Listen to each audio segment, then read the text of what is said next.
Let's fucking go. Oh my God, I'm tired. Oh my God. Hey, what's up, everybody? Welcome to the Shake Up. Got a Sunday show today.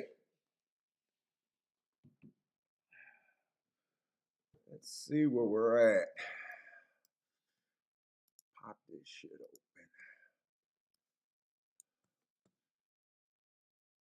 Make sure I'm getting my alerts. Oh, fuck. I am exhausted. I freaking handicapped Gulfstream like a dumbass. I don't know what the hell I was thinking. So I had to scramble and get Belmont and Churchill.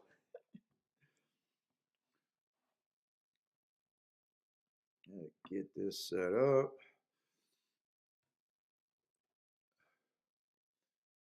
What's up, Joshua?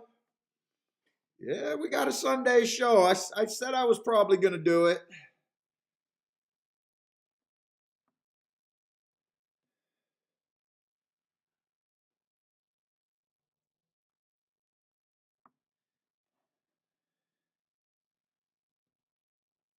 Even popping on early. And from places like NerdWallet, how do you Turn that off. Oh my God, but I am tired today. I didn't play yesterday. We went over to the godchildren's house and hung out over there. So I did not do any playing yesterday. But I'm having a great week. Hey, what's up, Jerry? Yeah, I think we left at about 3:30 yesterday. And if I'm not going to play the whole card, a lot of time I'm not interested in playing at all. Just like before, if I used to get to the track late, I wouldn't even go. I got to get there early. What's up, Boulder? And I don't like to leave early. Mostly because I try to read the track and everything, and I feel like if I'm not there for the full day, I don't want nothing to do with it for the most part. I missed out. Well, I'm having a great week, so I don't really feel like I missed out. It possibly could have been better, but I'm not worried about it. Sounds like you had a great day, though. What were you playing yesterday?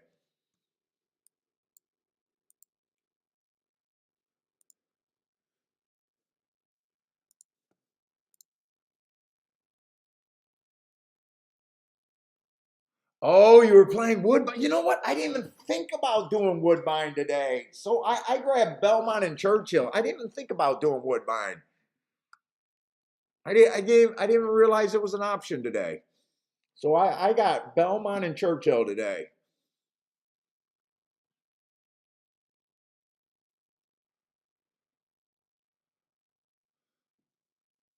So Woodbine was good for you yesterday. I just can't play that many tracks. I wish I could. Get my shit set up. I should have grabbed a cigar today too. I started out freaking tired. Let's see, Belmont. Where's Belmont? I see Churchill Woodbine. I don't see Belmont. Where the fuck is Belmont? There we go. Belmont. What's up, Michael Lester? we went off the stream before I got Michael Lester's update in that tournament. He did not win that tournament. He finished a terrible second. So Michael Lester finished second.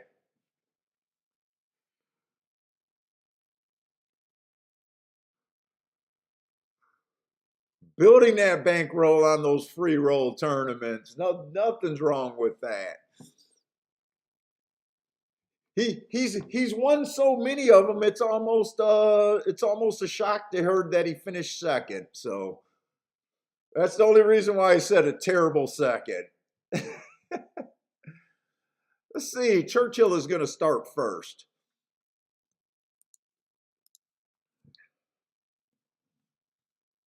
That 3-1 is definitely a horse. I didn't realize my volume was on. What's up, Jay?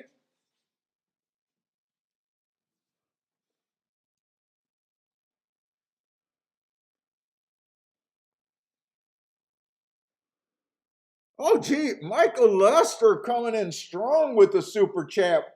Thank you very much, Michael Lester. Today's sponsor is Michael Lester today with the super chat.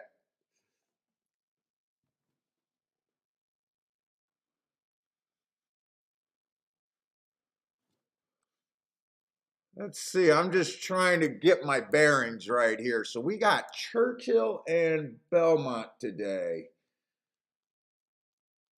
Let's see, I thought one of the tracks had a bunch of races that I know is going to be non-playable. It must be Belmont. I think there was a couple races in a row at Belmont where they had a whole bunch of first-timers. But Belmont, I am interested in the inside.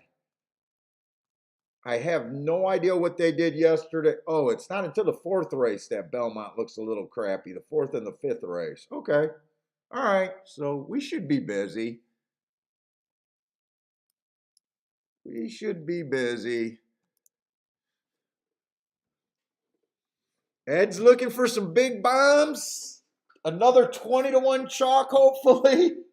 I don't know, Ed. I'm getting burnt out on hitting 20 and 25-1 shots every freaking day. I'm a little burnt out on that. I can't get past the slump right now. I think it's been 7 shows in a row. What's up, Snapping Fingers? I was listening to that on one of the live watch parties, the Devin Haney and Kambosos fight last night. I was watching, I think, on USA Boxing Network live stream, so he wasn't able to show the fight, so I just like hearing him bullshit. But it sounded like Devin Haley was just dominating with the jab is what it sounded like. Can't say I'm surprised either way. I probably didn't have a real opinion on that fight. I've watched Devin Haney coming up for a long time, Mayweather camp, then on his own. Kambosos, I can't say I did. I don't even think I knew who Kambosos was up until he took the undisputed match from God, I can't remember the other guy's name. I think he almost popped out of nowhere. I don't think he was ever on my radar. So I didn't have a real opinion on that fight. Not that I don't bet boxing. Let's see, the only boxing match that I ever bet on, we were in Mandalay Bay for the first Gotti Ward fight. And watched that, and I think it was Mandalay Bay Sports Book, and I bet on Ward on that fight and won that bet. But other than that, that was just because we were in Vegas and we went and tried to get into the Costa Zoo fight, but it was sold out. And as my wife and I was wandering around, wondering what to do, we were standing at the sports book, I think in Mandalay Bay, right before that fight. And I love I actually love both of those guys. Mickey Ward and Gotti were two of my favorite fighters at that time. So that actually being that was one of the best fights to ever watch. And I think that Costa Zoo fight, I don't remember who he was going to fight that night, but I remember it being a kind of a shit fight. Other than being there in person. Yeah, Gotti Ward fights were freaking legit. Fucking that, especially that first one was just legit. That was probably the closest thing to like watching like a freaking Hollywood Rocky fight or something.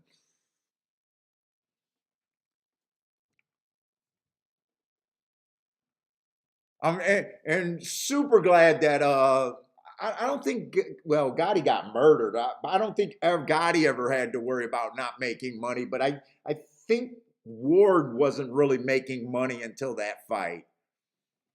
So it was nice to see Ward get himself in a position to make a few real bucks at the end of his career. I mean, that's always nice. Hopefully he didn't blow it.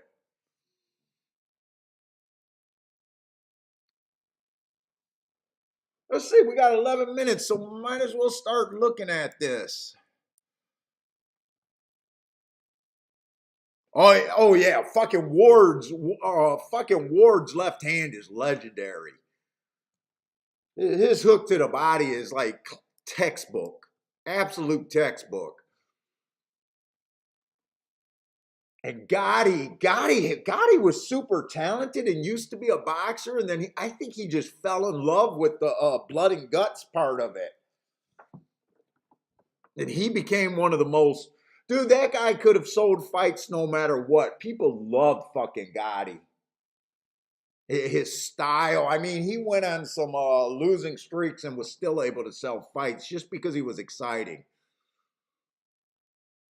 He was almost like the UFC guys. You ever notice the UFC guys can have quite a few freaking losses on their record, but you know they're super respected. They're entertaining, and people will follow them. Where boxers, we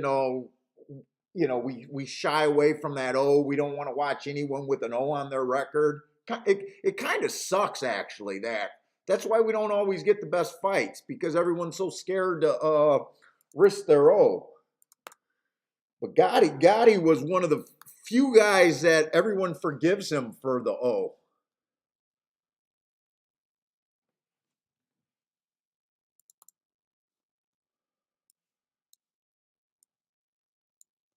Hey, what's up, Rex? Damien's here. Snapping fingers here. Could I have beat either one? I never matched with that class, even though I sparred with everyone in this area. So I've sparred with Hall of Famer fighters. Uh, I've worked out. I worked out with a lot of people. I don't know, but sparring's different, man. There's all different levels of sparring. There's touch sparring. There's fucking gym war sparring. so you got to question what the level, and then you still got the headgear. Even though people get knocked out all the time with headgear, I mean, you're still doing it with 16-ounce gloves. That's the difference between 8 and 10-ounce gloves. Is a big difference. Just because you can hang with a guy with 16-ounce gloves in a sparring setting don't mean you can do it under the bright lights with the fucking 8 or 10-ounce gloves. You don't know. So, dude, some of it is just it's just like every other sport, man. You don't got to be the best in the world. You just got to be the best on those 20, 30, 40 nights of your career. And you don't even got to be the best. You just got to be better than that one guy across the ring from you. You don't even got to be the best. There's been some bad fighters that, not bad fighters, but there's been some weak champions.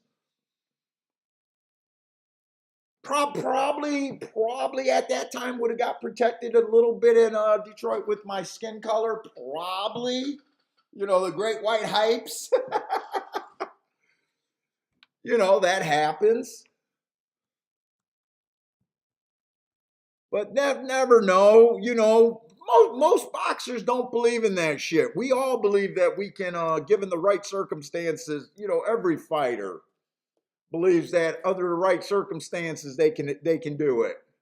You can't. It's almost like you can't operate without that belief.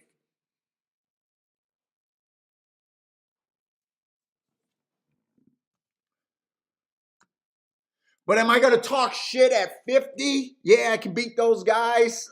No, I ain't going to talk shit at 50. the boxing scene is actually the show me state too, motherfucker. It's the show me state. We don't need to talk. We can get in there and do it. We can do it in a private gym. We can do it under light. Don't talk shit at 50. That's for keyboard warriors. So we don't want to talk shit like that.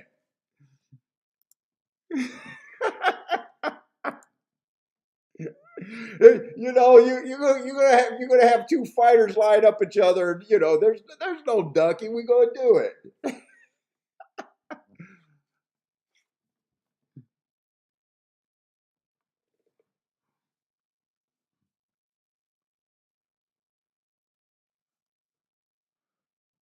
Oh, let's see. I was trying to look at the bias report, and you guys got me freaking distracted with the boxing bullshit. I'll tell you what. I bet I can out handicap Ward and Gotti. I could out handicap both of those guys. I'll say facts on that. How about that?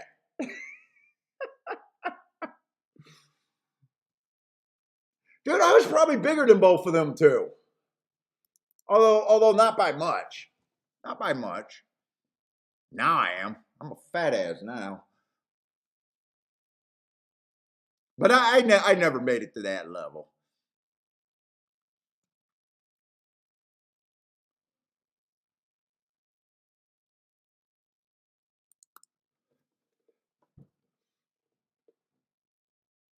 Let's see, right now on the dirt routes. Post 1 through 6 is dominate. Post 1 through 3 is winning 47%. 4 through 6 is winning 42%.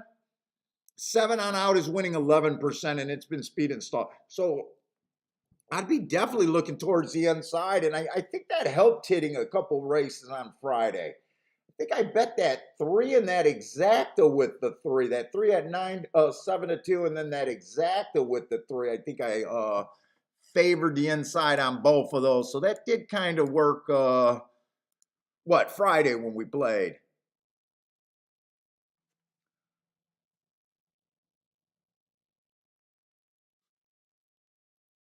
Snappy Fingers says when he sparred, they said his footwork was unbelievable. He ran for 3 minutes. Yeah.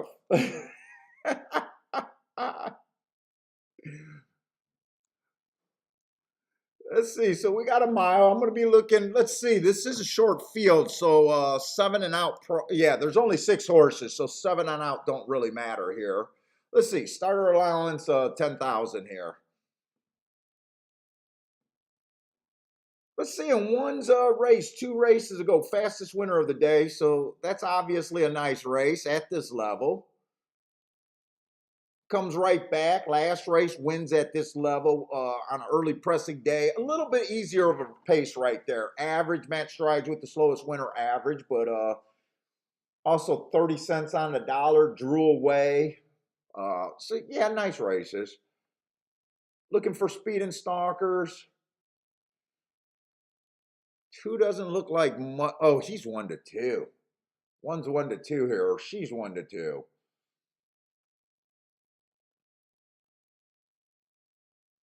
Let's see, 2 doesn't look like much. Looks like he'll be coming off, or she'll be coming off the pace if she comes at all.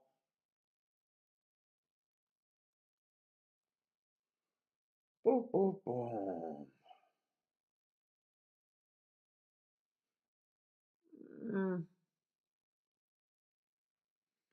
Let's see, 3 got a couple interesting excuses. Let's see, 4 races ago ran on a bad rail.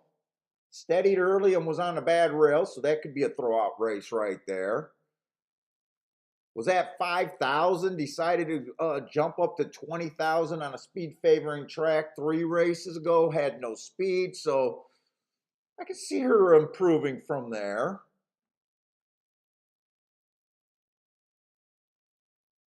Last race, the ultimate excuse, lost riders, so I think you could throw out that race.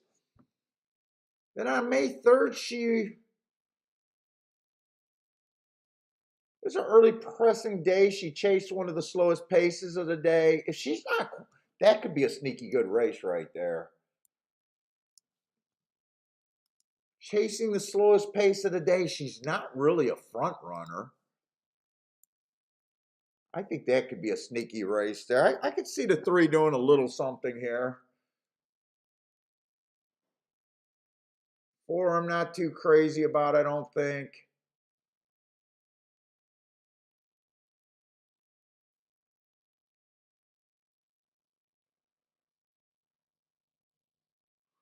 Let's see, on 22nd, April 22nd, did he already run, or she already run with the 1?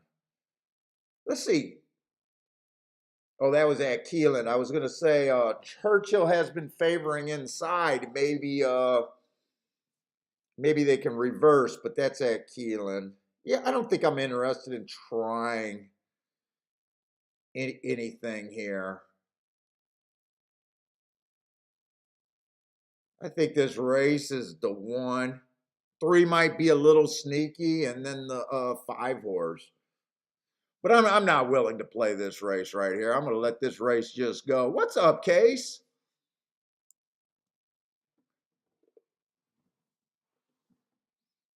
Hey, what's up, Rex? Rex loved the Klitschko's fights.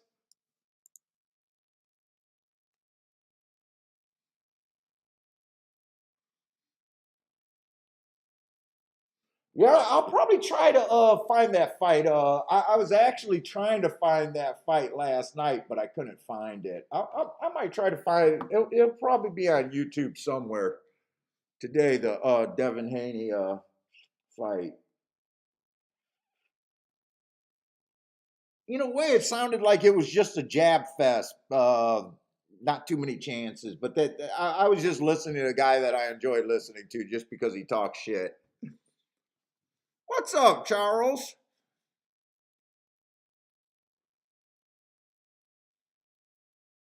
Sean, what's up, Sean? Damien, what's up? Oh, yeah, fucking Floyd and Gotti.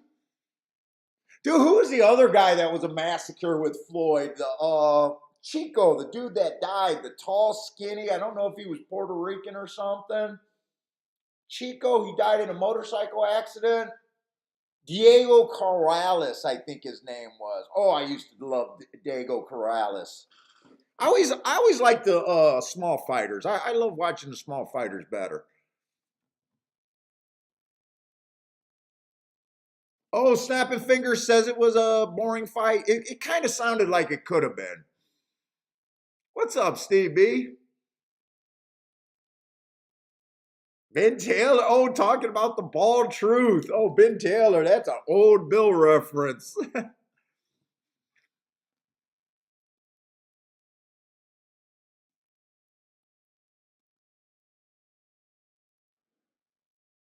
Let's see. 1 did not get the lead. 5 did get the lead over this one. This might. Well, 1 looks like he got a pretty snug hole, and the whole horse looks pretty willing there. But I'm a little shocked to see the 1 off the face. Why was he rating today?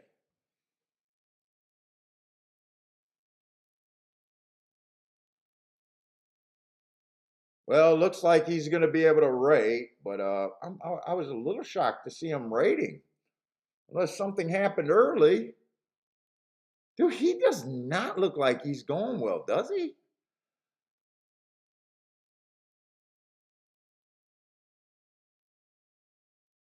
He's not running well.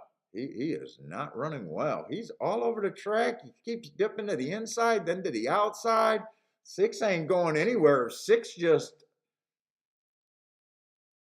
This is up to this. Oh, here we go. We're going to change leads and make it close. I think 6 got the bulb there. I don't like this ride on this one. I'm going to have to see if something happened there.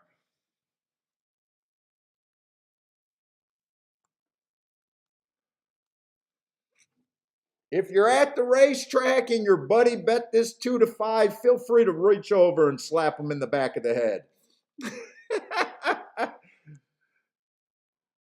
Look him dead in the eye and tell him there's no free money at the racetrack. Oh, he might have won, but I don't know. Still slap him in the head.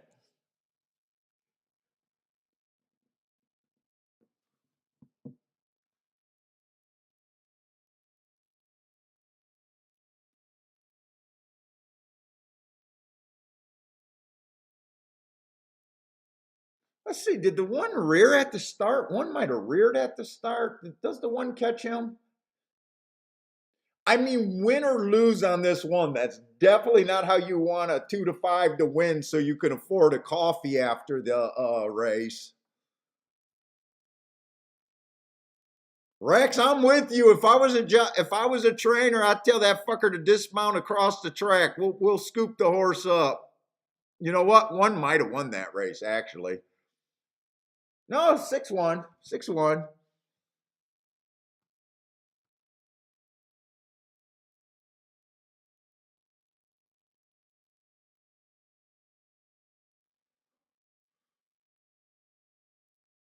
Six was 7-2.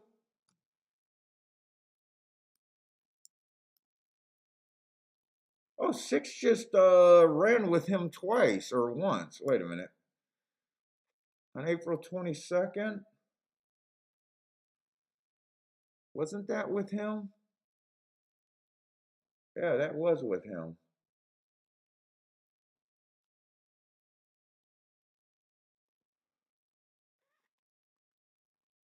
Yeah, one lost to Bob. One definitely lost. They got 6-1, 3-2 there. And six was 7-2. I don't know why I'm writing the result there. I got no bet. No bet for me. No bet.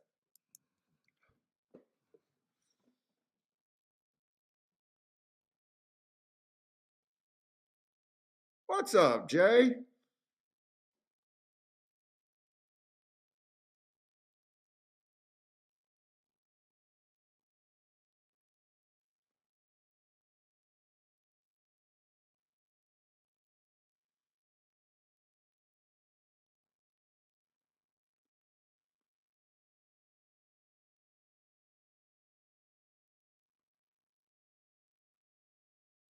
Wait, nice Jay? How the hell?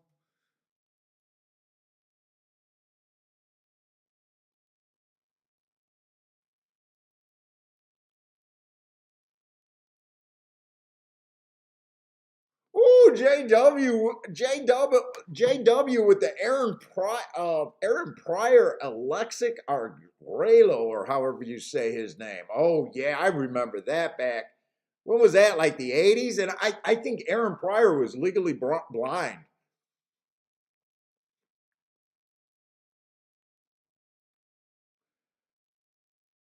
Although I think he was a cokehead, so his eyeballs might have been like saucers.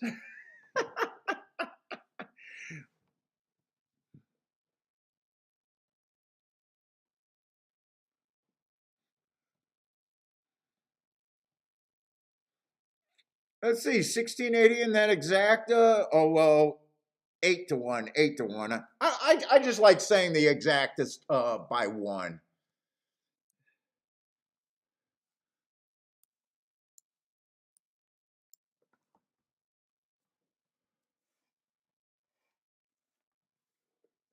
Let's see. Charles says you couldn't buy a race yesterday on the outside. Which track was that? Belmont or Churchill?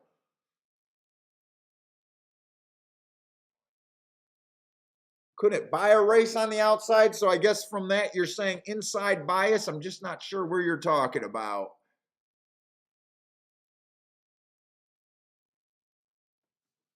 I was just getting ready to look up the charts at New York because New York I haven't done much playing, but we keep talking about how I am so interested in what seems like a pretty good inside bias there, more times than not. Let me just look real quick.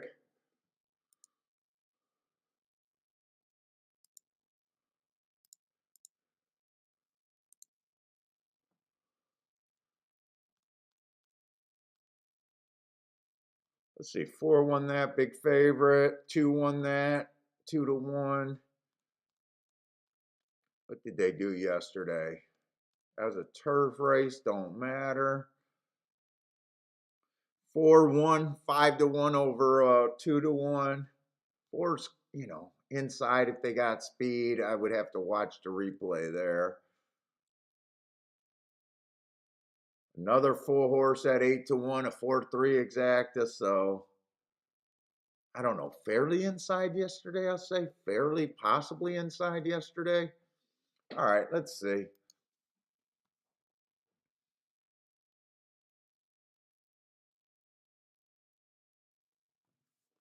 All right, so what we got? A little 5-horse race here at Belmont. for the first race.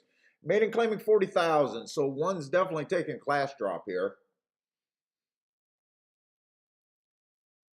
4 races go inside stalking day or inside early pressing day. So yeah, I like that asterisk there. Showed speed next time out. Drop it in class.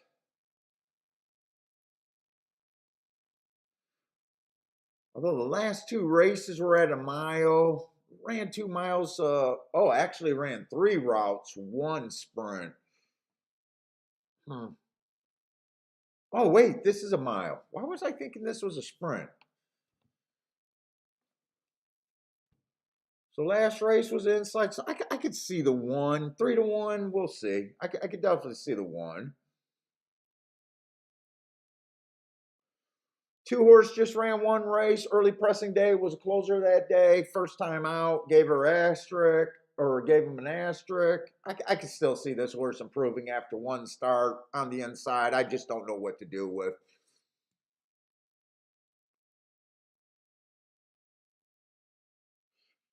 Three really hasn't ran a good enough race. Only has the inside. Do I got any form here that I'm interested in? Let's see. 6 is going to be in the 5 hole. I do like his last race,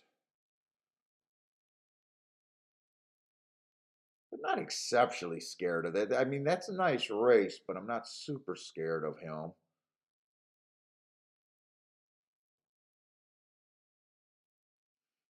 I might want to do a little bet here. I might want to do something with this 1 in this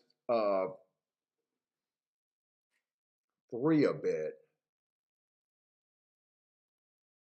It'll be a play bet for me. I don't love the race. Well, I could bet the 1 a bit more than a play bet. I'm not sure how I'm going to go after this race actually.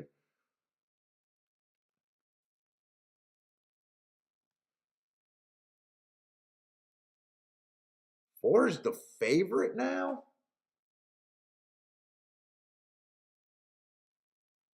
I don't even know why 4's the favorite. In fact, since he taking so much money, I might just adjust and bet the 1, 2, 3 in a box here. Start off the day. What's up, Joe D? Oh, you can't bet right now. What's up, Gregory Ross? Oh, you're in Vegas right now. Oh, you're passing through on your way to Salt Lake. Well, we'll be stopping in Vegas Thursday night. Thursday night, but late. Probably just late enough to check into the hotel, get something to eat, and I don't know. I'm not a good traveler. I don't know what that Thursday's night gonna look like. I don't know what that's gonna look like.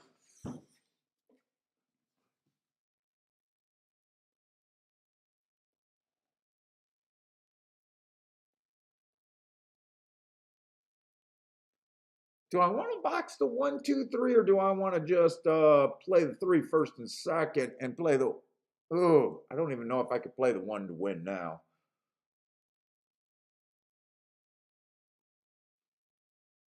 Do I even like the 3 that much, or am I just trying to make something happen here? Actually, it's not like I like the 3 that much. I thought I was going to be able to. I don't know why I thought I guaranteed a 3 to 1 on this one. I don't know why I thought I was going to get that price. Oh, you'll be able to still hit a few blackjack tables. Nice.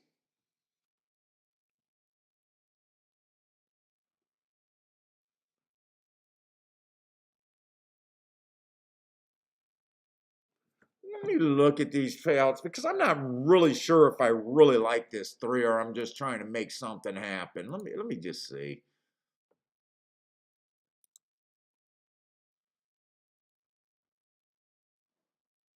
If I don't bet the 1, 2, 3, it'd be the 1, 2, 6, and I know 1, 2, 6 is not worth playing.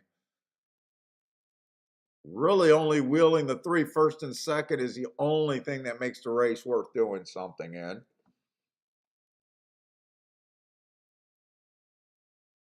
You know what? The 3 really doesn't have any good marks. I think I'm just trying too hard. Let's see. Wait a minute. No one's really quick here, though.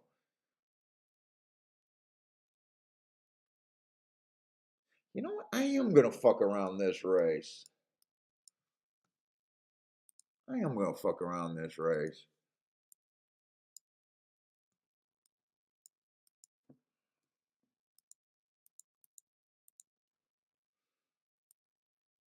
Three.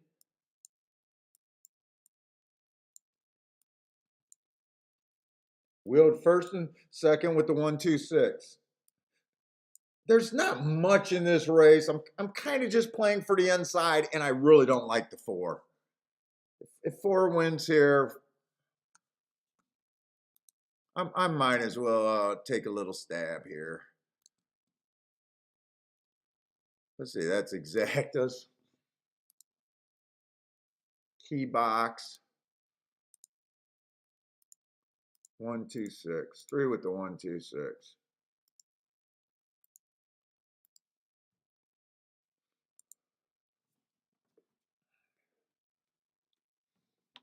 No, Steve, Gulfstream is canceled today.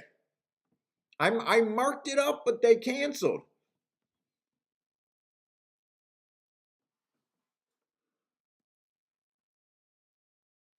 Jared says the 4 has a tremendous workout. What's a tremendous workout? Oh, you know what? I got my I don't even print the workouts.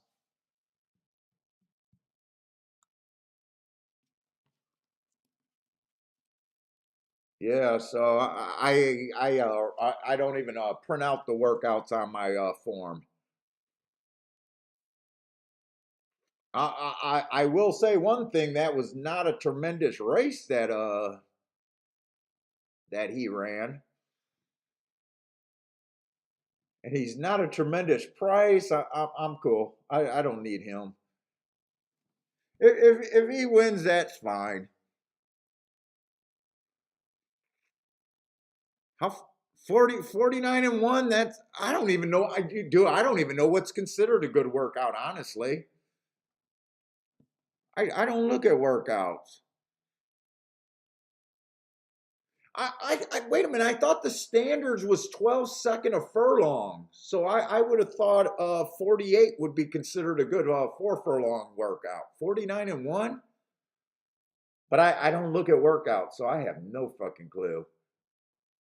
Hey, what's up? Long shot Louie.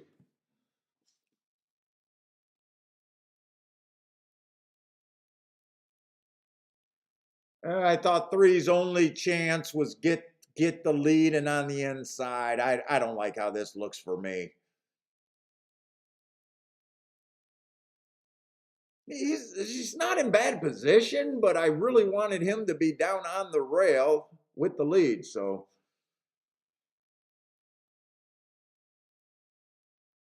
Maurice, what's up, Maurice?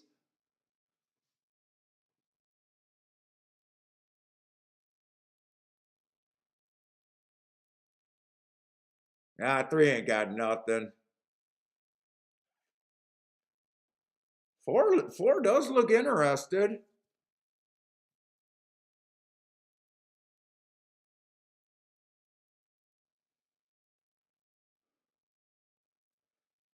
Three just looks slower than molasses. Four looks like he's getting to the lead fairly damn easily. So I guess he's going to show me why he took action. All right, that's a nice move and looks like a pretty nice win right there. He'll show me.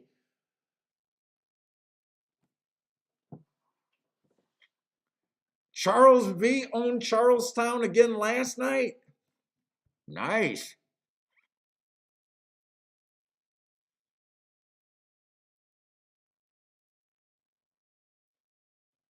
4-2 that came in. All right.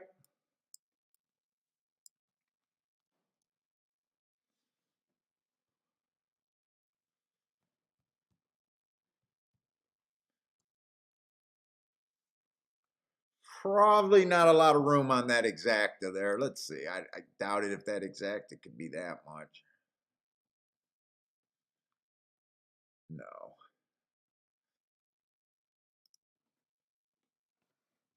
Jared says easy money.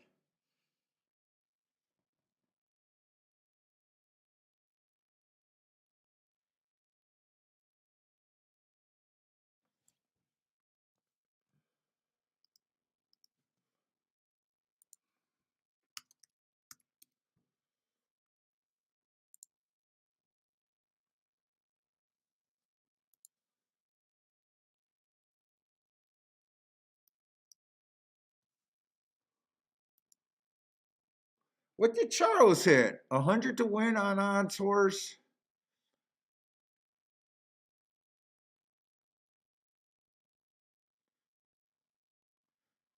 I'm judging from Joshua comment that was a holy shit hit. Nice. Long shot Louis calling it Charles B Town. Hey, right, Charles. If you're gonna share a name with the track, you might as well dominate at that track, right? It's the least you can do. What's up, Steamboat Willie?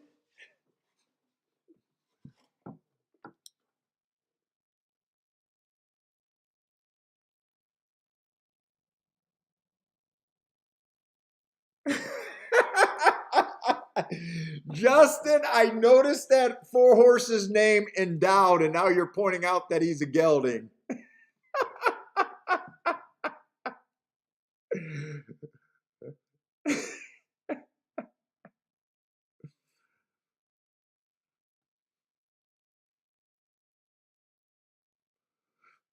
I, I did not notice he was a gelding, but I was going to make a joke about the name. Endowed. Steamboat Willie's still alive, man. You're too tough to get rid of, Steamboat. Glad to see you checking in, man.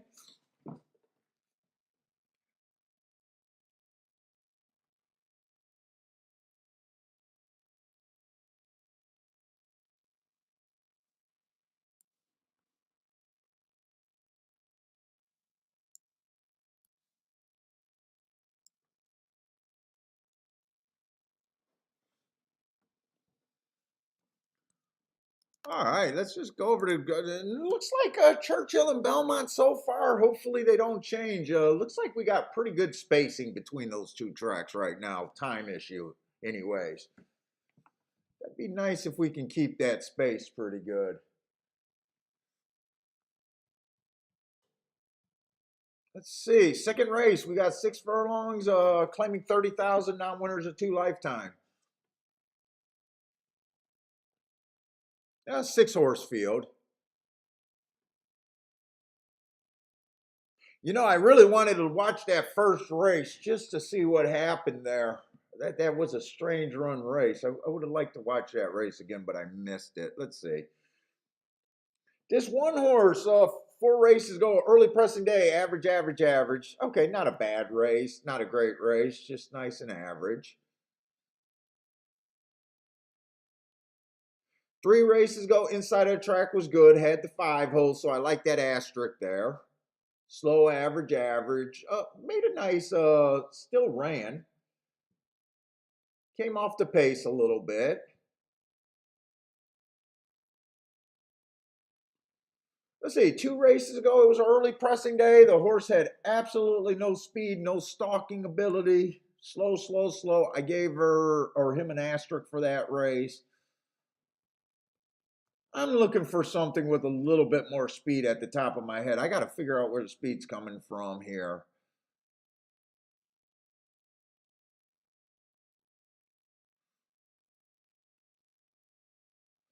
Let's see, 4 races ago was just average. That was at a route.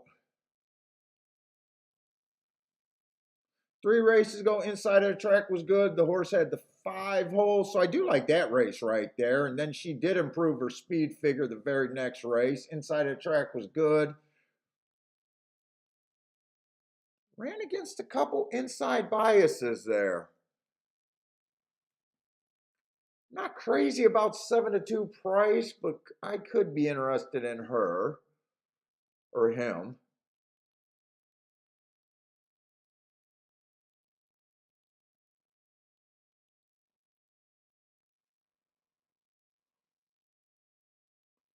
3 horses on my radar. 3 races ago, speed favoring track, just missed there. Or not just missed, dueled and submitted there. But comes back and wins on a day that I thought the rail was bad when he had the rail.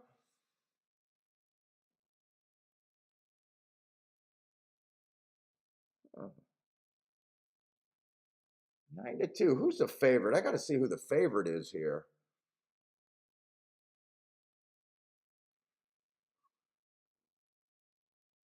Five horse making a fairly big class drop here. Yeah, that is a big class drop.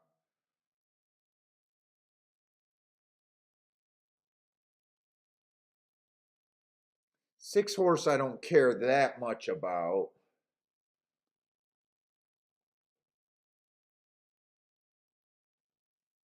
I'm probably not interested in the 1 anymore. This is just a $30,000 race, right? I'm still interested in the 2 and the 3, but I know I got to respect that 5.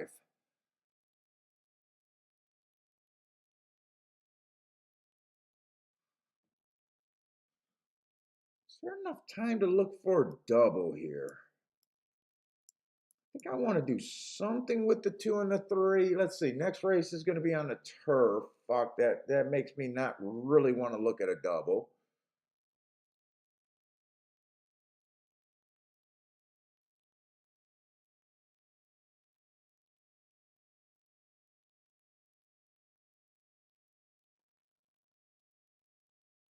Yeah, I'm probably not interested in that turf sprint.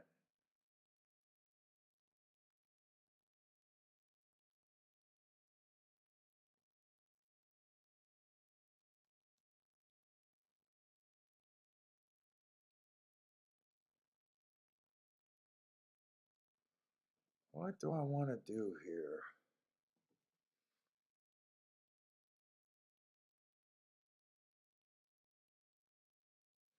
How aggressive do I want to be here?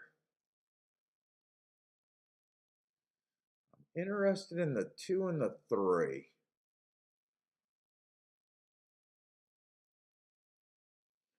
Probably do a win Dutch on both of them as long as they stay at 4-1 and 5-1.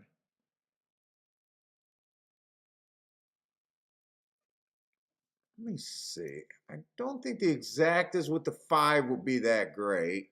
Let's see.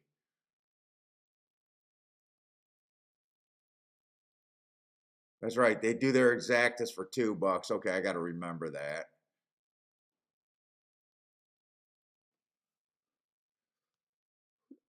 Maybe I got to force a double. I might have to force a double there.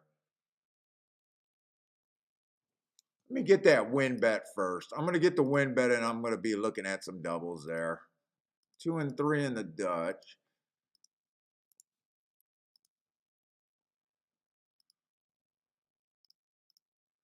I know I like the 6 a little bit next race.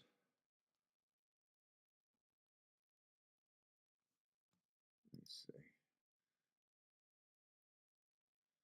2 and 3 with the 5, the 6. Is that all I want to do?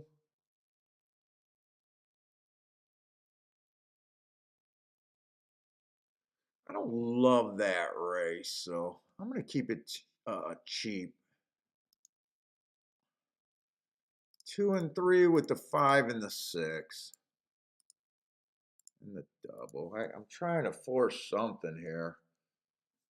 2 and 3, 5 and 6, and the double. All of this is playback category, by the way. I'm not really going crazy here. What's up, Lloyd? Let's see. Joshua's continuing hitting Woodbine over there.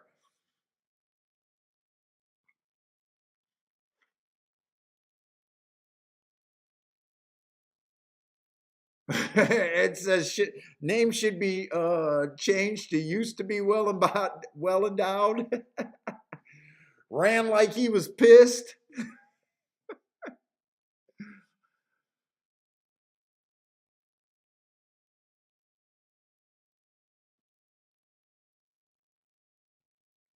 Yeah, hopefully the cards get a little bit more appealing. Right now we got a couple short fields. I think the turf racing looks decent later on at both tracks in the later races.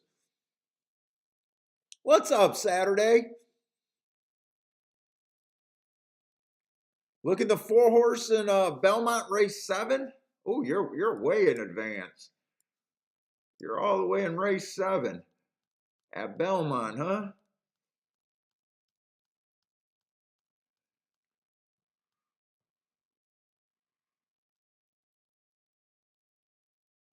Like his last race. Went too fast to win.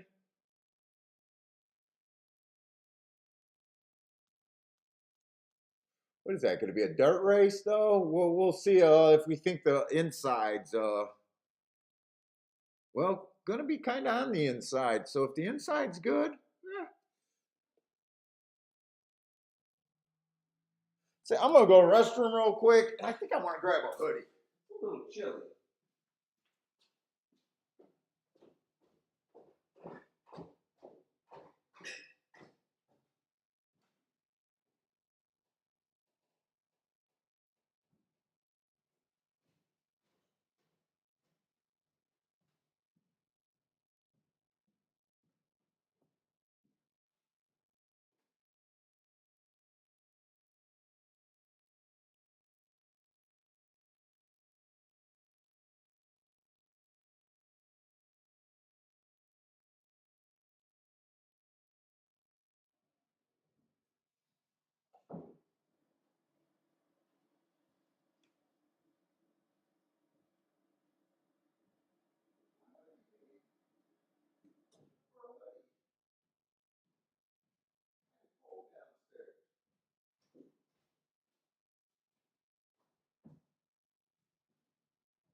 6-5-1.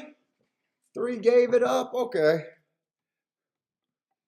6-5-1.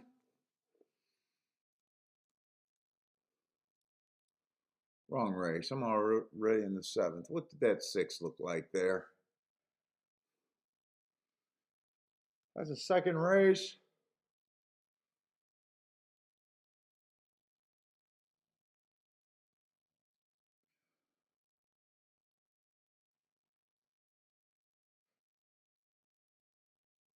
Wait a minute. Wait a minute. Wait a minute. Wait a minute. Wait a minute. I'm getting my head mixed up, ain't I?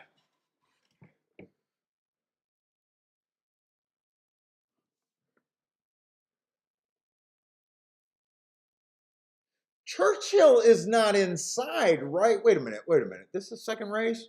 Churchill, I said 1 through 6 is all good, right? Not inside. I think I'm getting Churchill mixed up with Belmont right now.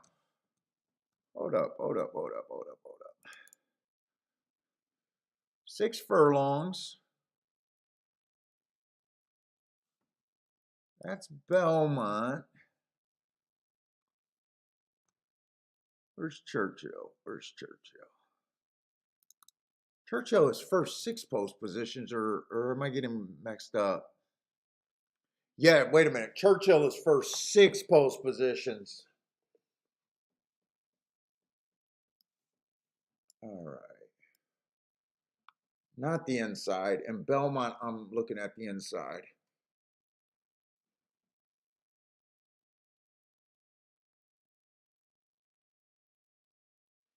All right.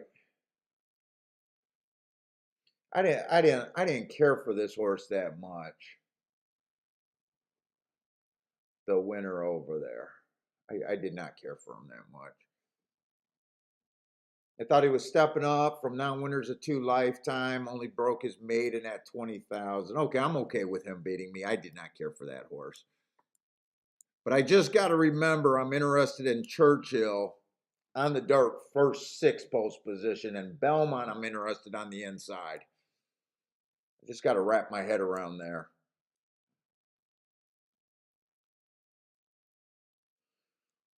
3 had the lead, gave it up 6-1. I wanted to play him. And 2, I don't think 2 ran at all that race. 3 at least had the lead, but I don't think 2 ran. Okay. All right, I didn't make a mistake though. Not yet. Not a real mistake. Lost a couple races, but not a mistake yet.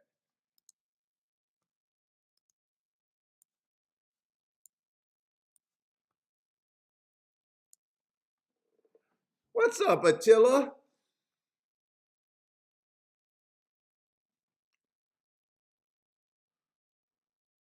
Let's say long shot Louis looking for a 3 at Monmouth. What's up, Lloyd?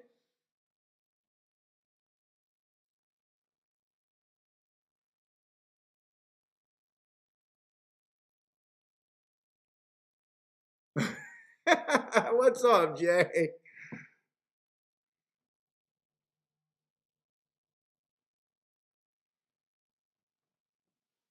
Let me just watch this race. I still think I got plenty of time for Belmont. So 3 did get the lead pretty easily. 6 was always there and 5 was always there. Okay.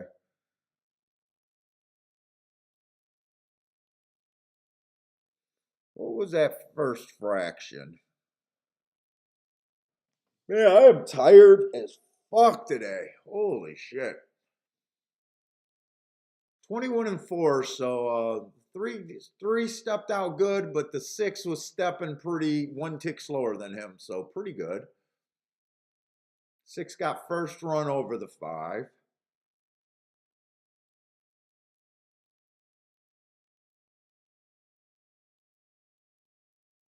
And 3 kind of did what I was hoping. I liked the 3 at 6-1. I thought he was possibly going to be the lead, and I knew by the time they got to the stretch, I would, I'll find out if he was good enough. So I don't mind that bet, and I know I didn't care for the 6 horse all that much.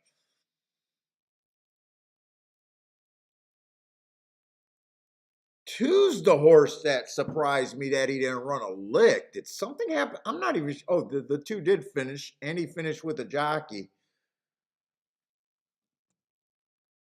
He finished way behind. Did something happen at the start or something on the 2? No, I can't say it. I don't think. I don't think the 2 had an excuse. All right.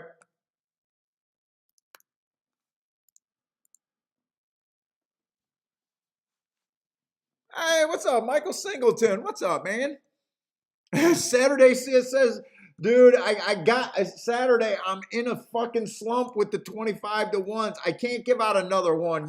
You guys are gonna act like it's too goddamn easy.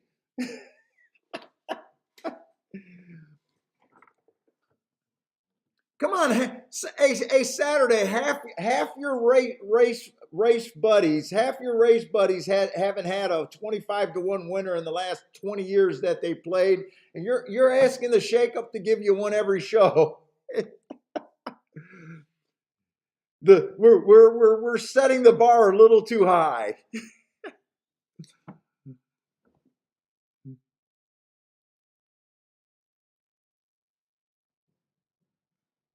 But we're gonna try. We'll handicap our best. We'll try.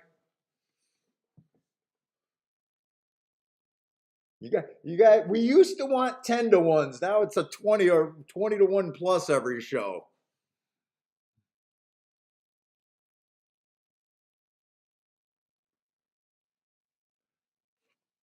Let's see. We got a turf sprint, so I do expect the. Oh no, that's Churchill. I got to get my head screwed on straight. Let's see.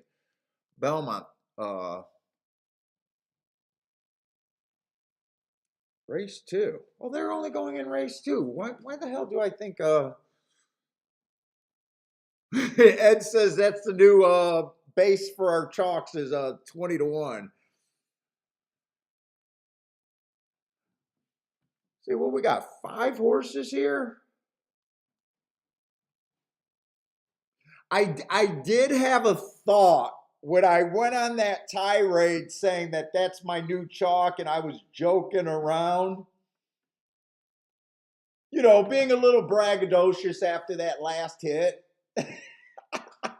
I did have a feeling. You know how I told you guys that I read an old handicapping book. I don't know if it was by her handicapping book or not, but it was a how he always, this person, I don't know if it was by her, but this person, he always started out at his base handicapping, crossing all his T's, doing, you know, really good handicapping, and making sure that he liked his plays and crossing all his T's and dotting all his I's. And then he started going on, or he always starts going on win streaks. And then all of a sudden he gets to the point where, you know, he gets that God complex, that I'm so good complex, and all of a sudden that's when the losing streak starts. Right after I went on that tirade, or, you know, joking around having fun on Friday, I said, uh-oh, I hope I didn't overdo it. I hope this isn't the what, the thing before the fall or whatever.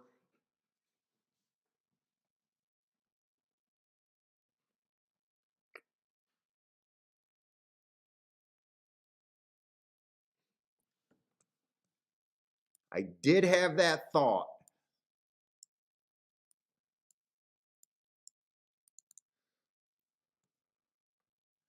Now, Belmont,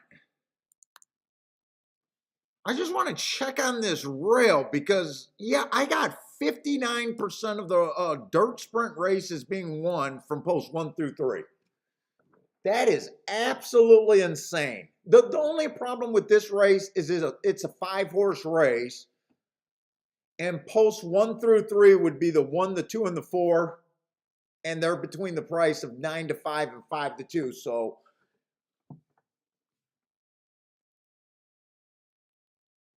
you know, being able to pick a winner is not good enough. We want to get overpaid, and we want to be able to hit something for real. And this just looks like a race where probably I'm going to be agreeing with the crowd. See, we got a claiming 25,000 on the dirt. One hasn't been running bad. Let's see, 3 races ago.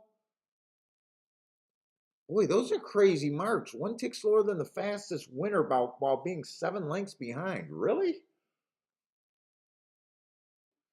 Then ran a couple route. You guys know that I don't like route to sprint, but this horse is a little tricky because 3 races ago, this horse just won a sprint. Still trying to find himself. Doesn't look like a speedster at a route though. Or I'm sorry, at a sprint. Let me see where the speed's coming from here. 2's trying a sprint for the first time. Not crazy about that.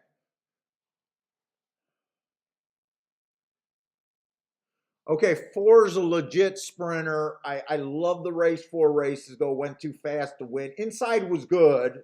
A lot of times when a horse doesn't win when they have a good rail, I find it unforgivable. But when you go too fast while kind of battling, I can forgive that race. That's a really good race right there. 3 races ago, rail was bad, had the 3-hole. I could forgive for the speed figure and that bad finish there. Comes back, pops after that race. Too bad it was a short price. Was fast, average that race. And then last race, the 4 is still in great form. Going too fast to win and just missing. Stepping up.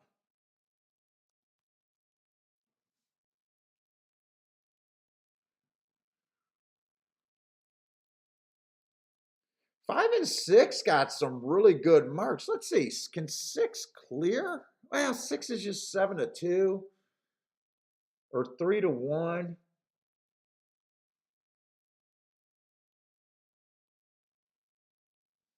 Gonna be in the 5-hole, could possibly be inside enough. But it's not like the 4-6 is gonna pay all that. I just don't see where I can extract any money out of this race, really. It just looks like on the chalky side of things. Unless the 5 gets first or second, I don't see a reason to be in this race. Not with the opinion I have. I think I just wait for something better here.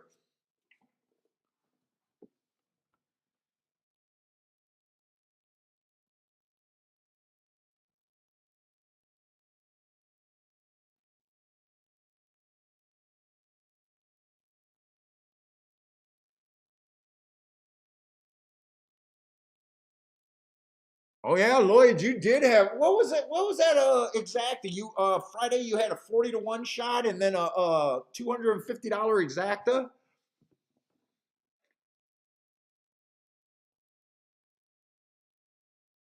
Oh shit! I'm sorry, Michelle Singleton. I'm so sorry about that. I keep thinking every time I see your name, I'm so sorry about that.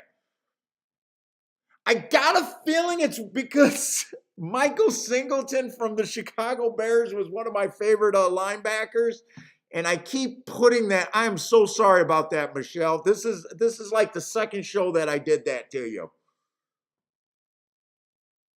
And thanks for pointing that out. I am really sorry for doing that again. I keep doing that to you.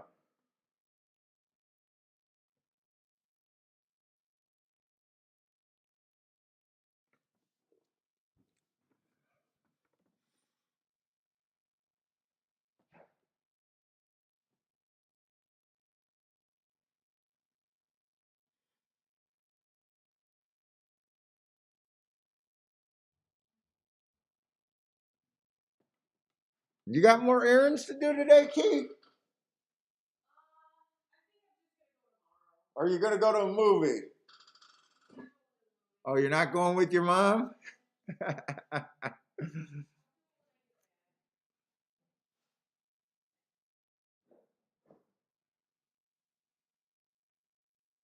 what's up, Lou?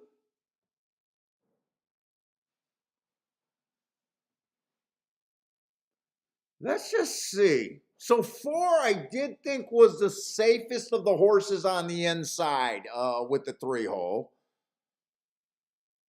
But I really thought there was no reason to be in this race unless you were doing something exotic wise, or if the 5 could get a first or second. 5's actually running a pretty good race right here. But to me, 4 gets this rail, and the rail's been really tough. Everyone's going to be inside with the 5-horse race.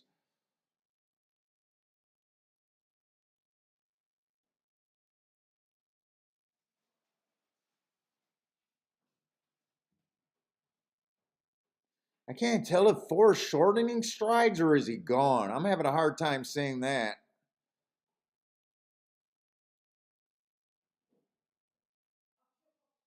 4 looks gone.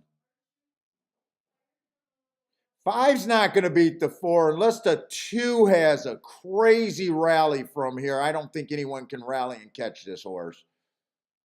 2 has the best shot, but it's over. So, if you guys are new to the show, I will sit out a ton of races. I have no problems picking winners if the math does not make sense, or even if the math, horse racing math, makes sense where I think the horse is an overlay, but it's not a bankroll mover the way that I'm going to bet the race. I have no problem sitting on my hands like this 4-horse. I was convinced, I was pretty convinced in my head that this horse had an even money shot to win the race. Technically an overlay at 7-5, but in the real world, I just don't like those type of bets. So I don't mind sitting out races like that. We'll just handicap. You guys can decide what you guys want to do because we are not a tout service. We are a handicapping show. So to me, I don't mind sitting out of short price winners.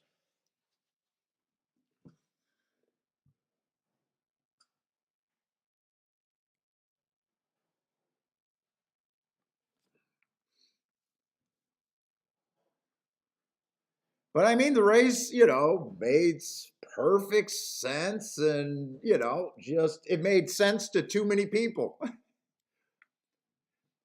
Not a genius.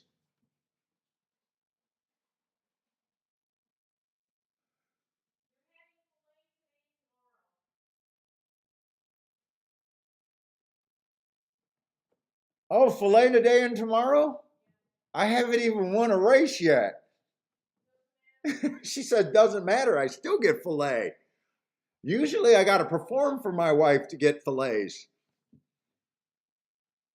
Oh, Spencer, I've been waiting for you. I seen that. I seen that email right before I went on.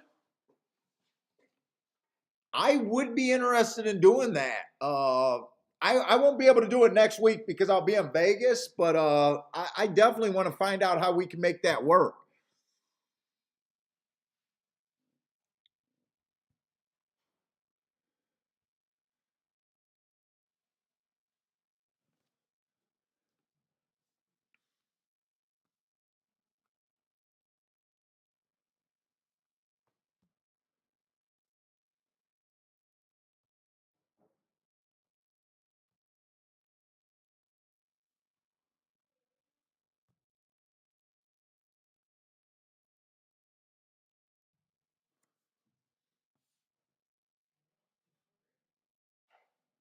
Yeah, it does seem like a lot of chalk's been winning early.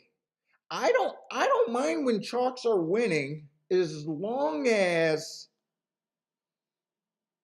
it's not all day, and as long as they're not the type of chalks where I'm consistently trying to beat, especially with bigger bets. If I'm trying to beat them with play bets, as long as I'm not too active, like that chalk winning doesn't bother me because I seen it. I was able to just sit out there, race. There was nowhere for me to go. I just don't want to be killed when chalks are winning. My goal is just to not get killed on chalky days.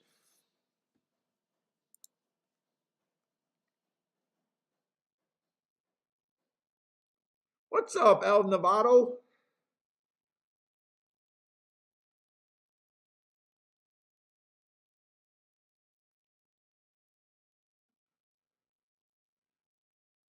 Stephen Marshall, what's up, man?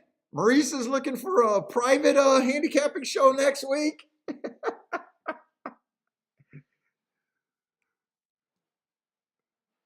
Maurice is out there in Vegas. You need to convince one of those lap dancers to give you some of her tip money, so you're getting a lap dance to go bet on some horses. Tell her you got a good thing.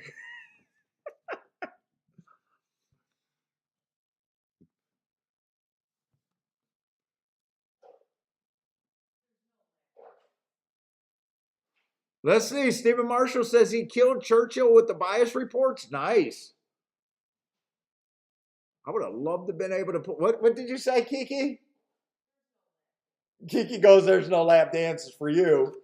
I don't know. What if I could buy some time, Kiki? Come on, I can buy some time.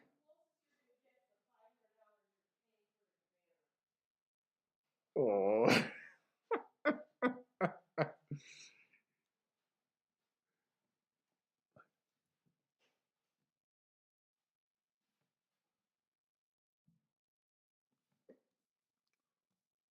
Let's see something here. Churchill on the turf sprints. I don't know. I don't think I'm interested in turf sprints right now over there at Churchill. No, I'm not. That's a brand new surface. So looking up last year's shit doesn't help. And I don't imagine that they could have ran enough turf sprints yet. They ran 13 turf sprints. I'm not gonna trust that. I've been interested in the turf routes, but I'm not gonna jump on that turf sprint profile.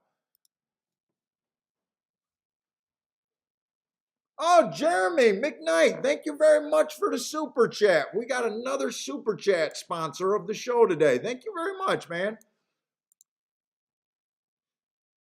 Kiki does appreciate it. Dude, I might just, I don't know if you guys notice, I'm gonna be more and more prone to be doing extra shows, man.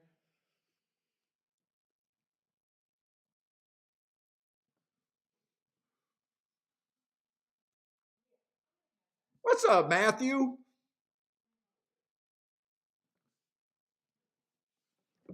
Well, we're still trying to get the YouTube clicks. I still want the damn YouTube clicks.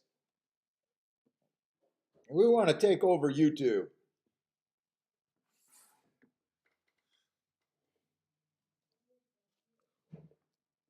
Let's see. Stephen Marshall says the off the pace at Churchill on the turf routes was still closers.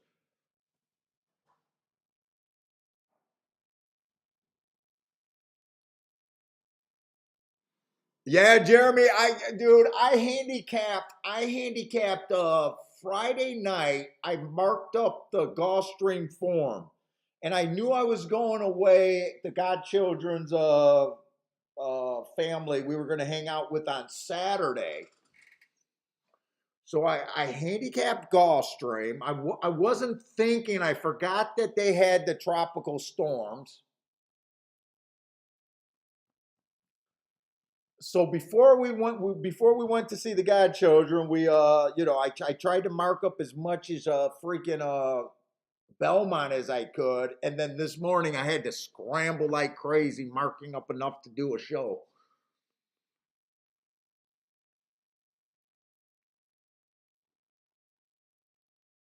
Oh, Rex, their Gulfstream's going to get to the point where they're not running on Thursdays for a couple weeks or a month or so. You know that's all right. I know some of you guys are getting bored with Thursdays, or not bored with Thursdays, bored with doing Gulfstream all the time. Let's see, Thursdays we've been having Woodbine. We've been doing Woodbine, so Thursdays is probably going to be Woodbine and I don't know, maybe Belmont and Saratoga, maybe. Maybe we'll concentrate on that this year.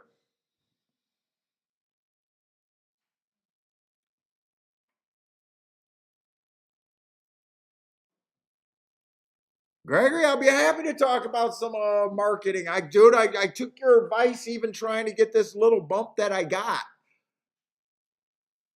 I'm definitely trying to grow.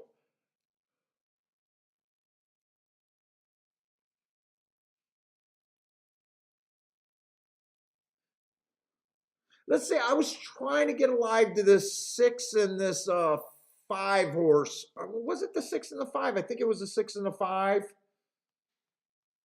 But I am not playing this race. I really don't. I really don't want to mess with such a strong or such a small profile right now.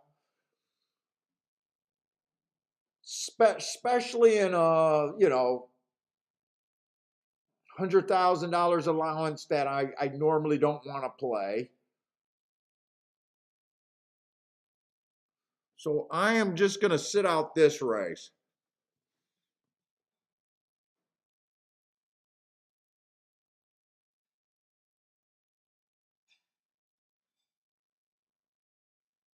And I think I'm going to go grab a pot right now because I am crashing.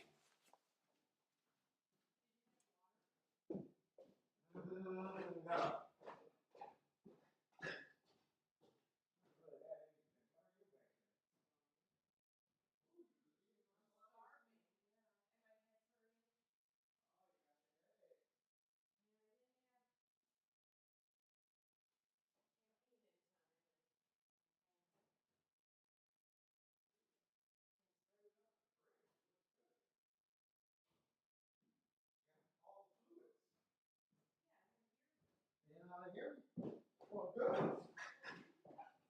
Oh, no, you just got a promotion. You did such a good job. I promoted you. You show initiative.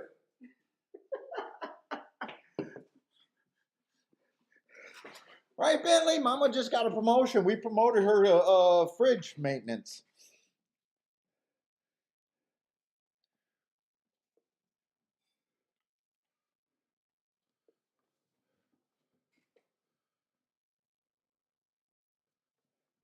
Give me that. Give me that eye booger. Okay, you nice and clean now.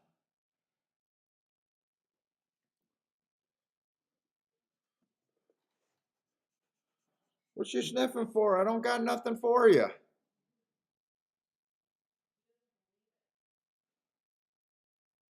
Five horse won that? I didn't get alive in that double. No, I didn't get alive in that double, right? No, I haven't hit anything yet. I know I was trying to get alive to the 6 and the 5. So okay, I have no problem with him winning. Let's see, that would have been the third race. Let me circle the right horse there. 5-2.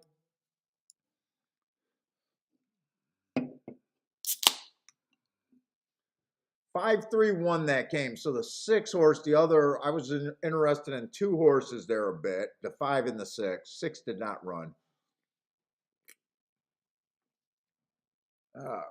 Coke Zero, I'm not sure if I like that. Hey, what's up? Horse racing is my life.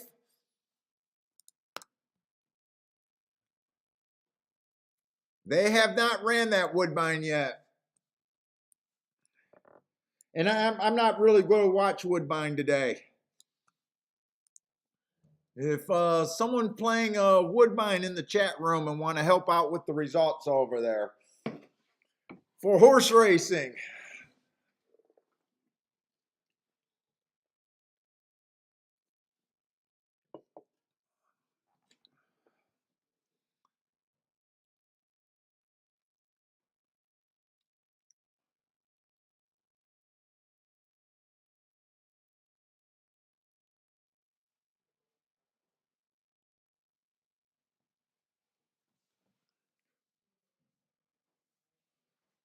Let's see if Belmont's going to be an inner turf. Let's see if Belmont at least been running some turf races. They've been running some turf races. Maybe I can play them. Usually turf sprints, unless it's Gulfstream, I'm usually not that interested in turf sprints because most tracks just don't run that many of them.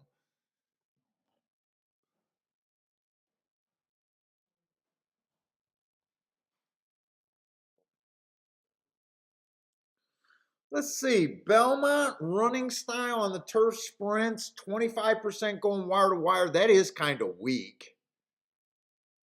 47% stalking, 28% closing. There's almost no difference between wiring and closing, even though I feel like that looks more like a stalking closing profile.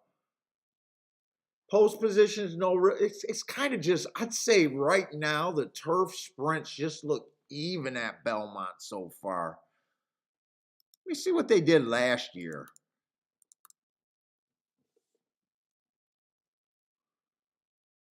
Last year, the exact same numbers, 29, well, not close to the exact same profile. Almost no difference between wiring and closing. Stalking at 48%, and really no advantage post position. So far, that just looks like a fair track, and I don't want to play on fair tracks for the most part.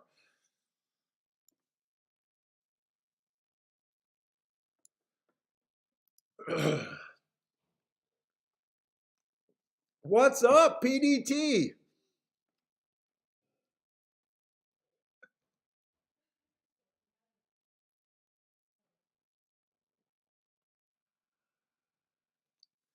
Did Woodbine just go off?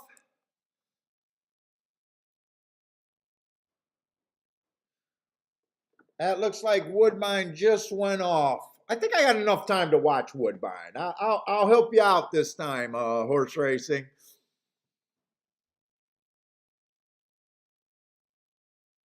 Boy, there looks like a lot of horses can win that race.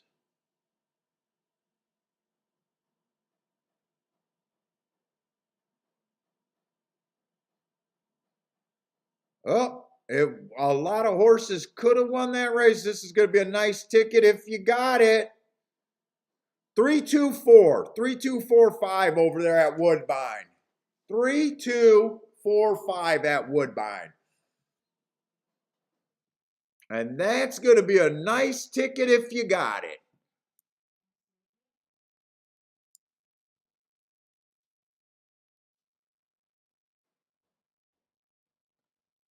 Trying to see if anyone had Woodbine. Jay with the boom. Jay had the 3 up there nice and early.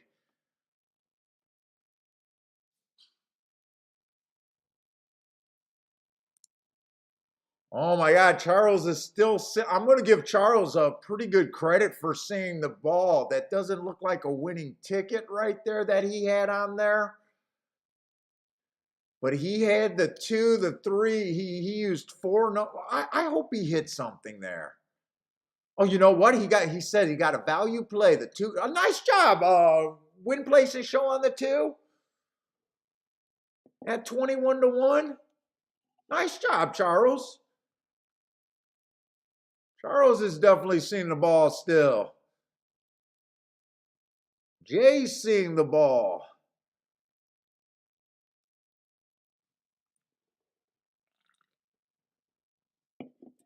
Jay says he had 50 to win on the 3. Now you got a bit more. Nice, nice, nice.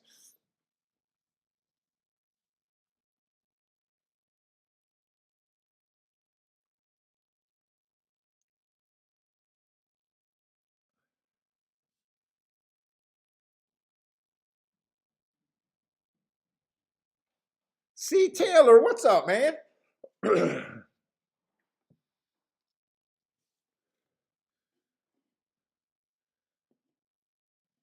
So 3-2-4-5 over there at Woodbine.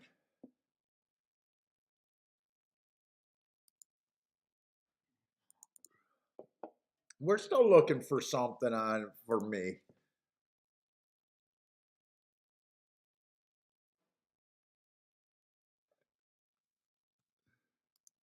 Jay says, F the chalk.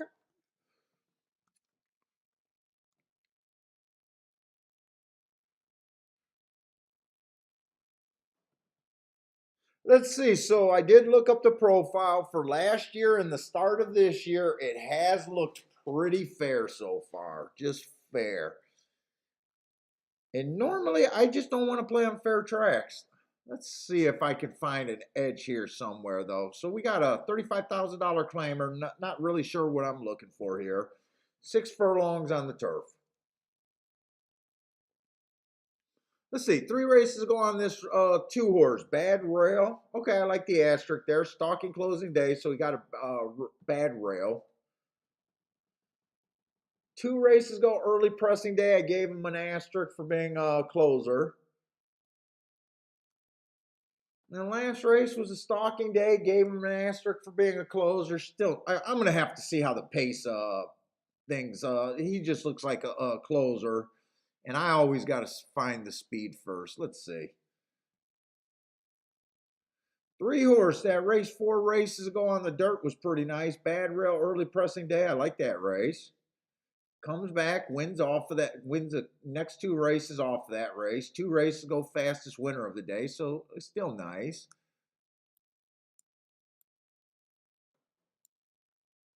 It has one on the turf, but most of its race has been on the dirt. It has a bit of front speed stalking a little bit. Oh, love her or hate her. Let's see. So she's second choice at 5-2. Second choice at 5-2. Let's see. 4's the favorite there. 4 races ago. I love that race. Stalking closing day went too fast to win while trying to go wire to wire. Love that race. 3 races ago, ran a closing day. Big old asterisk there. I love that race. 1 race sample, just missed. Definitely in good form. Stalking day, asterisk, going too fast to win, but I'm not interested in 3-2.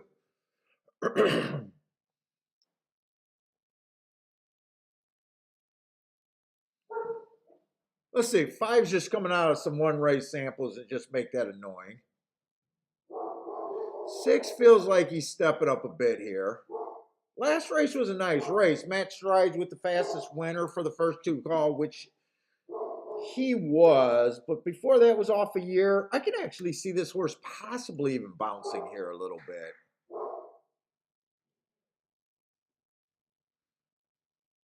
To me, the most interesting horse on paper to me is the 4, and I'm just not interested in that price.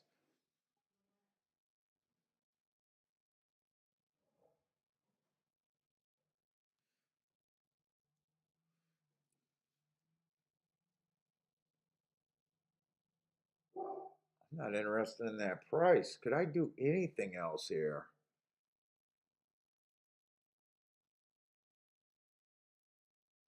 Not really. I just don't feel this race.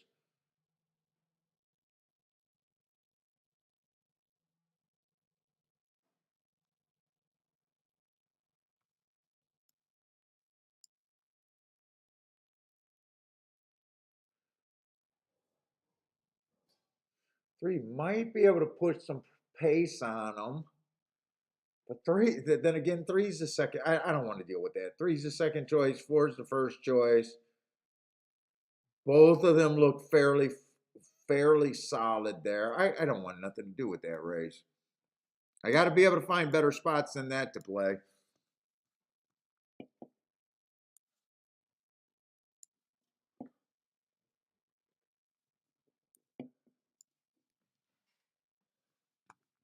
Let's see. Let's go over to Churchill then.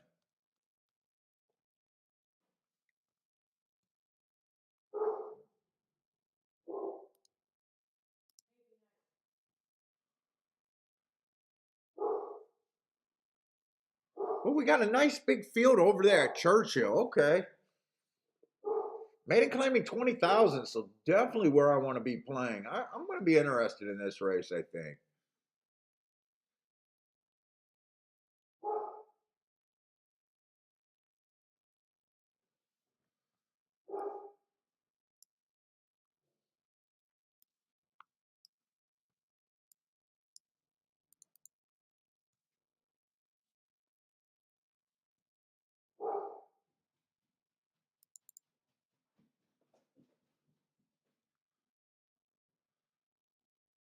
Let's see, and we're just looking for stalkers or speed and stalkers, and we're looking for horses that are within the first 6 post positions. So pretty wide bias there. But speed and stalkers are winning like 80% of races there, and the first 6 post positions are winning like 90. So I mean, pretty strong, even though I admit that it's pretty wide.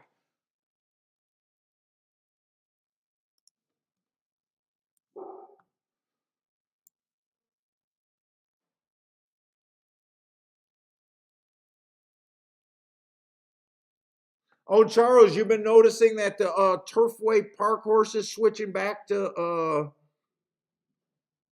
turf has been a good angle at Keelan and Churchill. Really? Okay.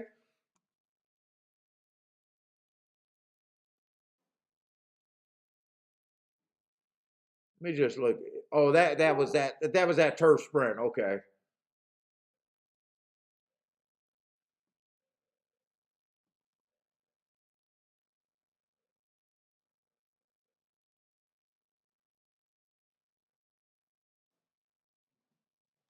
Keep them. I'll keep an eye out. I always try to keep an eye out for all.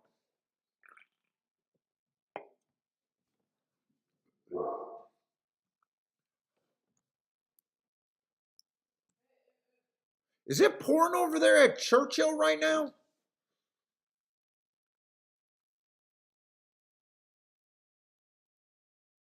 It looks dark as hell at Churchill right now. Belmont, I'm not interested in that Belmont race.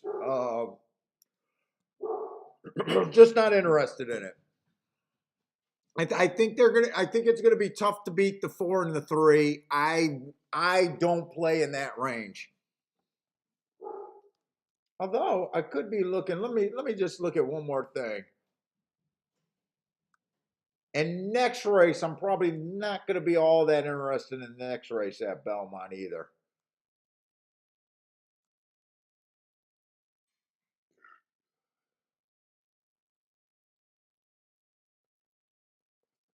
Although next race, 3 ran a really nice race. Went too fast to win on a bad real early pressing day.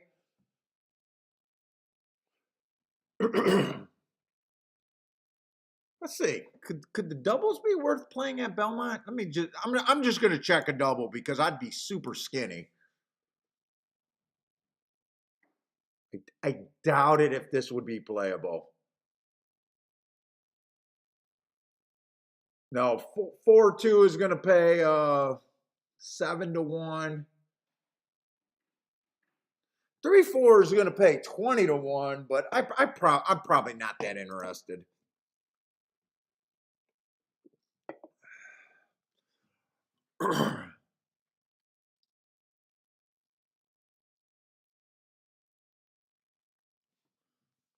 So let me just go back over to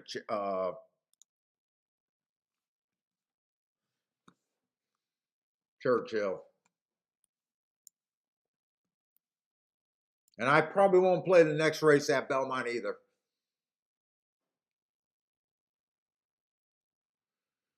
Let's see. We got a maiden claiming 20,000, miles 16th on the dirt over there.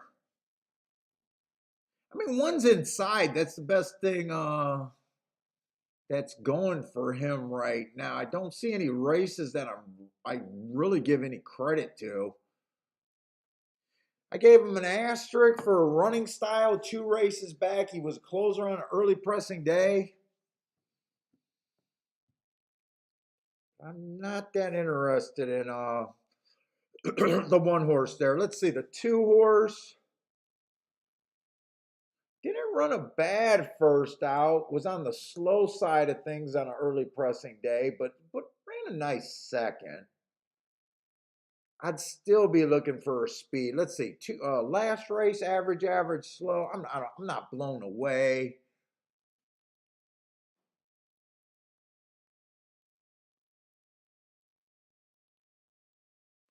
Let's see the 3 horse. 4 races ago, rail was bad, had the 3 hole, didn't run a lick.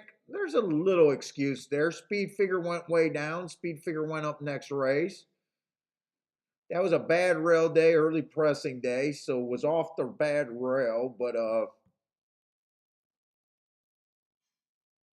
closer, so I gave him an asterisk there too. I don't know. I got a feeling this field is going to be pretty bad. That second at the first call, 1 tick slower than the fastest winner, might be good enough on the inside. Let's see what else is here.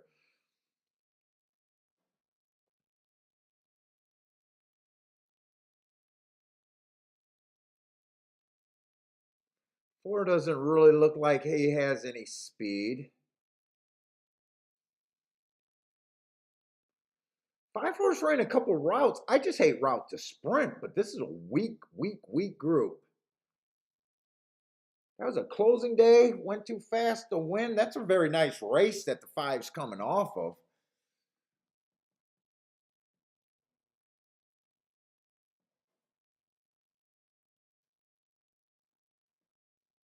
Wait a minute. This is a route race. Wait a minute. This is a route race or no? This is a route race.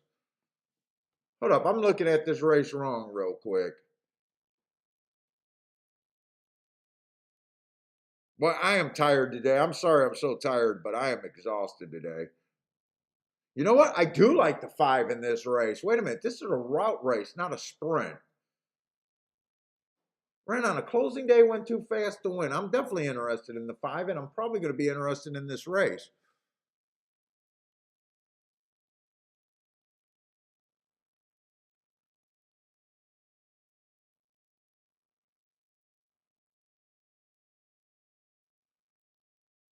Three, I thought 3 was going to be a long shot. She's actually 3-1. Wow.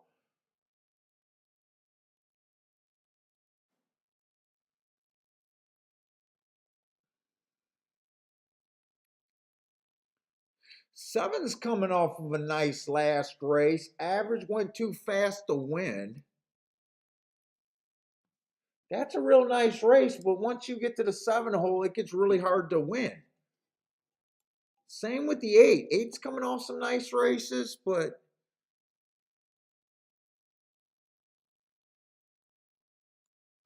yeah, I'm staying inside the 7 hole. I think I mostly want to do something with the 5 and the inside horses at Churchill. Let's see. I want to watch this Belmont race, though. think I thought the 4 and the 3 were going to be too tough here, and I didn't want to deal with this race. 4 got the lead, but he definitely got some pressure. There's 3 across here. But 3's in perfect position if he can find a way through there.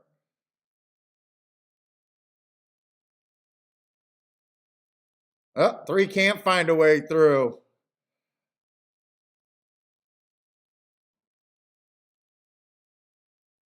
I think 3 might have been the best horse. 3 got the worst trip right there. 3 got kind of a brutal trip, I think. 7-3-2 at Belmont.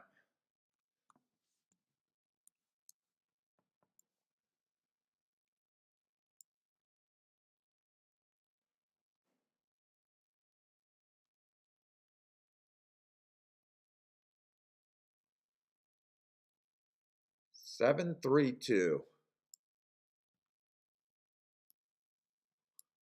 That won't be a bad ticket. 7's 4-1, 3's 5-2, 2's 16-1. Ah, El Novato. El Novato got that one. 7, bomb.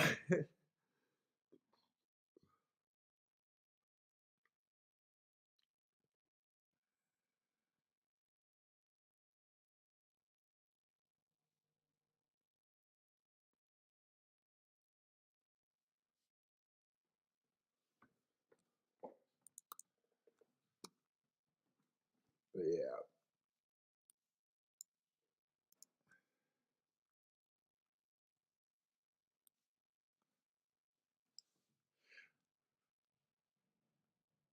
Let's see. So I'm still thinking through this Belmont race or Churchill race. I definitely want to do something with the 5. I definitely, this is a tricky race because I think some of the best horses are on the far outside, even though I don't think the far outside is doing well. I think the 7 and the 8 and the 9 are some of the better horses in this race, and I can't even bet them here. Man, I can't even stay on the right race today. But I definitely want to do something with the 5 here. What's up, Mr. Hobby? you're at the risk of facing a divorce because you want to play horses with the shakeup.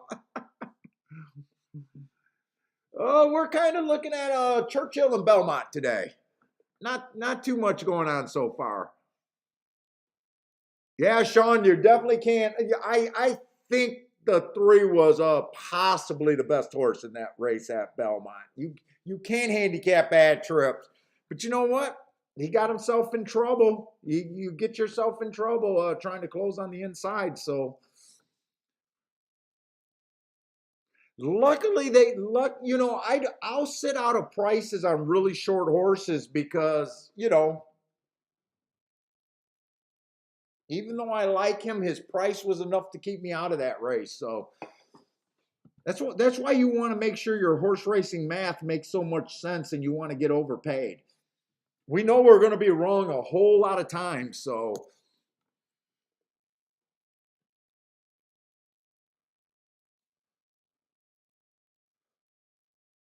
what's up, Paul?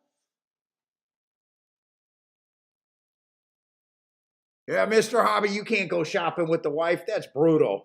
That's brutal.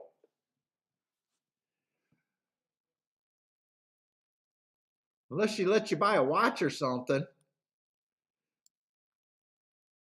Or go gun shopping with the wife. That's fun.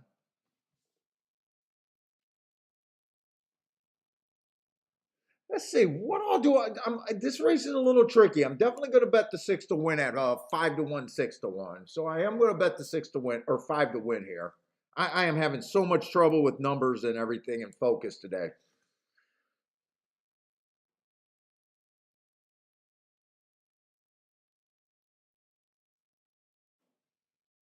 I could be a little interested. Can I be a little interested in this 4?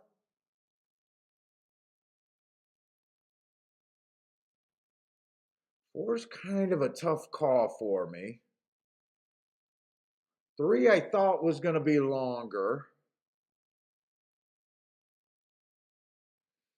I think it's post 1 through 6. Everyone on the inside is kind of rough to take. I kind of think the best horses in this race are the 5, the 7, and the, God, 8 is 14 to 1. That's really what I like, 5, 7, 8, except I don't like the outside of the track. I'm not sure how to play this, other than betting the 5 to win. Oh, Mr. Hobby, thank you very much again for another cigar, man. Really do appreciate it. We got another sponsor today, Mr. Hobby, sponsoring the Shake Up Cigar Habit.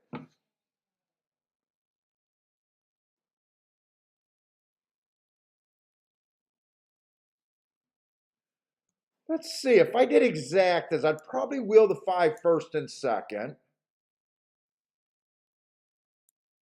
I'd use the 7, the 8, the 4, and the 3. Is that all I would use?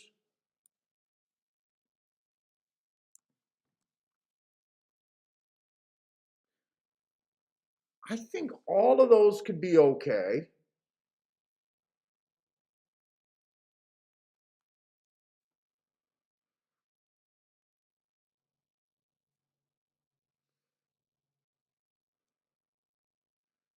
The only horse that I might even put a little bet on this 8 to win.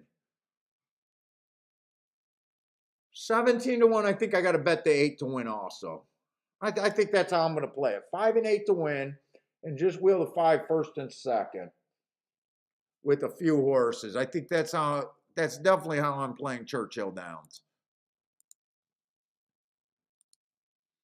It's a little tough of a race because my numbers are telling me that I want to be on inside, and most of the horses I like are on the outside. So that it makes it a little tough when I got conflicting things that I want to do here.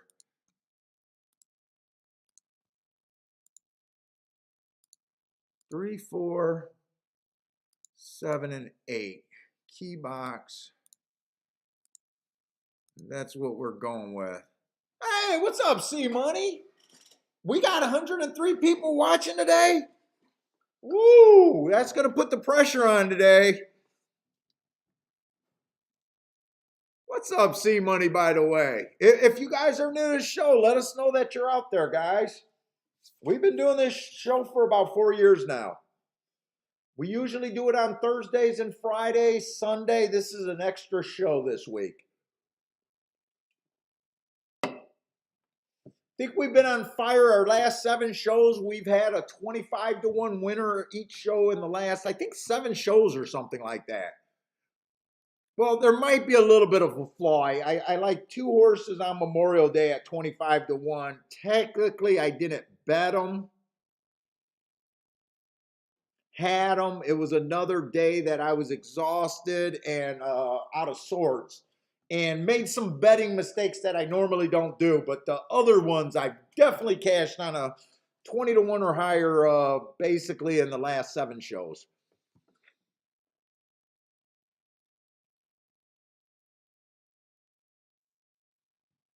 Yeah, give us some likes out there. We'll prove it on this show. Might not be today, but definitely. Mr. Hobby, I hate the shopping unless it's for me and I'm shopping for a watch or maybe a gun.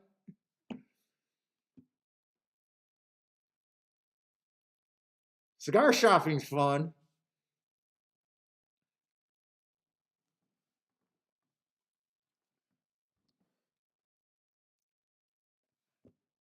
And if you guys are new, feel free to ask questions. Feel free to throw up picks. I'm only able to do 2 tracks at one time. I can't concentrate enough to do more tracks than that. But you guys feel free to put up tracks or plays no matter where you're playing. Just throw up the abbreviation of the tracks. That's all we ask right there.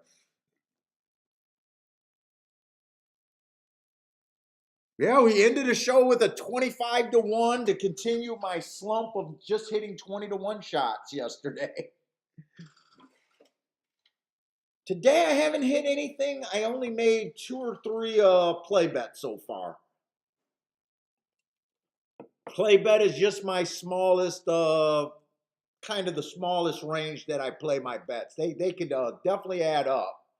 But when I say I'm doing a play bet, I'm playing at my lowest range. Let's see, long shot Louis likes the 6 over there at Churchill. Who's this gray? Is that my... Oh, that's the 4 on the lead. Okay, that's one of the horses that I was interested in. Shit, my 5. My key horse is a horse that's not running, though.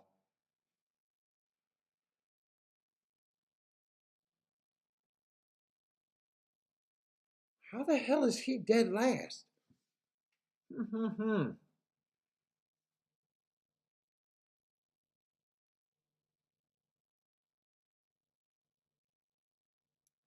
I guess I'm going to have to root for the 8 here. Unless my 5 gets gear, because I got all the horses. I just don't have a chance to win the bet. That's all. 8's done. And I think 5 is just too far back. I don't understand. I don't understand how the 5's too far back.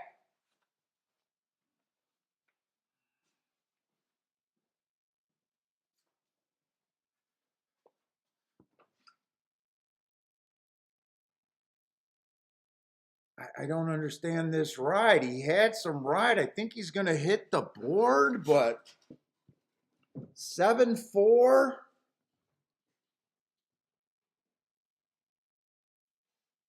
7-4. Can't tell who got third there. The glare out there is kind of bad. 7-4. That would have been a nice exacta right there. I really thought the 5 was going to do something there. I really thought the 5 was going to do something.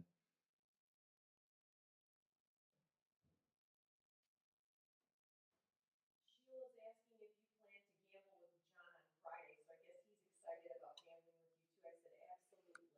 Paul is gambling with John. What is he talking about? His gambling or my gambling? At night. Oh, he's asking what?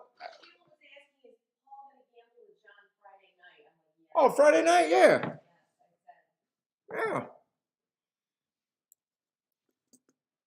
7-4-6-1. 7-4-6-1. 7-1 easily. I can't say I'm surprised other than, I mean, if this horse was inside of the 7 hole, I would have loved him.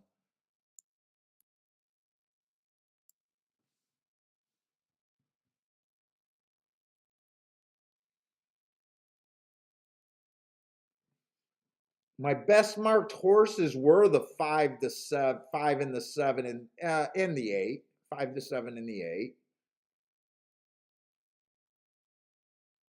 8 at least ran. 8 ran and chased. So I got no problem with the 8 not being there. He ran his race. The 5 is, I'm just kind of confused why I don't think I have a real story about why the 5 ran so bad. If I get a chance, I want to watch that replay.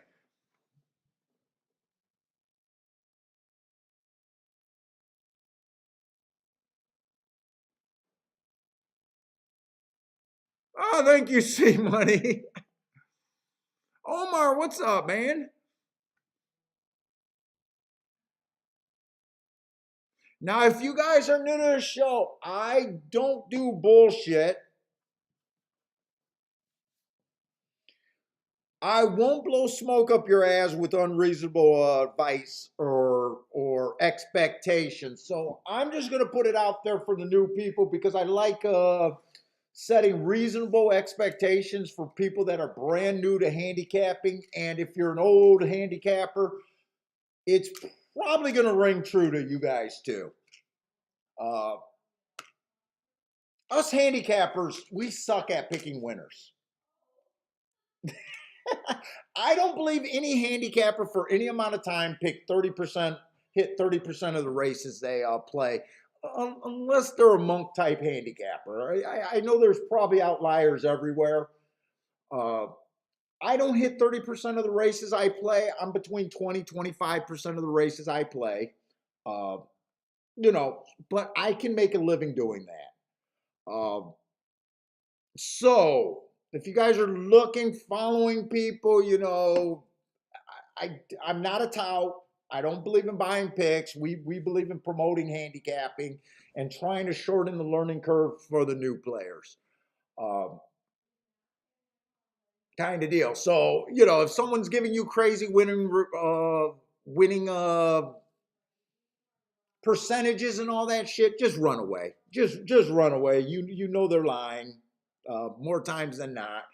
Uh, I believe that the way you improve your game, and horse racing's been taught completely wrong. All the books are picking winners, trying to find more winners. All the handicapping talk is how do you get more winners? Guys, it's not about your winners. It's about improving your average mutual. It's much better to get, it's way easier to get better. Improving your average mutual than it is improving your hitting percentage. It just is. And soon as you accept that fact, you can get better.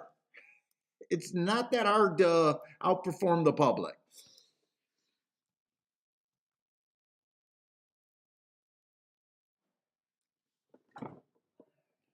So, I don't, I don't mind, losing races. I leave my losing days up there. I leave my big hits up there, kind of deal. But this shows more about just trying to show you what original, your original thoughts can help you. Horse racing, math, sitting out races is a real skill, that kind of stuff. Not necessarily, trying to convince you guys to pick horses like I pick horses.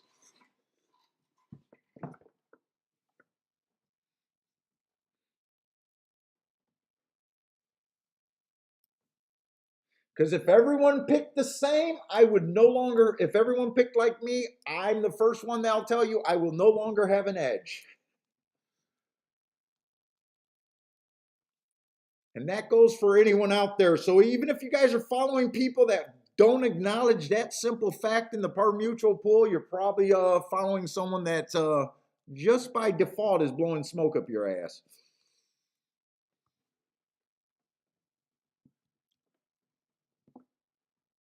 Michael Lester, you're still building that bankroll, man. Love it. Small hit at Woodbine, exacta and try.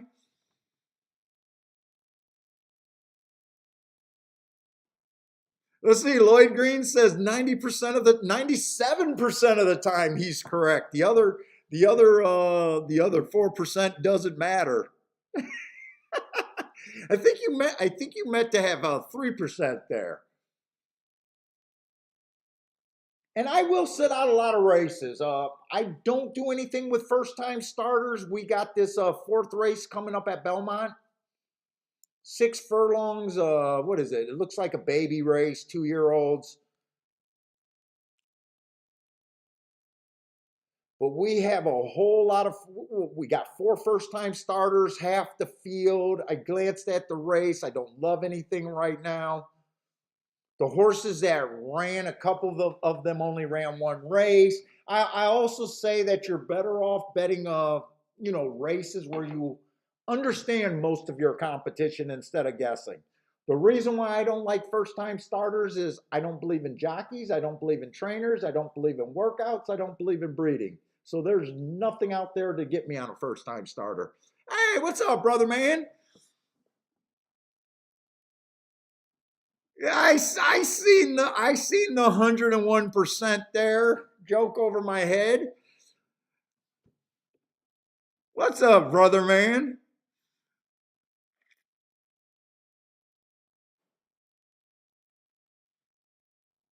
Hey, what's up, Peter? Peter's from Canada over there. We got a lot of Canadians over here. we usually have a lot of Canadians, but they are not my biggest market. Obviously, Americans are probably the biggest, but believe it or not, the second biggest market that watched the shakeup is Venezuela. Venezuela represents like crazy. Then I think it's the Canadian market. So the Canadians are in third place. And I think Brother Man's a Canadian, and I think Joshua's a Canadian.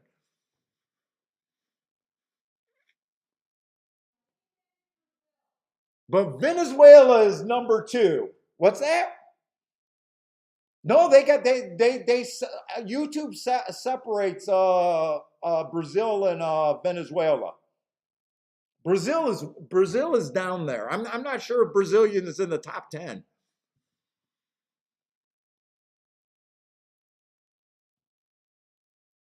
We're going to Vegas this Tuesday. Don't break into my house.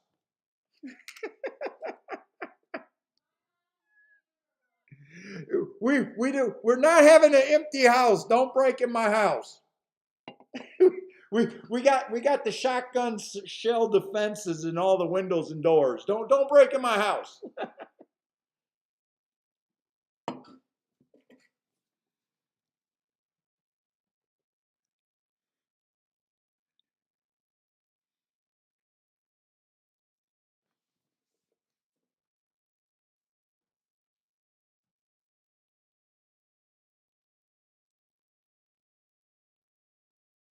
Oh, Rex, you hit that exact. Oh, thank you for giving me credit for putting you on the floor a little bit.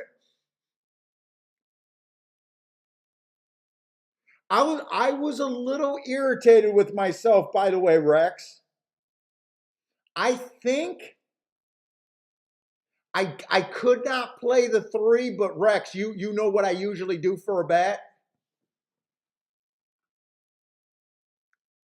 I overplayed that five horse, which I wanted to do, but in my gut right now, I'm a little questioning why I didn't do my standard play to the inside of the track. You guys know my rule. If you get it to a few contenders, you play to the biggest hit, which would have been the 5 and the 4 of the inside horses. I mean, you guys see me do this bet 100 fucking times. And I think that would have been a nice hit. I did not look to see it, but I was kind of wondering because I think the 4 was 12-1. But I did not play it like that. I overplayed just a 5 there. And I'm shocked at him. I'm shocked I didn't bet the 4 to win either at 12-1.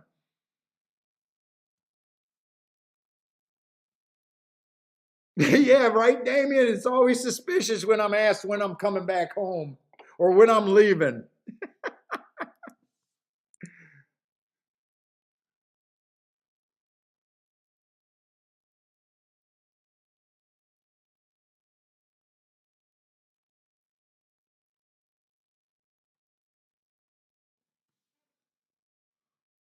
Let's see, and I was pretty sure that this 2 was going to be the favorite.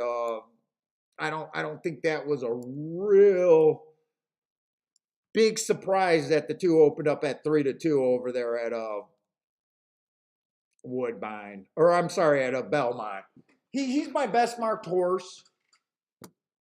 He only ran one race though, but that was a bad rail day, early pressing day. It was nowhere near the bad rail, but he earned my best marks. He went too fast to win.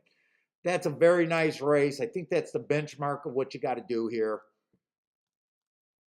But I don't do anything with 3-2s for the most part unless I got some fat someplace else, and I just don't have that.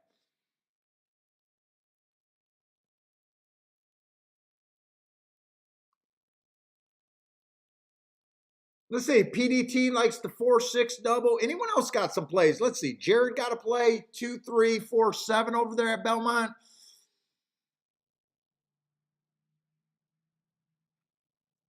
Oh, Rex says if you're at Harrah's, make sure you go next door to Casino Royale and get their oh, I cannot, Rex, I cannot stand to look at someone eating a chili foot dog. Oh my God, that just makes my whole inside. I can't do it. I'm going to start gagging just thinking about it. If you sat across me and you had a chili dog or chili fries, I'm leaving. I'm leaving the restaurant. I'm telling you right there. I'm getting up. I'm leaving. I can't handle that. I can't handle soggy bread. Soggy bread creeps me out.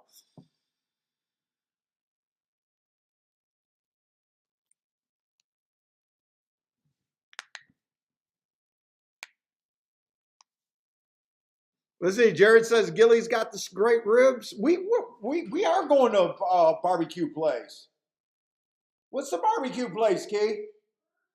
Virgil's Barbecue is where we go in the promenade or whatever. The Link Promenade, the Promenade. We go to Virgil's.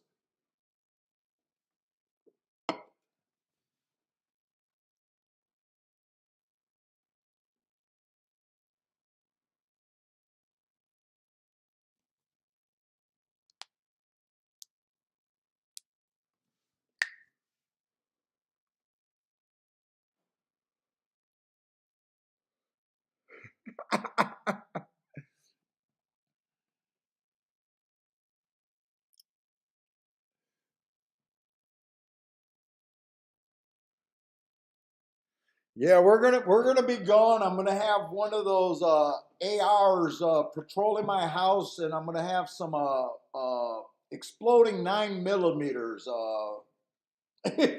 patrolling my house too for you anti-gun people. Those exploding 9 millimeter shells that blows people lungs out, according to Biden. I will be setting them up all around the perimeter of my house, so I don't have to worry about anyone from YouTube coming in. We'll have a loaded AR too.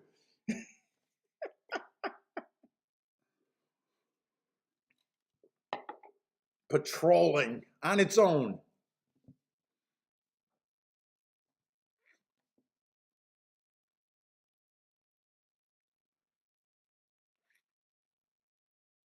Oh, Gilly's had the riding bull.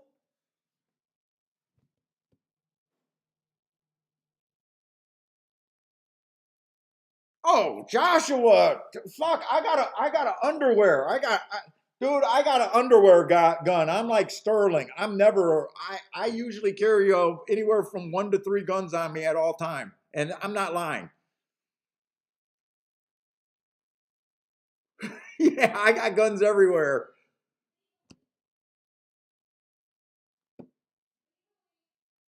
What? Security subscribed by Skynet.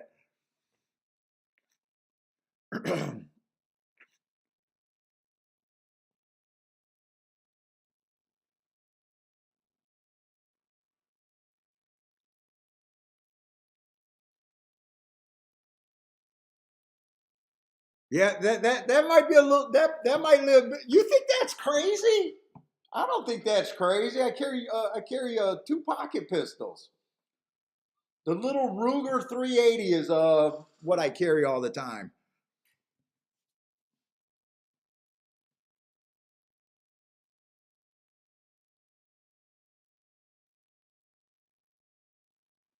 Joshua says in Canadian you don't do that stuff. Oh no, man. I think it's a good thing. I got my church gun.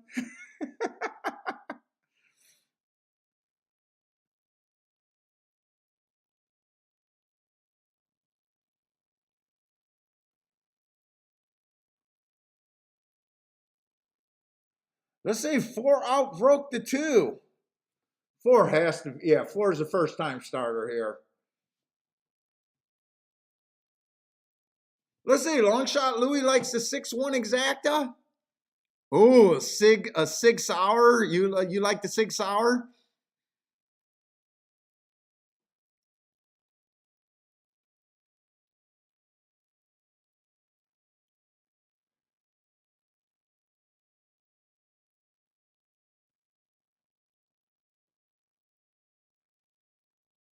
Yeah, the lead's always dangerous. I'm not sure if this two is going to be able to cut into it. Two looks like he really is trying to force going to the inside here. And he finally got his seam here. But he had to be careful riding where the three was all. Watch that run. I believe that the two was the better horse here. Whether the three beats, well, actually, the two is going to beat him. Okay. If you guys watch that replay, the two basically had the brakes on around that turn, waiting for that rail to open. And when he went through that rail, he just visually looked like he was walking on eggshells, like, I don't want to die, I don't want to die, I don't want to die. And that's why that three was able to get a first run, but the two just proved to be better of a horse. Joshua with the boom there. Jared with the boom there. Okay.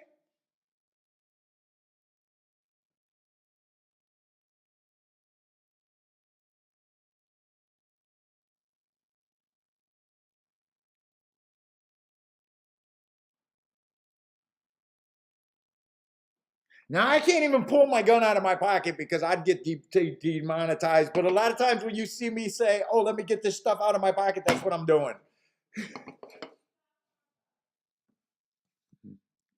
But yeah. Let's see. C Money got the Wolverine claws with the 12-inch blades begging for someone to break.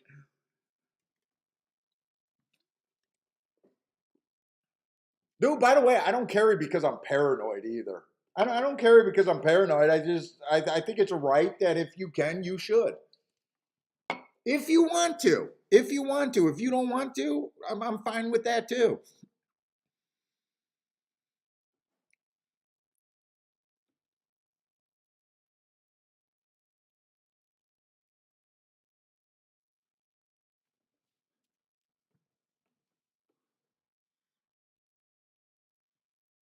Oh my God, Paul is the Judge Taurus. Wild Bill has the Judge Taurus, and that flame.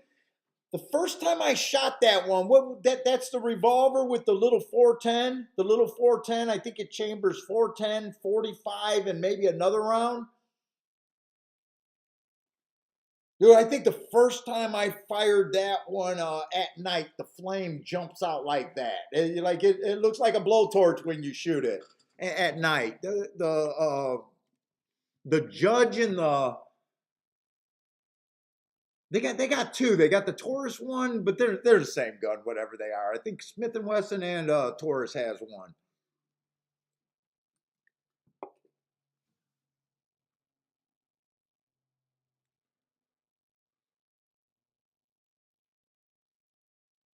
The Judge. All right, 2 won that one, but not, so far the only winners that I'm calling out right now are like just short price horses that I just have not been willing to bet. I think I made maybe 4 play bets total, and so far I haven't hit a play bet either. But we're hanging in there. I'll be right back. Dude, I feel like I'm drunk and I'm not because I'm tired. Does this feel like I'm flooring?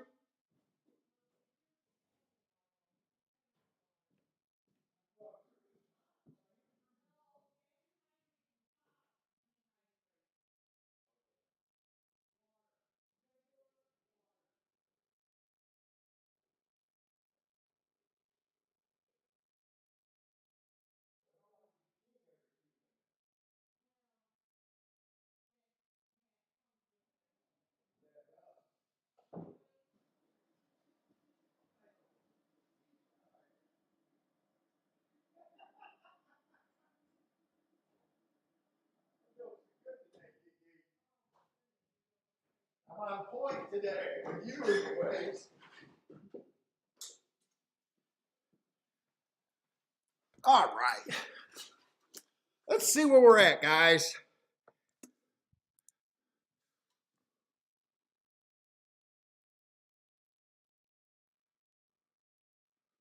Oh, yeah, the 410. Woo! Those were hurt.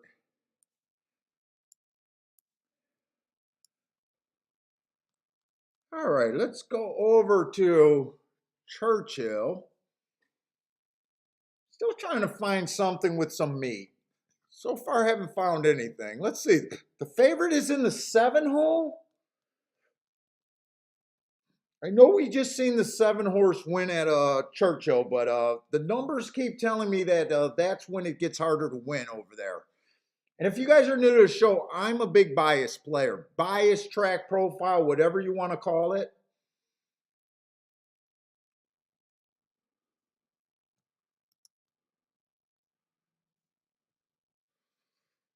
Let's see. We got a mile claiming 40,000 on the dirt there. Let's see what we got. The 1 horse, 3 races ago, speed favoring track, gave the horse an asterisk for not having the lead. 1 tick slower than the fastest winner, average. That's a nice race right there 3 races ago. Came right back, won off of that race. Fastest winner of the day on an early pressing day, so fit the profile. And then last race, it was early pressing day. Got a slower start than usual. I gave him an asterisk for being a closer on a day that speed and stalkers were dominating.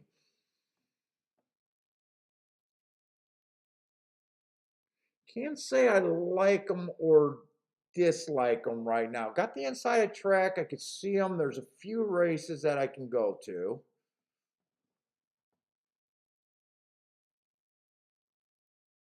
Actually, he's a nice price. Wait a minute.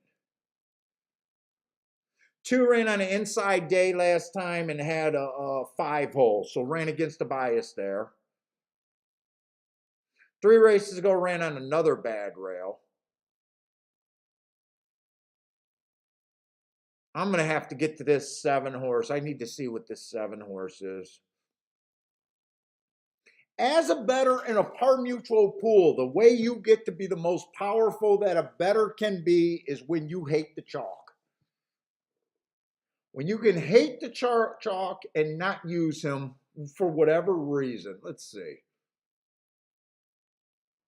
God, definitely been running in some classier races. That claiming crown race 4 races ago, the rail was terrible that day. I do know that for a fact.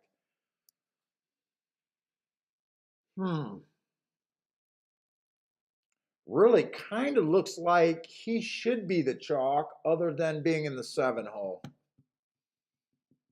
God, I was hoping to just be able to play this race. Let's see. 8's going to be on the even farther outside. I love that race. So we got 2 solid horses on the outside. 6 is nothing but a $25,000 claimer. I do like the 5's horses last race.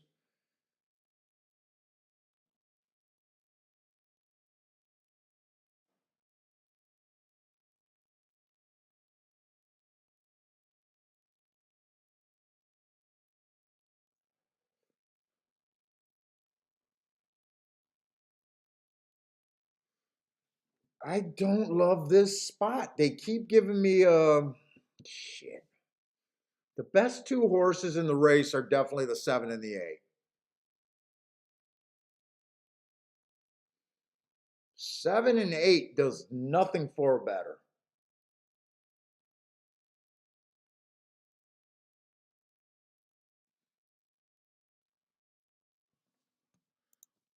If 7 wins, what are they playing to the inside? Let's see.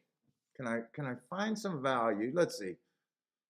You know what? 7 to the 1, 2, 3 are all paying good.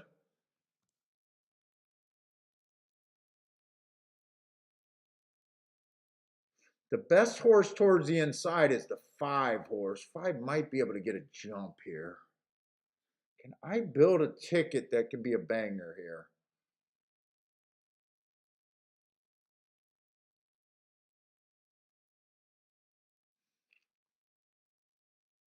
this track was fair, I would have to say that it'd be really hard for the 1, 2, 3 to get second. Let's see, and I keep thinking Churchill is the inside. Churchill's not the inside, it's just post 1 through 6. 5 at 7-2, I can make that bet, but do I really want 7-2? 7-2 is not really a price I do anything with.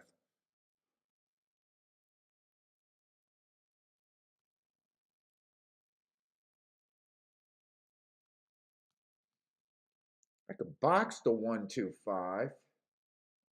I'm gonna play another play bet here.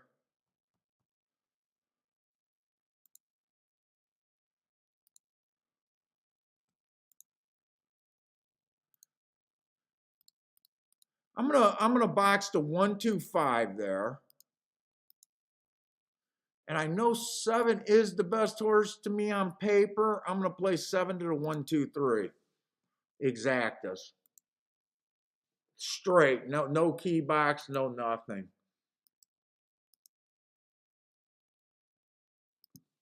I think those are all paying good enough.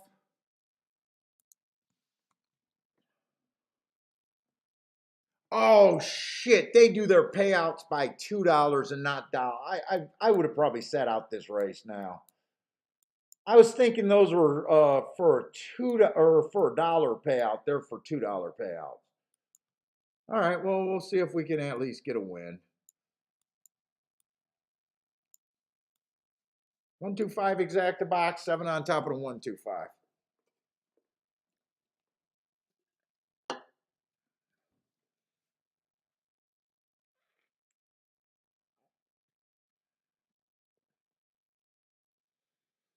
Eight's going to be able to cross over fairly easy. I'm just hoping he had to use a lot of energy there. I need him to use a lot of energy there.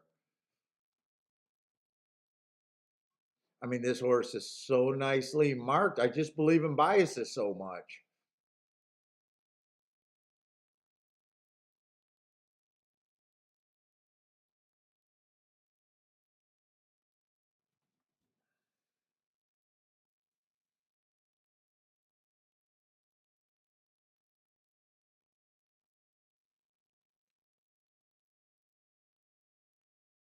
And I keep thinking this is an inside bias. It's not an inside bias. It's the first 6 post positions.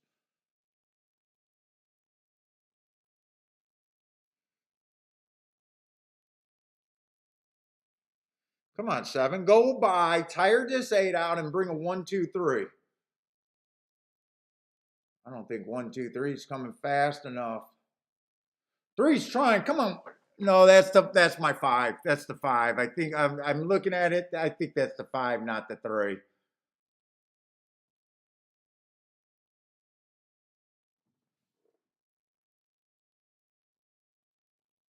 And that's the exact. I want no part of 6-5 over 7-2 or whatever it is. 8-5 over 2-1. All right.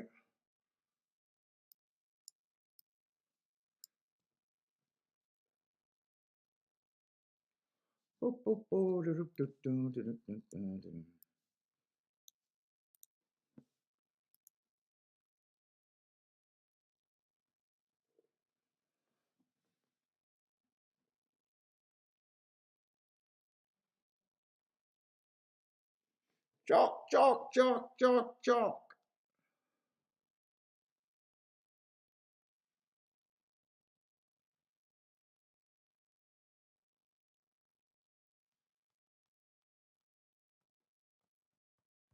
Chalk again.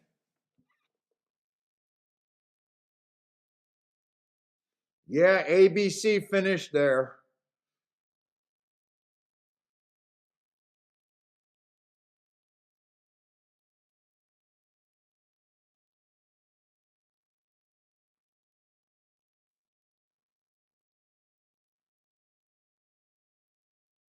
I don't know why I keep thinking, I keep saying that. I know that Churchill's down. The first 6 post positions is where you want to be. I don't know why in my head in my bets I keep trying to get alive to the 1, 2, 3 there. I don't know why I keep doing it. It's Belmont that I want to be 1, 2, 3. But I keep like that race. I was 7 to the 1, 2, 3. I'm almost laying on it like it's a crutch right now, and it's not really doing anything for me. I did think the 5 was the best. So 7, 5, and 8 were the best 3 horses on the paper by far.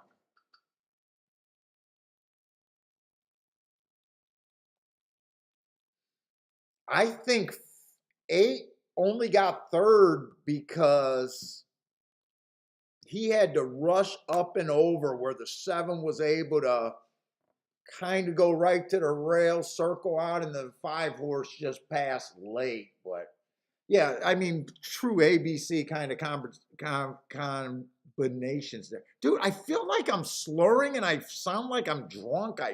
I went upstairs and asked my wife. I'm not drinking today. It's just because I'm fucking tired. But I do feel like I'm coming across drunk today. I don't mind coming across drunk if I'm drunk. but not if I'm sitting here stone cold sober.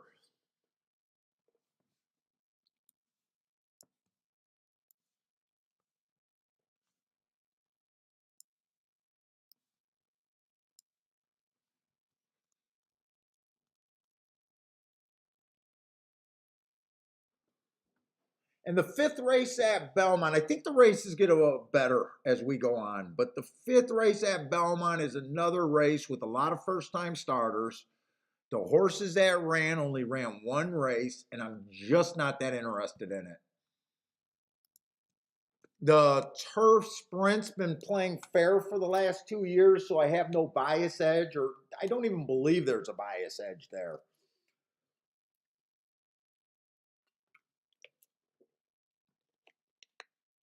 Mr. Hobby's taking a nap for the 5th race. Me too, man. I need to regroup and get my thoughts straight.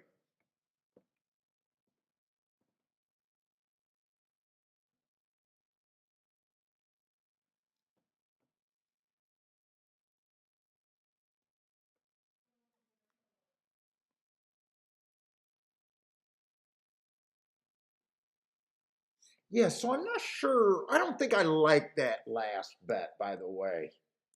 If you guys are new, I tend to review a lot of my bets and I review my losses more. At the end of the day, win or lose, you just want to go back and feel like you were making the right plays at the right time for your handicapping. And I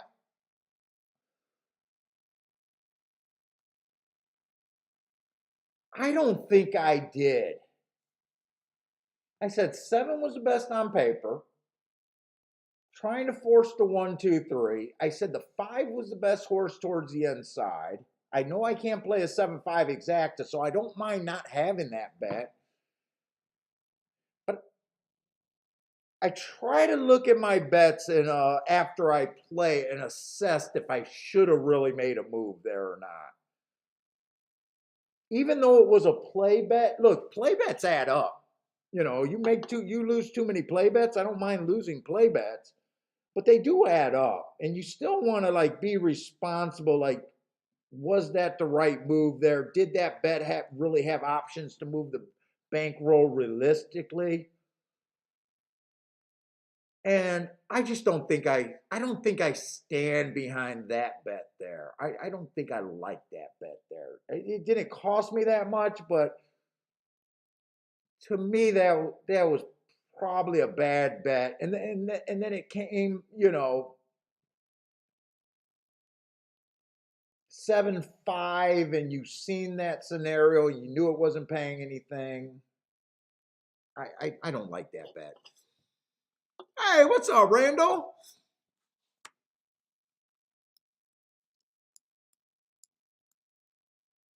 Oh, I'm putting no bet. Don't like. Yeah, I'm not allowed to bet it, and then when I lose, put on my record keeping that I didn't bet it. I'm not allowed to do that. I'm just gonna write that I did not like that bet, so don't like the bet.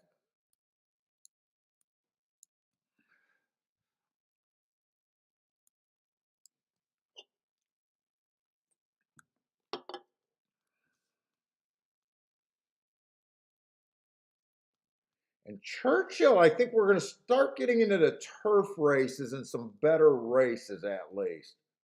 Hopefully better races.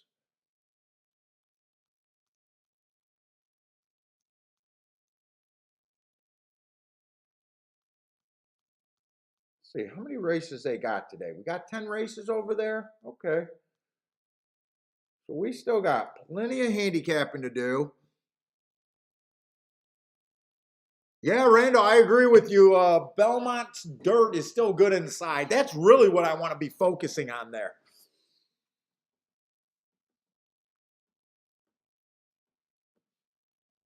So far, haven't really found anything to take advantage of.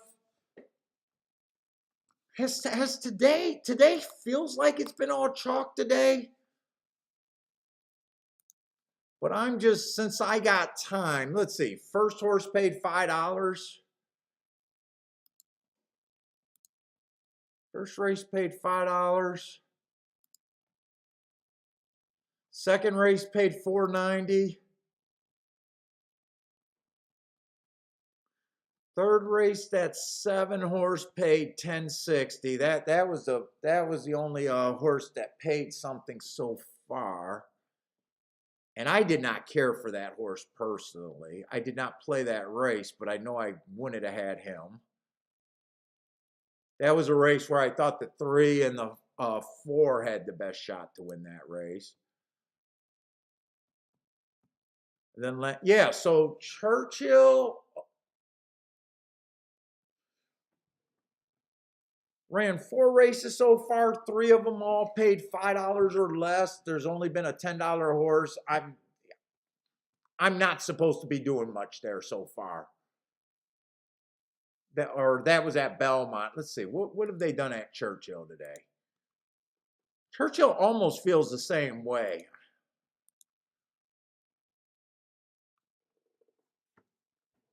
6 horse in the first race paid $9.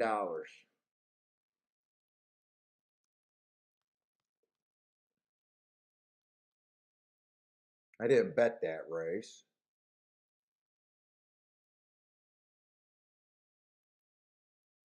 I don't think these were my contenders. I think I wrote down the result there. I don't think I liked that race at all. I think I wrote down the result. Let me just write that there so I don't think that.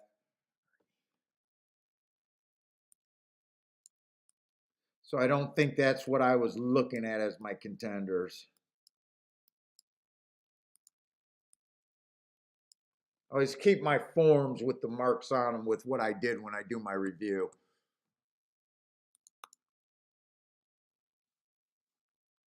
Second race, the 6 horse paid $8. That race I took a little shot at. Okay. That race I played a little bit. So Churchill's been chalky, but not terribly chalky. A bunch of 3-to-1s and 5-to-2s so far. 3-to-1, 5-to-2s. Okay.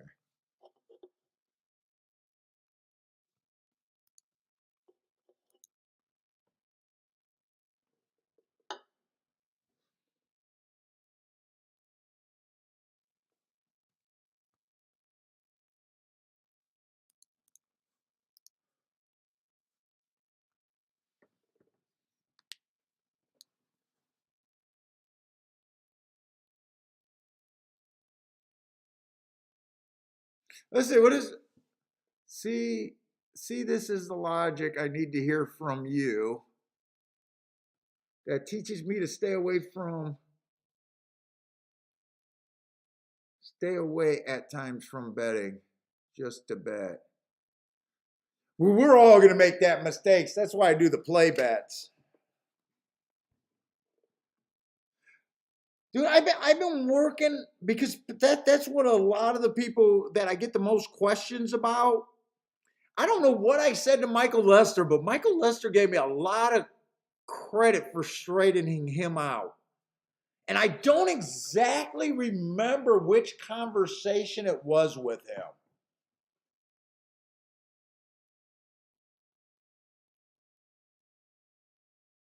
But I keep working on that video because Mr. Hobby, that's the most question I get. How do you, because they watch how I operate sitting out, how do I tend to get the bailout races so often and sit out of races that I know is dangerous? Part of it is that I always start with price in mind. Like I always know, look, I'm only going to hit 20% of my races. I need them to meet a certain threshold to make a paycheck, right? When you think like that, and then you start looking at the plays that you can get to in a race, and you're like agreeing with the crowd. But I've been working. I've been working on some videos like that, and most of the stuff that I make videos that aren't live streaming, half of them get thrown away. But like most people start with the horses that they like. You should always start with knowing what kind of prices you got to get something you like. It's subtle. It's subtle, but it goes a long way in changing your approach to the game there. You watch other people and it's all about who they like. Prices be damned. I like the four. I'm gonna bet him. I thought I was gonna get 4-1 on him. He's 8-5. I'm still gonna bet him. That kind of thought is just wrong. I don't care if he wins today or if he doesn't. It's just so wrong. Hey, what's up, Synchrotron?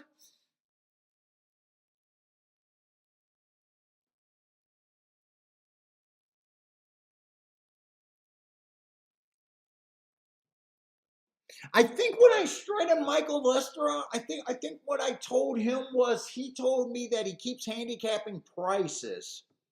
He keeps getting to prices, I think he said. But he always felt like he needed that chalk crutch. Like, oh my God, no one else liked him. And I think I just banged him over the head like, you're so when you bet those short price, what are you doing? I'm only winning 20% of the time. And how does that make you feel? Well, I'm losing. Well, if you stay at 10-1 and higher, what does it do for you? Well, I'll be winning if I hit 10% at 10-1. I don't remember exactly the conversation, but man, and I'm putting his name out there because I know he doesn't mind me saying it. We've talked on Skype and the phone, so. But a lot of it just has to do with the math. When you really understand the math, that we're not betting on. Everyone thinks we're betting on horses. We're not betting on fucking horses. You're betting on fucking scenarios, and it should be always the math. You're just handicapping to get to certain scenarios.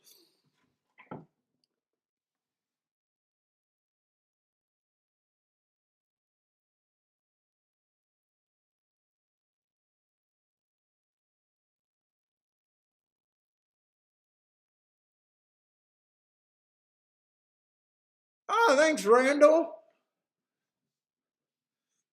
I know, my dude. I keep saying it. The person that we get a few haters, but the person that really hated me doing this from the beginning was my wife. If you guys are new, ask yourself, how many of your wives are pissed that they're giving away handicapping secrets?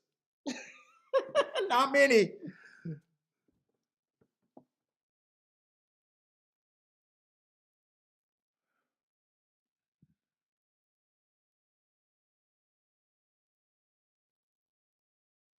Ah, thank you, Rando. I do appreciate the comments like that, man. What's up, Elliot?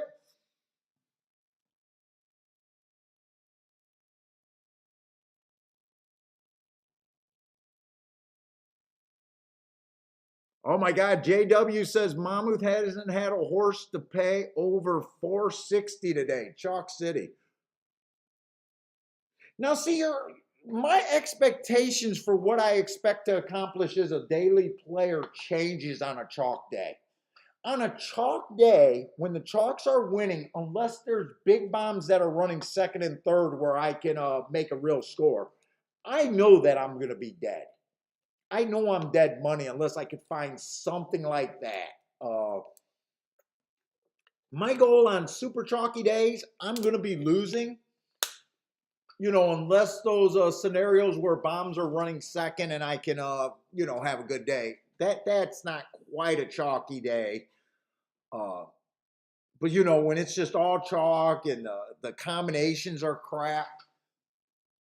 My best case scenario is to have a losing day, but as long as I can keep it below my average losing day, I'm pretty happy. A disaster on a chalk day is when I end up losing more than an average losing day.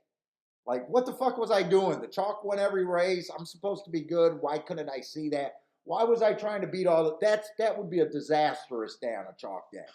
Right now, where I just got a few play bets in and it's been fairly chalky, is basically as of now I'm kind of doing what I'm supposed to do. I'm slower than average right now. We don't know how it's going to end up. What's up, Carlos?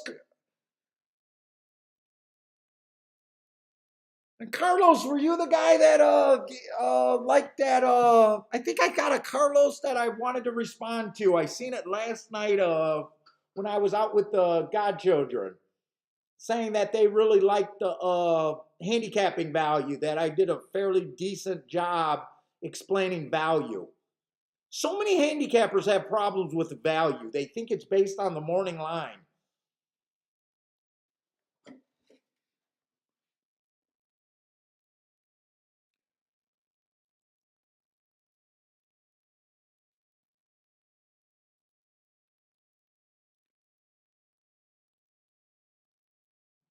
Let's see. So this was the Belmont race. So I don't have anything going here.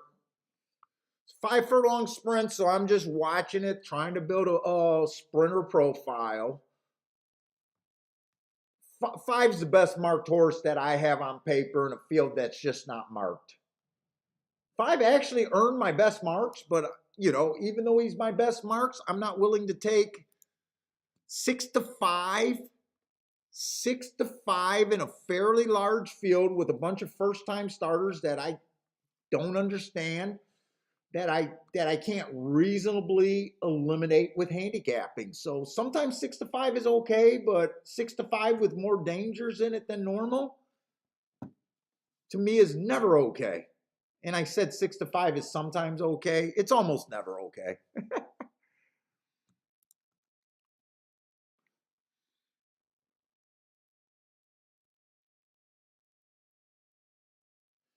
I want to try to use the restroom real quick.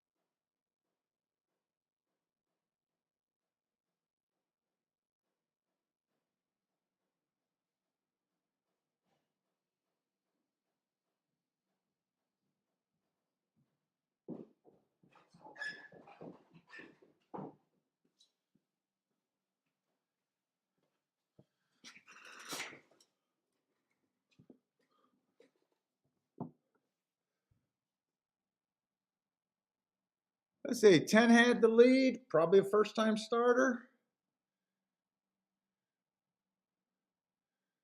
2's going to catch him. I think another first. Oh, no, 2 ran before. Didn't earn the best marks. had a little bit of trouble, but I got no problem with him improving. And I don't even know if the 5 held on for third or if he did.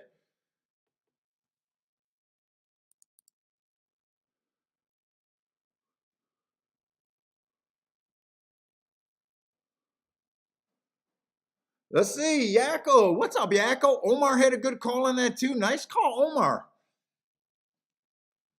Omar liked the 2 there. Had a little bit of trouble first start. Took a lot of money first start, actually, but you know, these are things that don't excite me. But that's not saying other good handicappers can't be thinking that this is a play of the day. Nice call, Omar. Boom, baby, boom, right? Nice call. I don't know if the 5 is junk. Ran one race.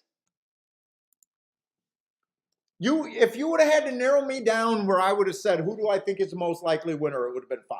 But I would understand how much danger.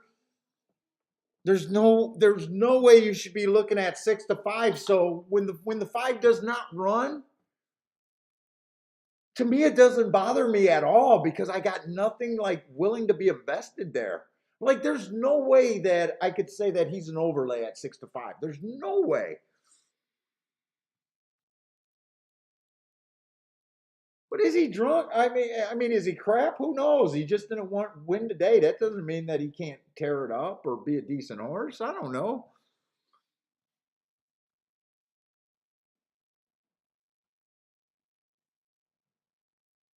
Ah, Randall also had the 2. Nice. Randall liked the 2 there.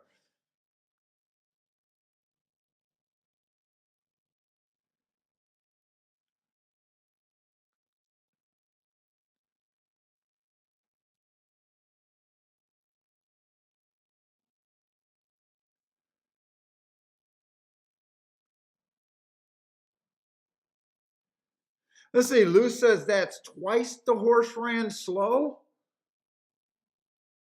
What, the 5 horse? I thought the five. I keep profile. He went fast in his first 2 calls, first race, but I don't even know if that's the horse you're talking about. Burnt money twice in a row. I'll tell you that. He did burn money twice in a row.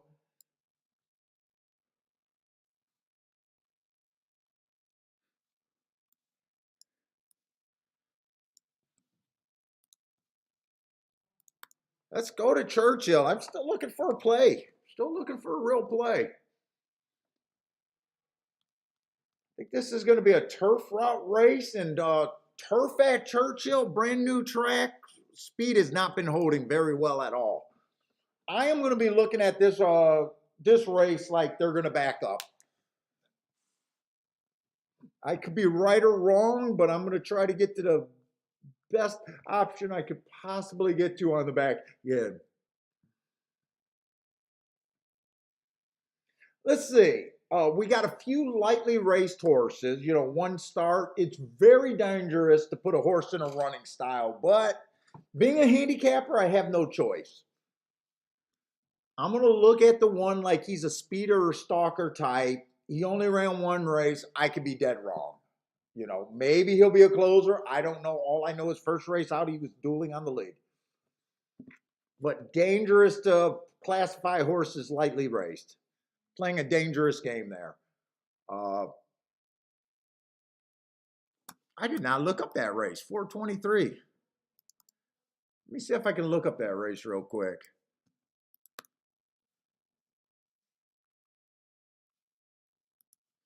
Really dangerous game. 423. I got that was a bad inside and timer malfunction.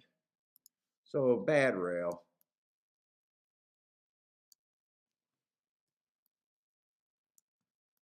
Bad rail.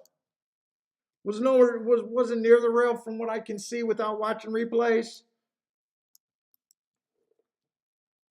Let's see, 2 ran against the speed favoring track, so did run against the biased track that day, according to me.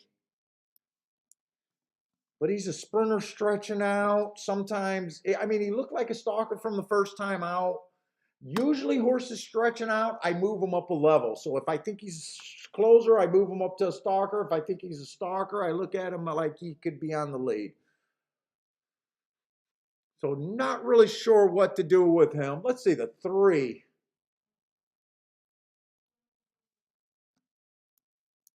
Three looks like this horse could be a closer. That race 2 races ago got in position. Nice price, 28 to 1. I might be a little interested in the 3, but I can't. But it probably won't be a major bet.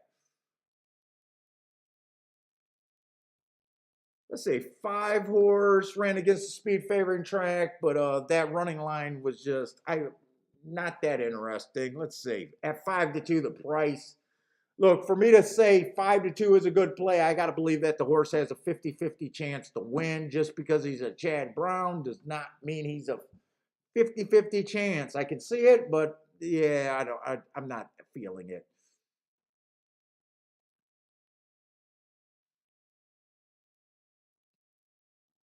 6, not too interested in. Let's see, 7, I love that race 3 races ago. First time out, it was inside closing day. Tried to go wire to wire, going too fast to win. Problem is, 10 to 1 is tempting on him. 8 horse went too fast to win while closing. Wait a minute. 845 to 1.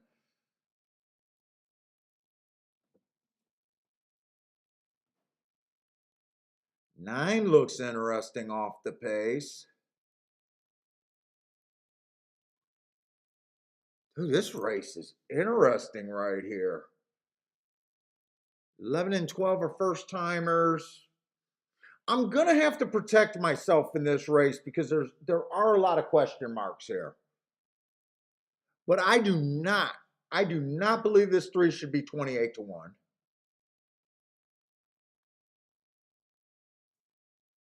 And I do not believe this 8 should be 45 to 1.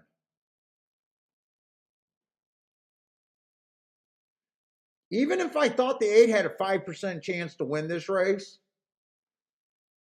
he's still a play at 48 to 1. He's an easy call for me to make at 48 to 1. And 3, I probably have about a 10% chance to win the race. And at 28 to 1, I can make that play I can make that play all day long. I'm gonna Dutch those 2 horses, and is that it?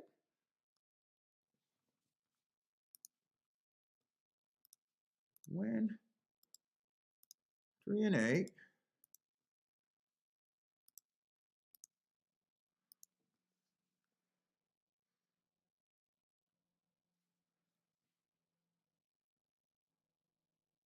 Nine, I probably think 9 is about the right price.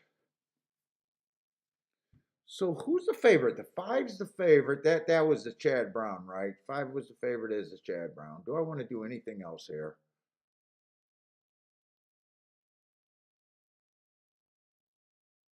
Seven's the only other horse that interests me here.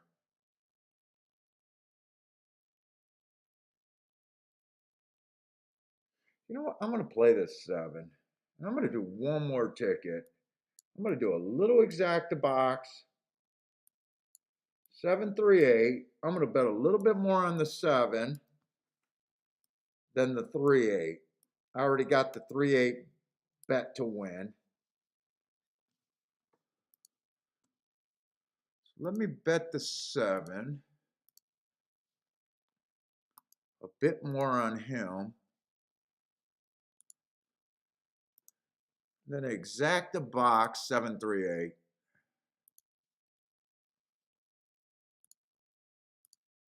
7-3-8.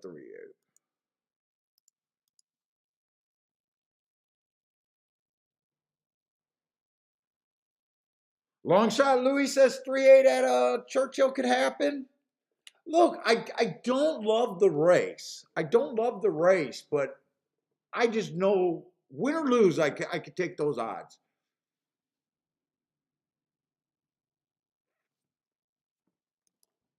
I'm just betting on. There's 12 horses in this race. Basically, I'm betting on 12 ping pong balls. I'm not even betting on horses. Sean likes the 13 at Churchill. Nice price on him. Who is the 13? Oh, he comes off the pace. That's another one that comes off the pace. This is a dangerous race. That's why I got to protect myself by doing play bets here.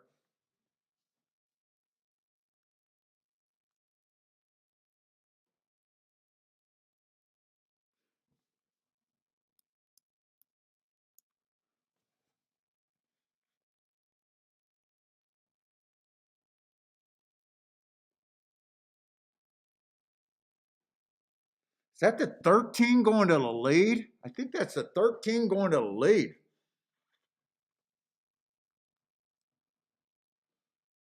That's why it's so dangerous to just say he's a closer. Now he's a front runner today after being looked like he had wanted nothing to do with the lead there, but I got no problem with it. 23-1, that sounds like that could be fast. 11 is in second. 11's a first-time starter. Man, he's really out there trying to run them off their feet.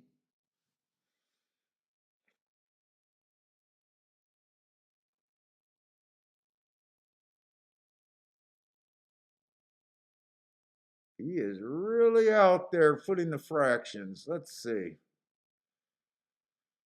Are we going to make a run? This horse on the outside's making an eye-catching move, but I'm not even sure if this horse is done running. Come on with this 8. Is this the 8? Come on with the. Oh, no, that's the 1. Isn't that the 1? That's the 1. That's not the 8. All right. They're going to close there.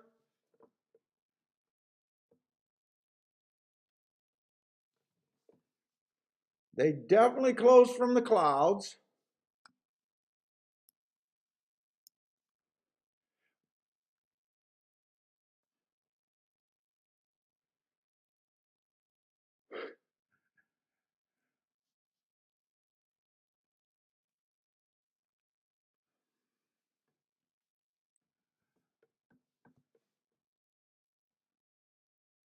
Randall had the 1. I'm looking at it because it's just funny. The 1 horse was the only horse that kind of went to the lead first time out, and he's coming from a mile off the pace today. You know, I said I would have had to guess that he's going to lead, but he came off the pace today. 13, who was a mile off the pace first time out. That's why these races are so dangerous, and you got to protect yourself. Or not play him at all. I thought that race was worth playing. I wasn't even close, though. And in fact, the public had the 1 as the public choice, 5-2. The 10 was 5-1. The 2 was 6-1. So I got to give it to the give a lot of credit to the public. They had that pretty narrowed down right there.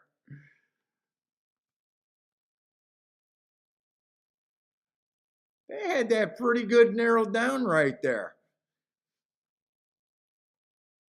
And as far as that being a turf race, I'm pretty happy with them coming off the pace there. I'm just completely wrong that race, but when I'm wrong, I want to be right about the running style. I want to be right about the running style, or if I thought there was a bias there. To me, that's more important.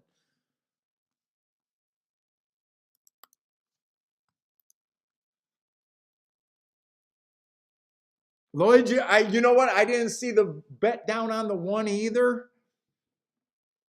The other thing about that race, if I would have seen the bet down on the 1, I couldn't even tell you if that was good or not. Like, it would have done nothing to me. You know, like when you got horses that have form or a lot of races, you understand what they kind of are. When horses just run one race, it's almost you're almost always kind of or I am almost always kind of confused or not confused. I don't know if it's good or bad.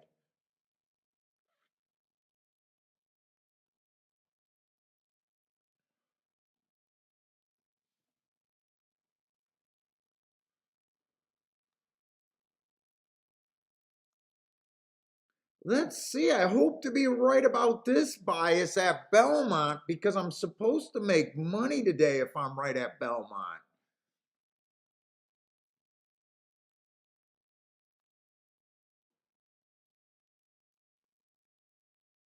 I got enough time. I want to do a little extra work here at Belmont real quick.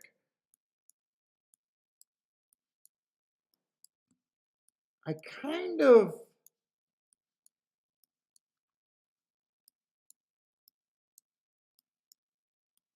I got two dirt races back to back. I came in thinking that the inside's going to be good today at Belmont on the whoop on the dirt.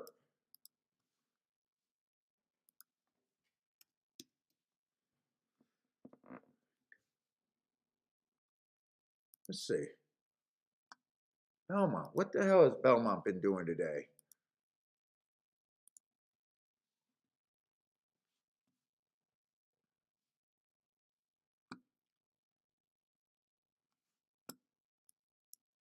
Four horse won the first race. Two came in second, so pretty inside, pretty inside.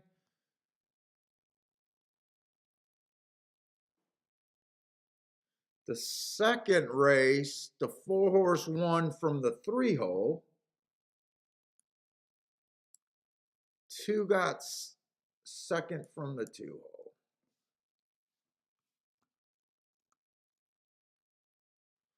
Then we go to turf. That was a 6 post. Stonking. That's a turf race. I'm interested in the dirt.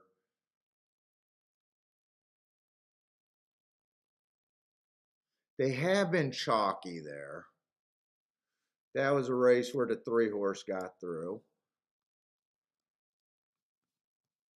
So just not that many races, and the races that were ran on the dirt were all chalk. So far, it's still looking like inside's been good, but it's been chalky. Sometimes when you're talking about track profile or bias, you always borderlining, well, were the horses supposed to be the horses that won, or is there underlining bias?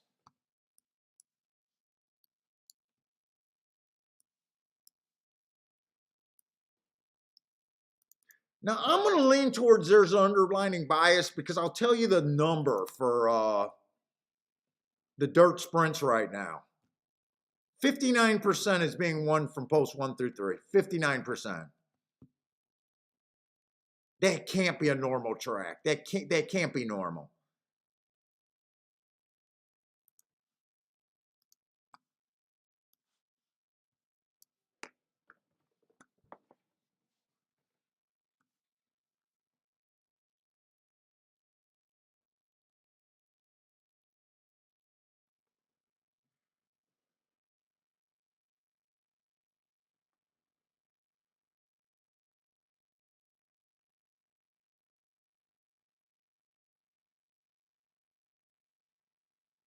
Oh, is Grandma fishing today?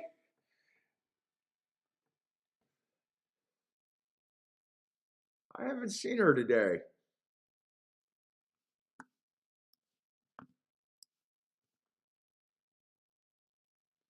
Let's see, just looking at the odds here, there's not a lot of room here for spreading at Belmont so far today.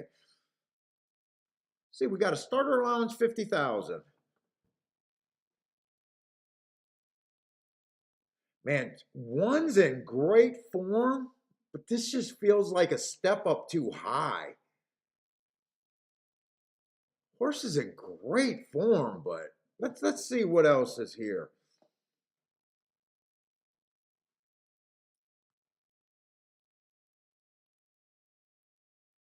2 hasn't done nothing wrong other than I don't like route to sprint shit. I don't like route to sprint.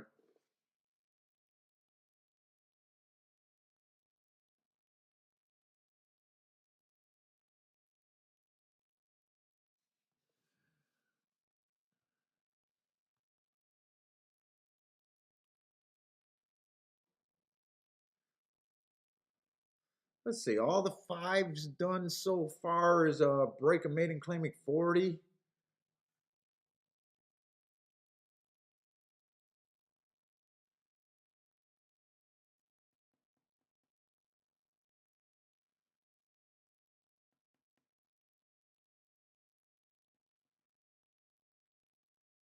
Seven's last 2 races were pretty nice. Yeah. There's not a lot of room here. There's just not.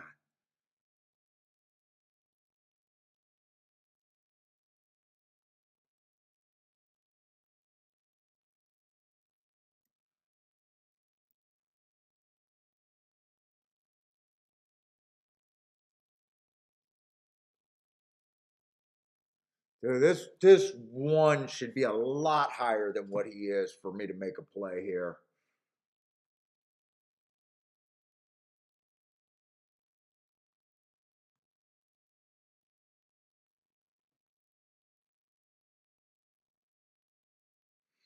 She just beat the 6 horse.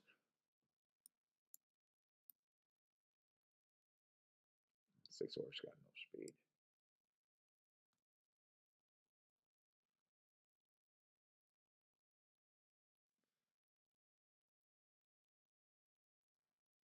I'm a little interested in the 1, but 5-1 is so wrong on this horse.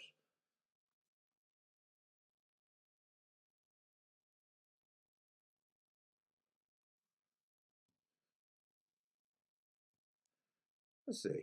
Starter allowance for 3-year-olds which have started for a claiming price of 50,000 or less.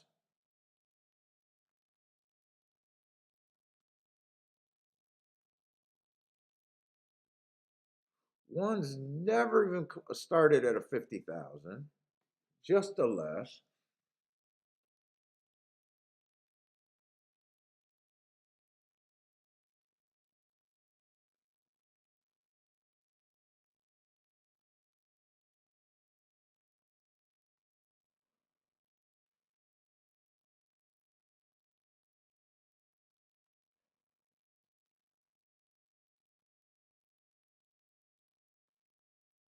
Really, there's not much in this race. They're just a bunch of maiden and maiden claimer winners. That April 14th race over there at Aqueduct looks insane on this too. 20, wait a minute. Aqueduct runs some extremely slow time.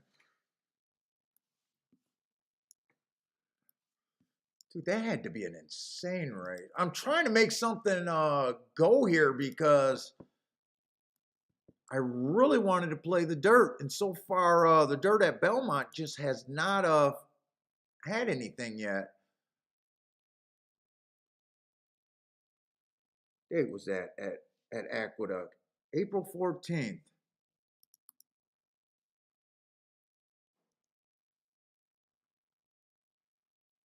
4-14th. There it is right there. Dude, that race was insane on this too. Do I want to take a shot with this 1 and 2? I mean, it's the only thing that offers anything. I think the 2 could be reaching a little far there. But I keep looking at this like this is a starter allowance race. It's not a starter allowance race.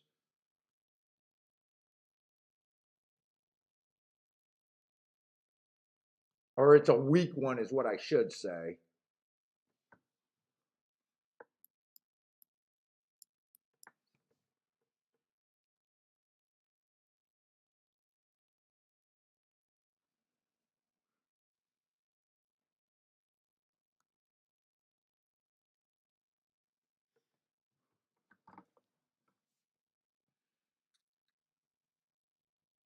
I want to look at some doubles.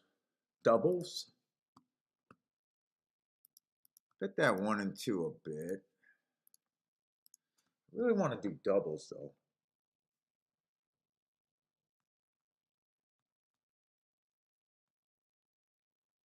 I think I'm gonna really like the next race. I think I want to use that. That's a dirt race, right?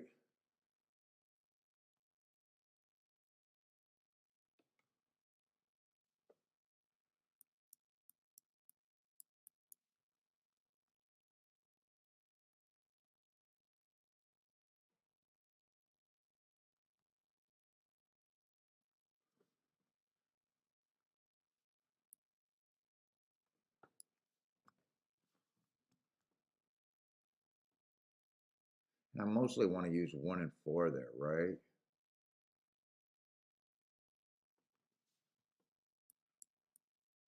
One, two, four.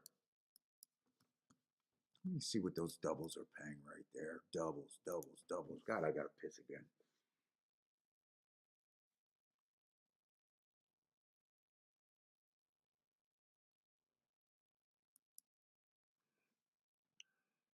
I already got 1 and 2 to 1, 2, 4.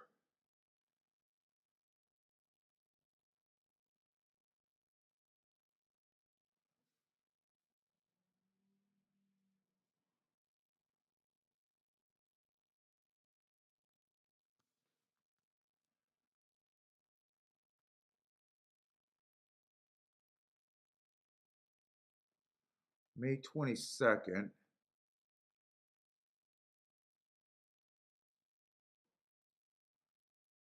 Problem is, I'm not sure if that 4 got any speed.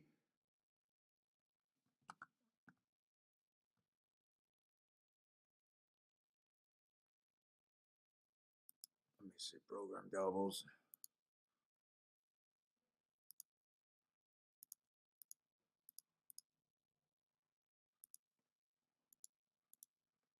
Give me that double.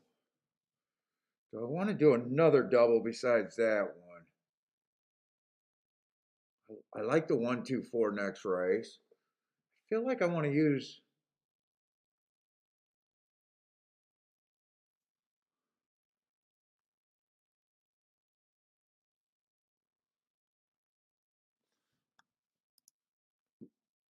One more ticket. I want to play to the inside. I don't care. 1, 2, 3. Till 1, 2, 4. I'm going to play that one for smaller.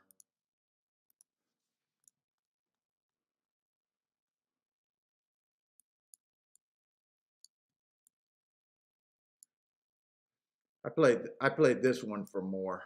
I gotta go restroom again. That water is killing me.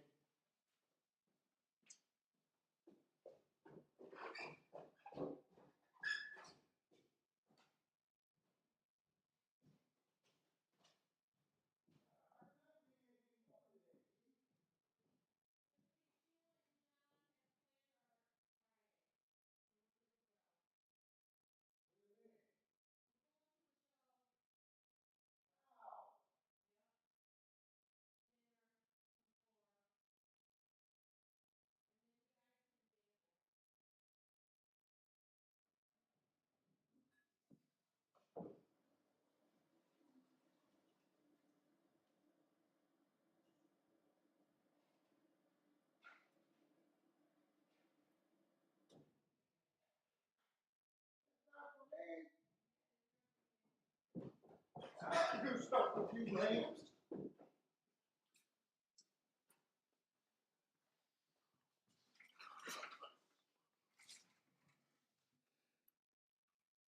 Come on, two. Be as fast as I think you could be. He's not, is he?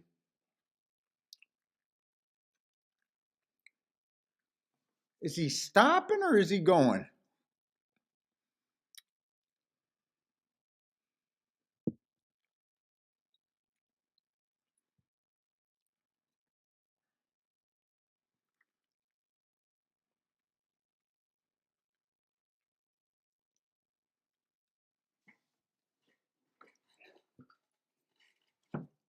I can't get nothing going today.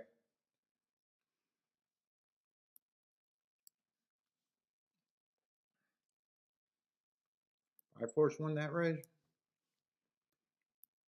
I still like the next race.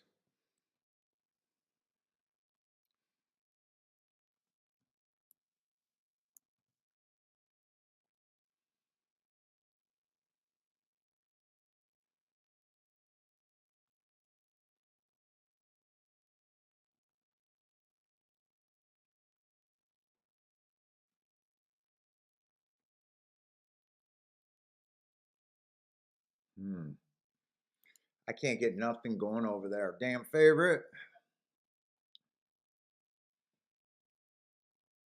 Hey, what's up, Matt Gray? 5'7".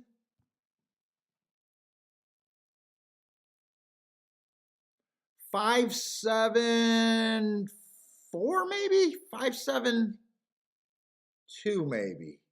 Definitely 5'7", 5'7" something. 5'7" 4" 2", 5'7" 4" 2".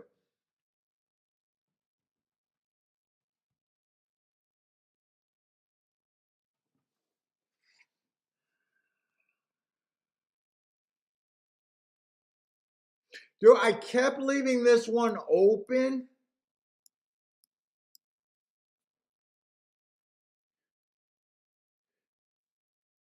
Because I wanted to go an all to the 4 next race is what I wanted to do. And I kept saying, you got to use the 1 and the 2. I really played this race for the next race.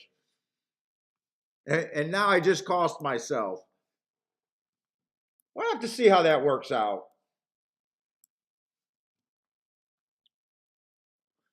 Because I think 5 to the...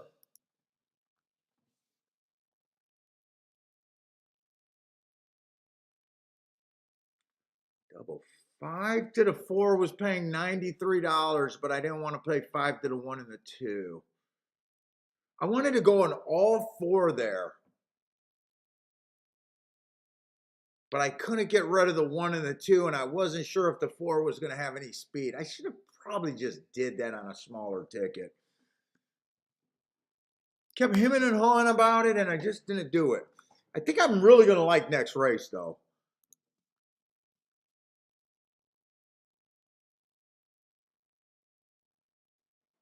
Hey, what's up, Sean?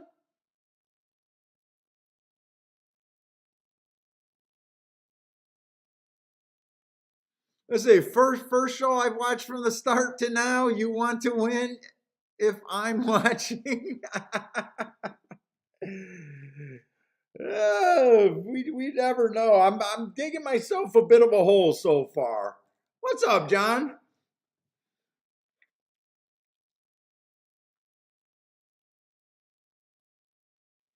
I'm definitely digging myself a bit of a hole. The play bets are starting to add up a bit.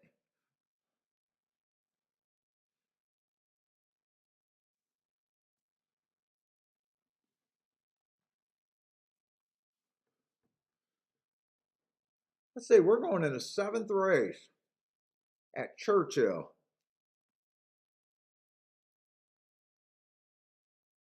to quote Ted, yeah, I hope I don't need a ditch digger for my hole. I need to close down this hole.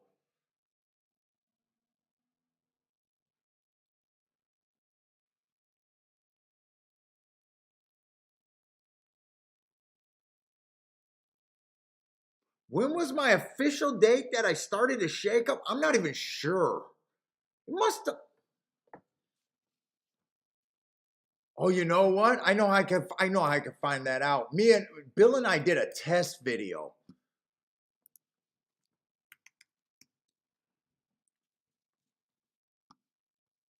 We did a live stream, like kind of like here, I bet I can figure it out real quick. Because I did not believe I'd be on this long, by the way. Dude, it says I got 672 videos up there.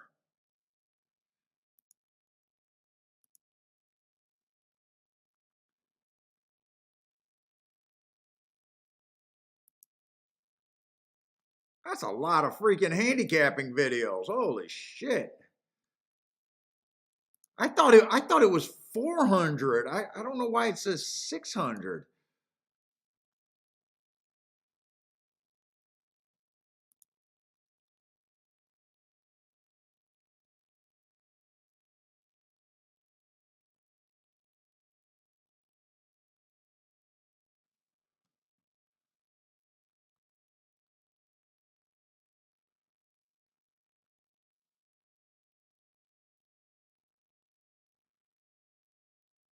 I think it was no, it can't be 2020. No.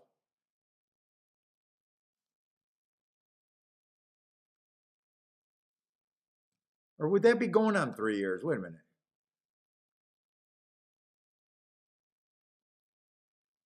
$925, 2020.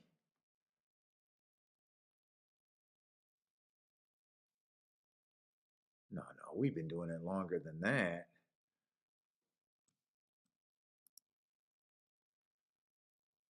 I don't know. I'll have to figure that out. I don't know.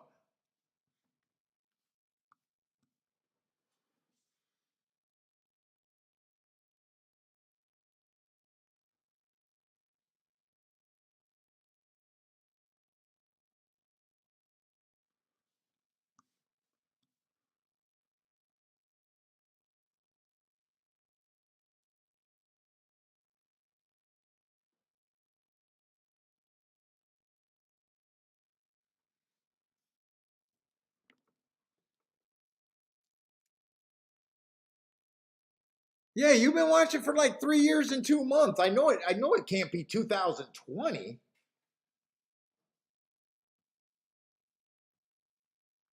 Yeah, it's been a long ass time.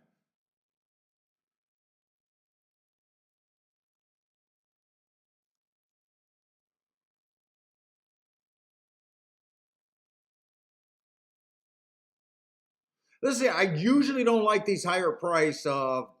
Let's see. We got an optional claimer 150,000, but we got a lot of stakes horse in here. I'm probably not that interested in this race right now. I got to find something that I really want to play. Let's see. 4 races ago, Stalking Day went too fast to win. I like that race. He gets the big improvement, come right back and win off of that race, but a $62,000 win. 2 races ago, Inside Speed Favoring Day had the inside but no speed. I love that race. Last race had the inside. Inside's been good. I'm just not sure where these horses fit on class is the problem where I get up here. Let's see, I don't keep track of Raceway Park or Mountaineer.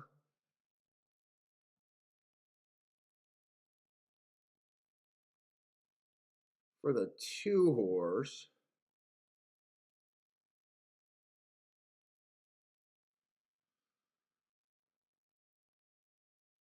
Let's see, the 3 horse been running good. Average second average 4 races ago for a nice second. Comes right back being the fastest winner of the day.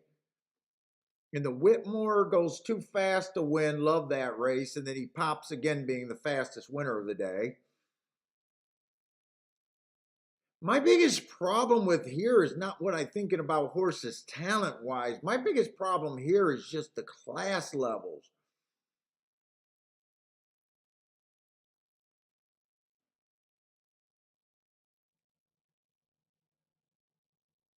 Well, the four is actually not that scary to me, really.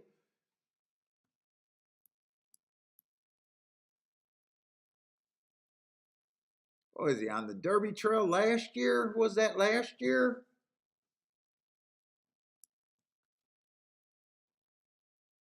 Three races ago, rail was bad, was nowhere near that bad rail. Comes out a little bit slow, average. Gets a stalking closing day. He was a stalker that day, fastest winner of the day, so not a bad race. That's just a $62,000 claimer, nothing special there. And then last race was just an average match strides with the slowest winner average. I mean, that's not that scary.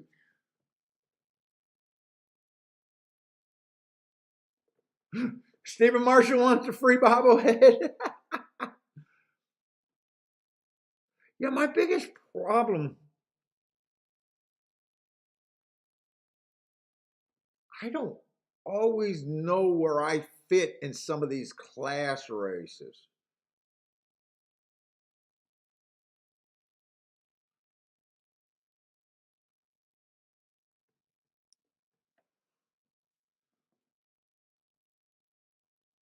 Like if I was just playing my marks,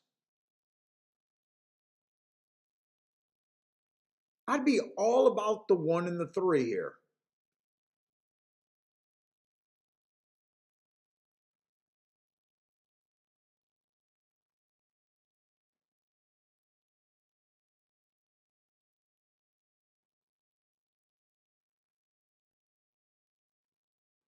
But I really don't know where I fit in here.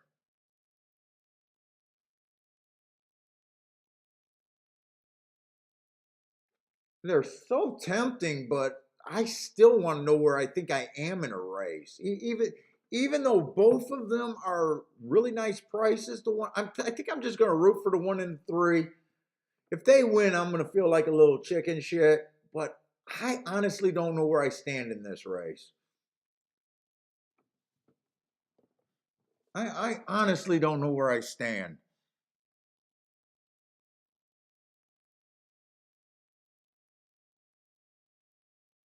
Oh, John Wilbanks loves the 3 over there, and I think Jared likes the 1 there. I think Jared was saying, look at the 1.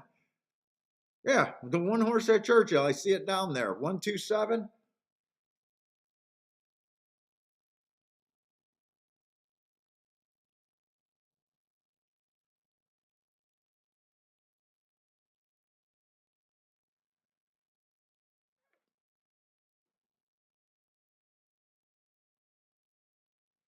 3 is definitely fast. I'm just not. I just wasn't sure where his class was really at. Was my thing with the 3.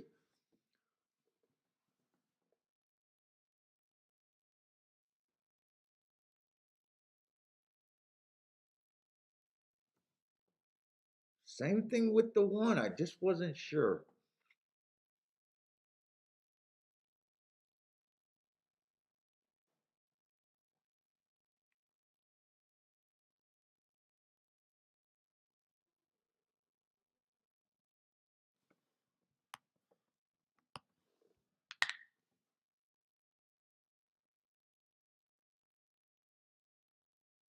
Twenty-three, 46, and 1. They're cooking pretty good there. 4 looks like he's in perfect position though. 4 looks like he's just sitting there waiting to pounce.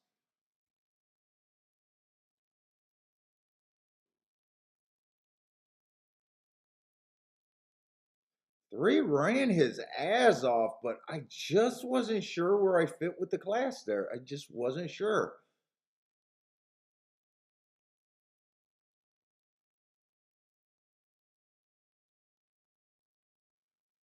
463, maybe that came in 463.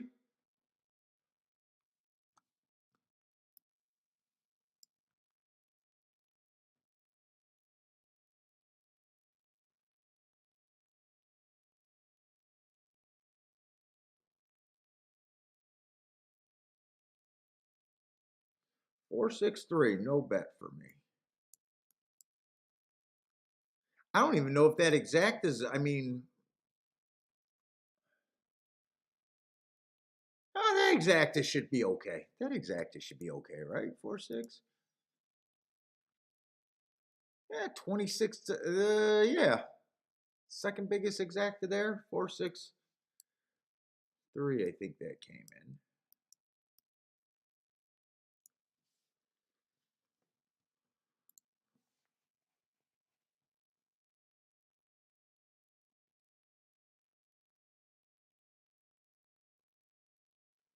What's up, BJ Plum?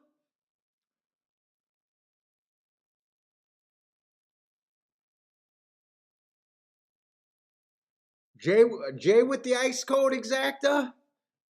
Ice code over there with the J.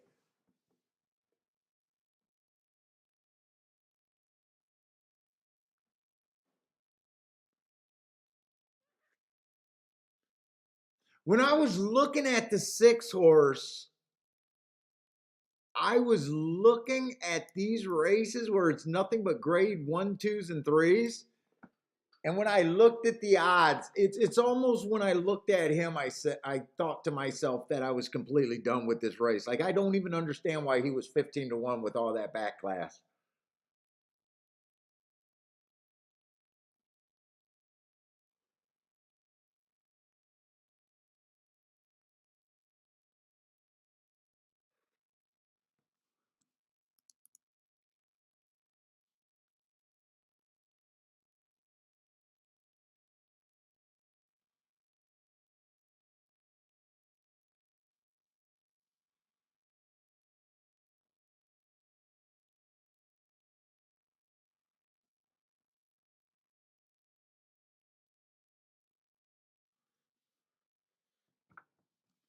All right, let's see what we got left there.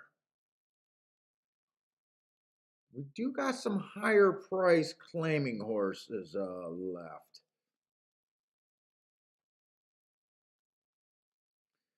A grade 3. And I have not cashed a ticket yet. Full disclosure, I have not cashed a ticket today.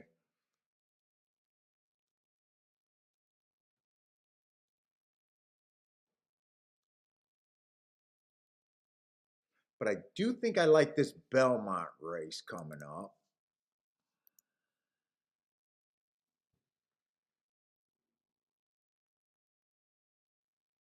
I think I want to play this Belmont. Well, I know I want to play this Belmont race.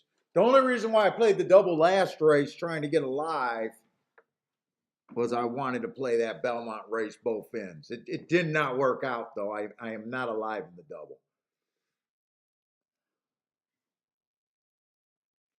And they are betting the 6 in that race, huh?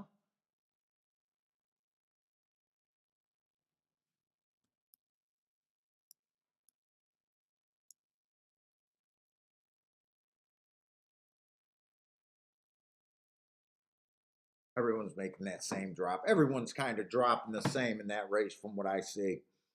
All right, this is a race that I'm going to have to hit if I want the inside of the track over there at Belmont, I think. This is a race I got to take advantage. And I'm not going to be able to play a double because I don't like the next race. I didn't even mark the next race. Fuck. Damn it. So that's going to leave me exactas or win bets is what I'm going to have to do. All right. All right, but we got 16,000 non-winners of 2 on the non-winners of 2 lifetime on the dirt there. 6 furlongs. Say 4 races ago on this one. Inside the track was good. Had the inside. Slow average. Slow. You know what? I don't like that race that much. Was at a higher level though. He stepped it up next race. Ran against the early pressing day.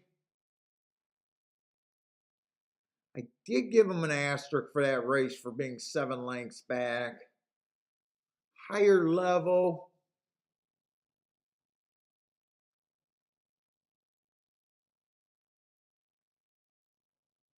No, I thought I liked this horse a lot. I'm not so sure now. He is running against the easy, or she's running against the easiest. Had a couple tracks in her directions. Let's see. Last race showed decent speed. 1 tick slower than the fastest winner average square.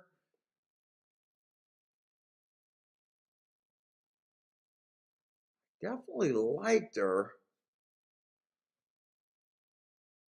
But I'm kind of shrinking on that. Let's see what else is here. I did like the 2. I was trying to get alive to the 1, the 2, and the 4. That's what I was really trying to get alive to. Everyone's kind of dropping. You know, that little drop. They just broke their maidens trying to find out where they belong. Let's see. 3 races ago, this was match strides with the fastest winner average on an early pressing day. Very nice race.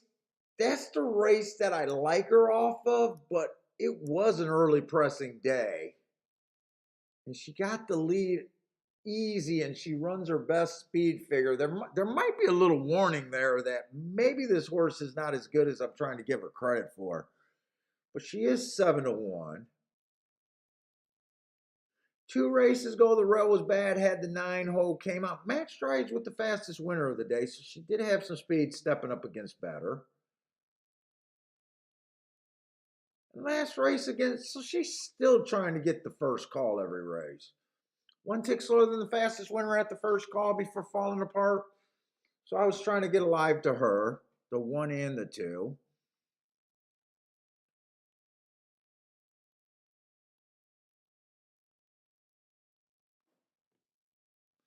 Let's see, the 3 ran against the inside bias 4 races ago. That's actually a nice race. I'm surprised she hasn't won since that. Let's see, very next race she gets a bad rail, so that's why that was a bad race. Then she gets an inside speed day. She's not a speed horse, so she gets an asterisk there.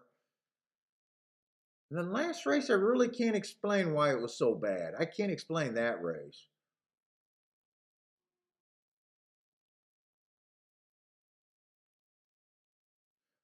Four horse, I only like the 4 horses last race. Let's see.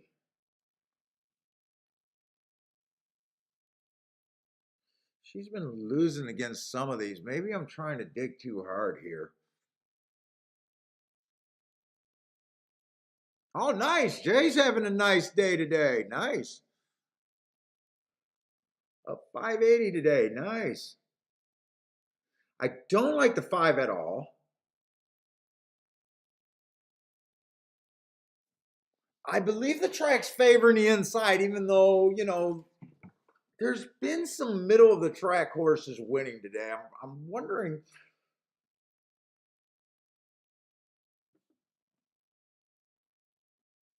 This horse isn't the quickest thing early. I think a bunch of horses ran on this April 2nd day. Oh, my goal here was to play the inside of the track and try to I don't like anything really on the outside. They're gonna have to beat me on the outside. I'm just not buying into it. I keep looking at the profile for the track, and I think it's like 57% of the races are won from post 1 through 3.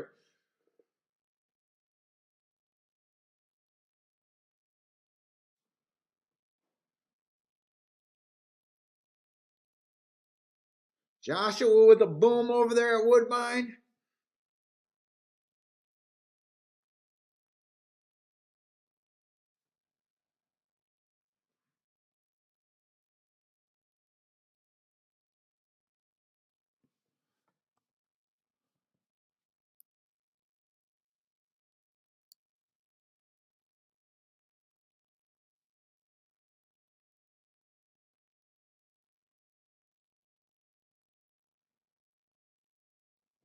They're coming to that 1 horse.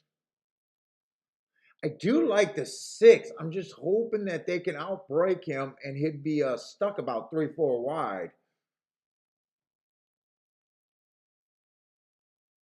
I really want to try to get to the biggest ticket I can.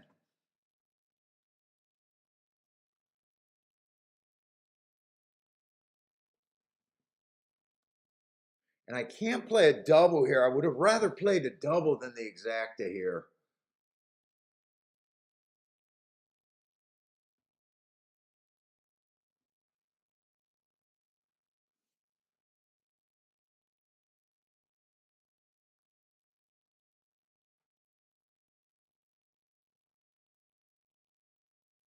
I want to see why this horse. I want to watch some replays here if I can, because I think I'm going to go for this race. I think this is the first race I'm going to go for because I feel like this is my best shot.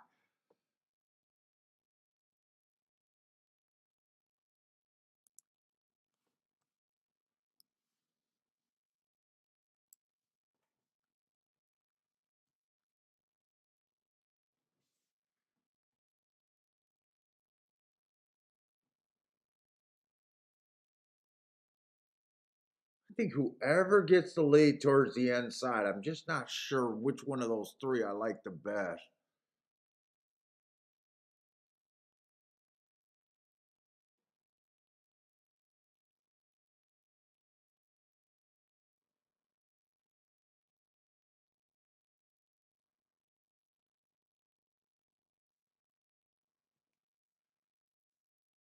I do not want to get shut out here because I think this is a play I got to make.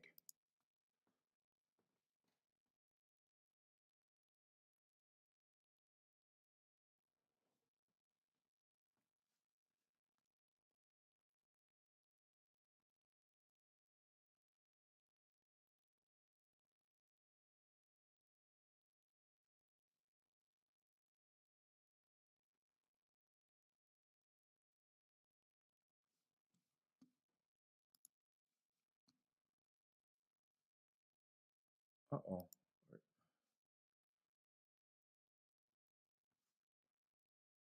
Two's now at 9-2.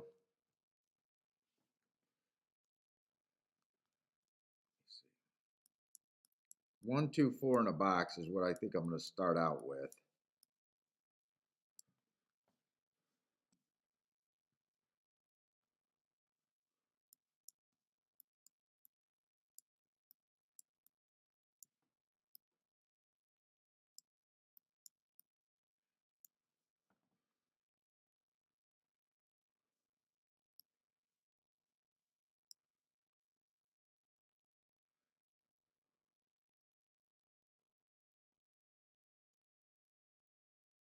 Dude, I think I'm going to use the 4.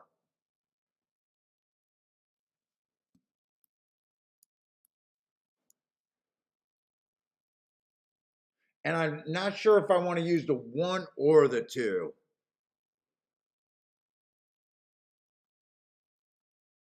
In a way, I think 2's the horse I really want to use. Let me put in the bet I'm going to do.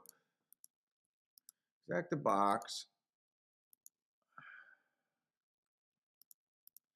Let's see. 1, 2, 4 is the first bet I'm doing.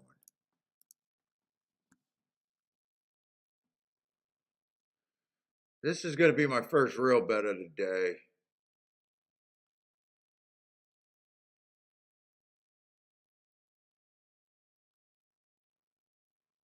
I know I'm keying the 4. But do I want to use the 1 or the 2? That's the question I'm not sure. The 1 or the 2. Or do I just use the 4 and keep it cheaper? I can't separate the 1 and the 2. They're the same fucking horse to me.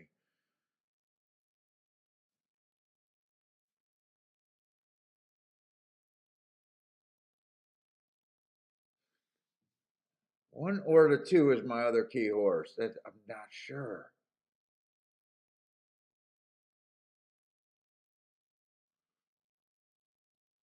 God damn it. So tough. So tough.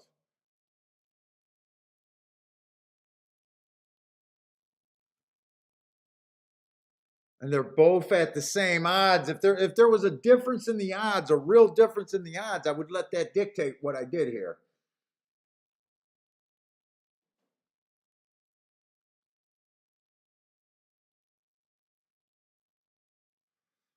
All right, I'm gonna have to pick one of them. I'm doing this ticket. I'm just not sure which one yet. I'm gonna go with the 2. I think the 2's more likely to get the lead than the 1.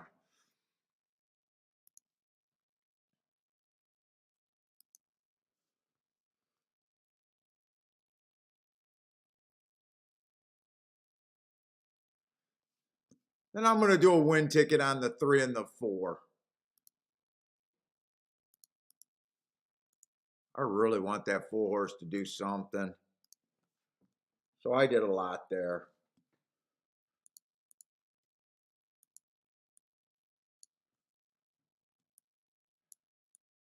Three and 4 on a win ticket.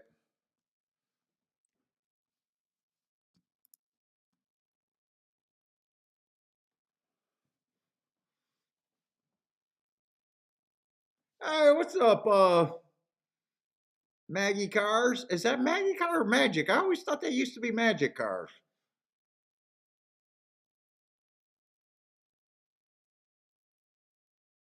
Arian, what's up? Let's see. Omar likes a 10 horse. Brian. I don't know if that's the 12 or the 1 and the 2 on top. I'm not sure which one he going. Is there a 12 horse this race? I think there is a 12 horse this race, so it could be a 12. Dude, I didn't even look outside. I don't think I really even looked outside the 6. I just said it's going to be the inside damn horses here. I just hope I keyed off of the right horse to 1 or the 2. Fuck! I keyed off the wrong one. I was hoping that 2 would get the lead. Ugh. And 4's not running. I need this 2 to hold on for second, and this is not going to be a good exacta. Although I'm going to get it a lot of times, it's not going to be a good exacta. Ah, fuck, I put myself in a bad position, I think.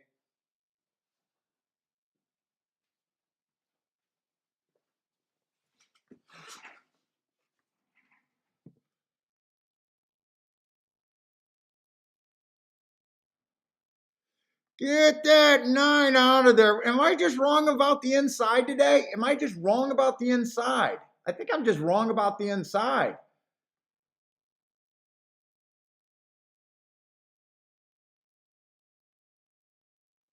That is not inside right there. The 9 horse beats me. 8 would have beat me too. If 2 would have won, I would have still lost that race.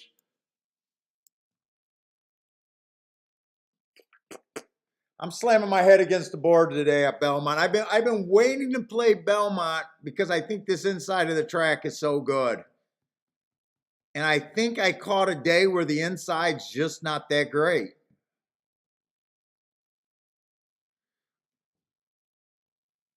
Earhand, nice call, man.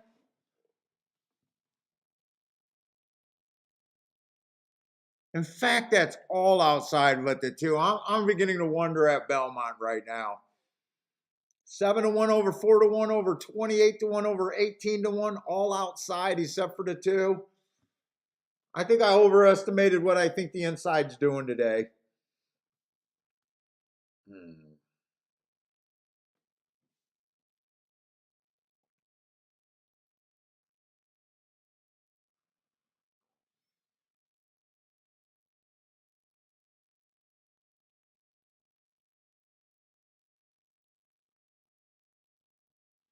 Sean got a exacta boom there. That's going to be a nice exacta. Airham with it a yes there.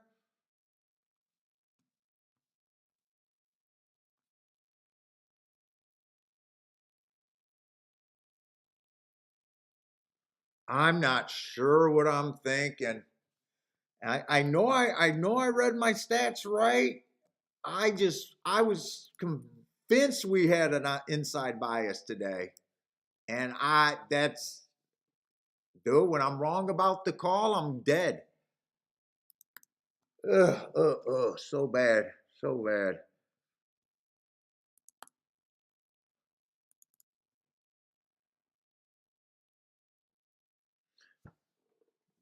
On the dirt sprints, up until Monday, 59% from 1 through 3. 51% going wire to wire. Have we seen a horse go wire to wire today on the dirt? I'm not sure if we've even seen a horse go wire to wire today on the dirt.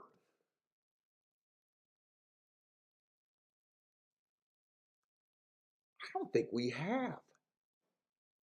Oh, we've seen the 4 horse. Where did that 9 came from? 9 had to come from pretty far off the pace there. Well, my head's spinning right now. I'll be honest with you guys. You guys know that I'm not afraid to hide what I'm feeling about what's going on. I'm losing too much today for what type of races they were today.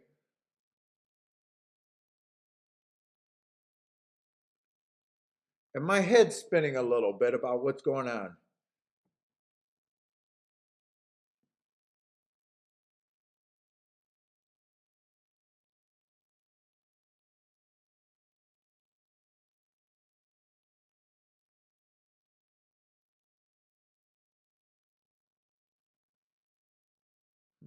Hmm. 6 didn't run a lick. 4 didn't run a lick through. At least the 1 and the 2 tried.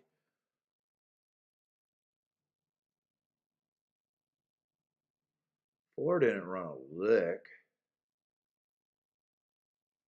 Let's see. I think I want to watch that replay.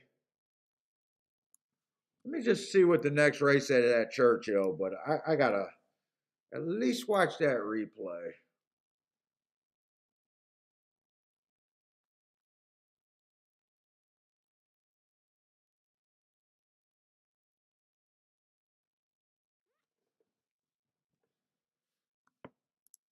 Let's see.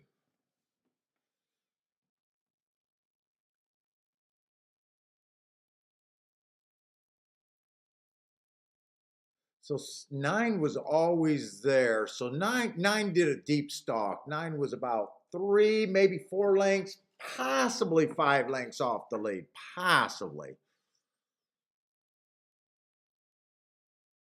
But he was always in third. He was always in third.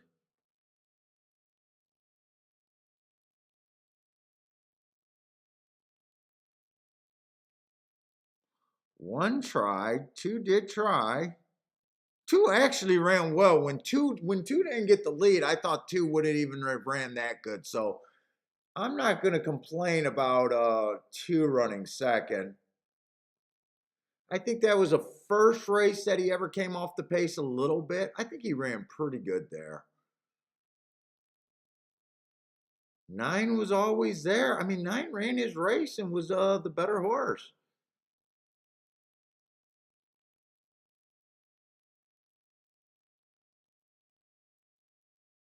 The 4 was nothing. The 3 was nothing. The 6 was nothing.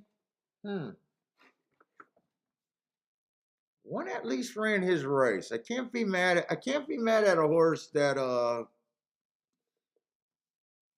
I wanted him to be near the lead or on the lead.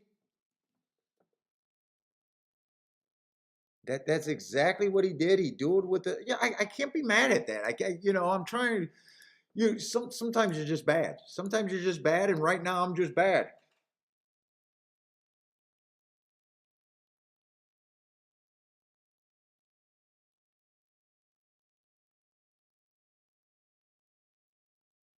Yeah.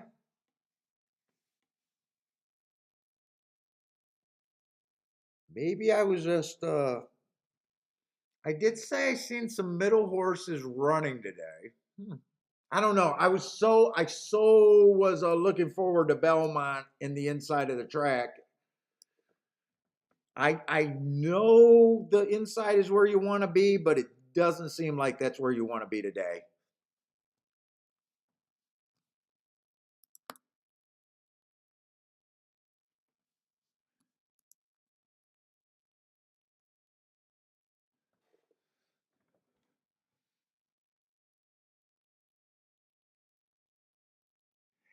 Uh, you so USA, you think that the 2 horse being able to rate for the first time and running a pretty good race might have pointed to the inside's good? Maybe that's all he was good enough for?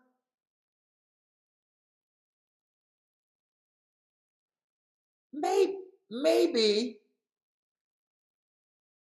Put it this way.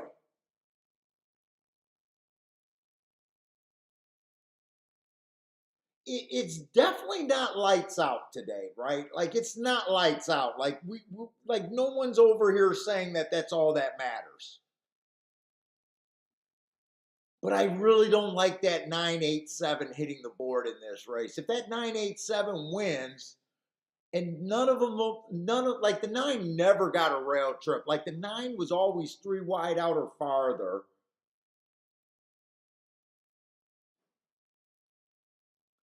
I don't know. Like we can't prove biases or track profiles one way or another. All I'm willing to say right now is my head spinning. I'm not hiding my emotions on this one. Like my head spinning. I feel a little I feel a little like questioning myself right now, which is fine. I'm always gonna have days like that.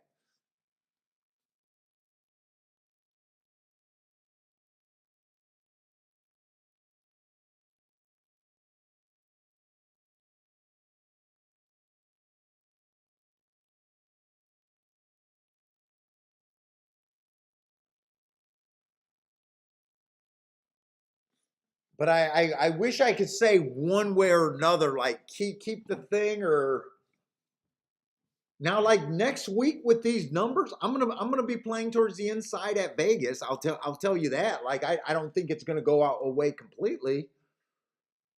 But they definitely have my head spinning right now. They definitely have my head spinning. Matt Gregg says go to Steve Deli and get some get a nice sandwich.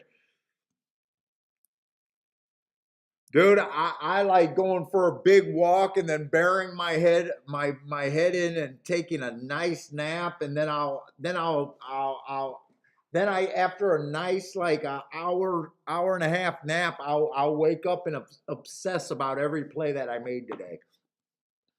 And usually then I'm able, once you get away from it a little bit, I'm able to see if I was dead wrong. What was I doing? You know, sometimes you just need a little bit of time to calm down and relook at things. But Christ, we've been on such a freaking heater, like fucking sometimes when you come crashing down, it feels a bit worse.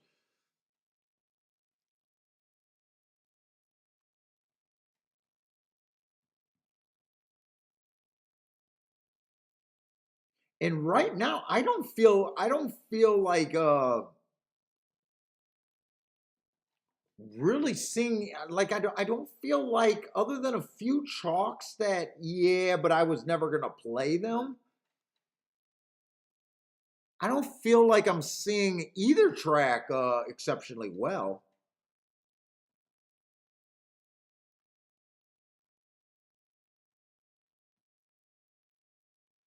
Like Churchill, everything I look at is telling me I don't want to be post seven on out. I just don't want to be.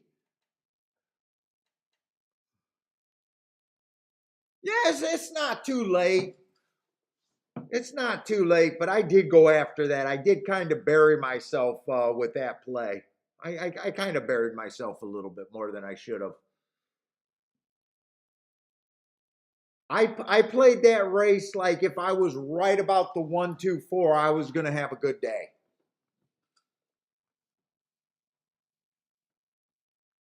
So I buried myself more than I needed to there.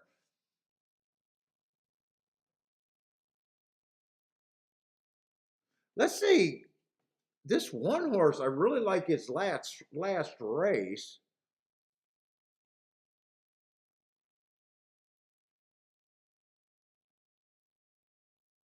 This two, I question if this horse is as good as it looks. Two's taking a lot of money. Was looking pretty average, and then 2 races ago got an inside stalking closing day. Actually, his last three good races were they all looked like they were aided by a bias there. All three of those races. Inside stalking day, 3 races ago. Inside stalking day, 2 races ago. And then a stalking closing day last race.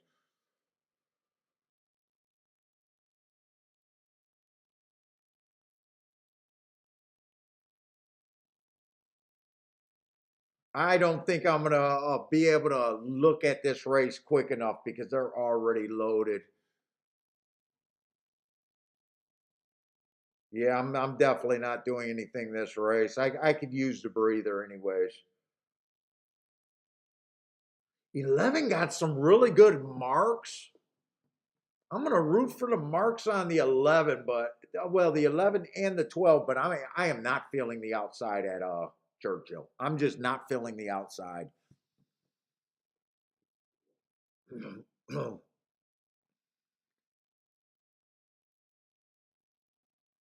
Let's see. Spencer's doing something with the 3 and the 10 there.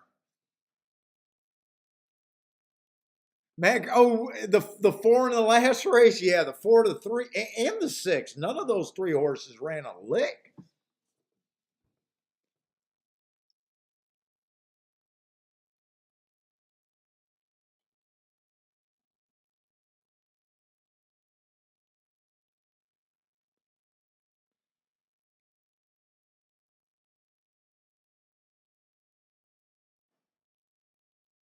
I said I felt like it after Friday's show when I celebrated like that. I said, "Ooh, I think I'm just gonna, I think I'm gonna let the hubris kick in and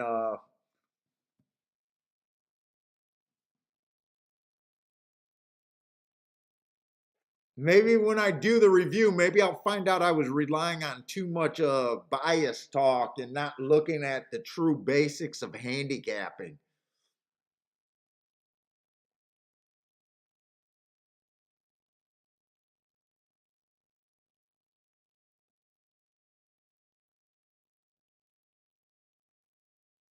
Oh, eight's a really nice price, and is this horse gone?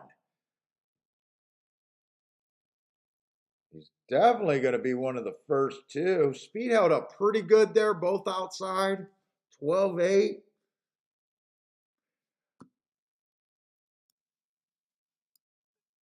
All right, he was marked up, but I was not feeling the outside. I keep saying I'm not feeling the outside. Maybe I'm too much looking at inside post or that's a really nice exacta. 12, 8, 6, 10, 9. That's all outside horses. I think I got to stop worrying about post positions today.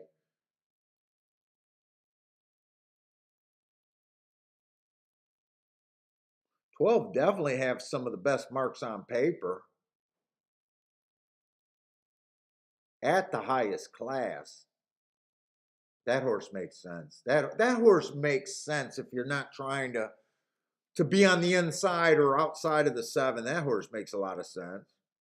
Let's see, 11 was the other horse with good marks. He would be stepping up more. I'm gonna try to just get my head right now. He was a $30,000 claimer. 10 horse hit the board. He was close at a couple 60 and 100,000. Ran against the bias. I could see him a little bit.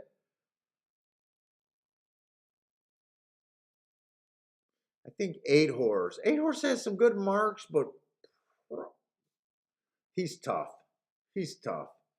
Because that race 3 races back is pretty nice. 4 races back is pretty nice. But I'm kind of shocked he had the lead. Wow, he had the lead? Matt Gray says,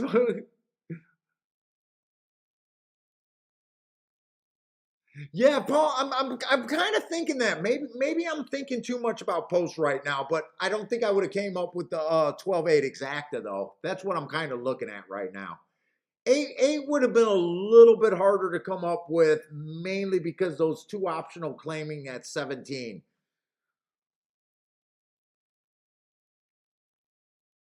Yeah, I think for the rest of the show, I'm gonna get away from the bias. I'm gonna go back to just basics, the marks, handicapping, making sure we fit, making sure, our running style's right, making sure, class and everything's right. I think that's what I want to do. And whether I bet or not, I want to build back the get back the confidence right now because I got no problem saying it. Look, if I can hoot and holler and brag when I'm crushing, you know, we can show the harder part of racing too. I got no problem with it. Matt Gray says, "Go down to Hazel and get yourself a uncommercialized cigarette." Dude, we're gonna do this. This is why this chat room is so good. You guys can ground me here.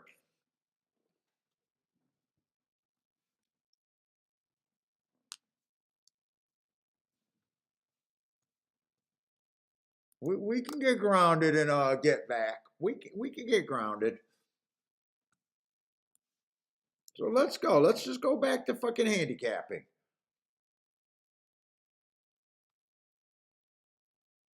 Although this Belmont race is going to be extremely hard race to do it.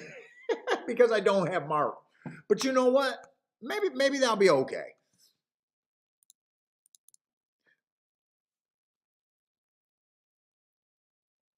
Belmont, I do think that it's been hard to wire.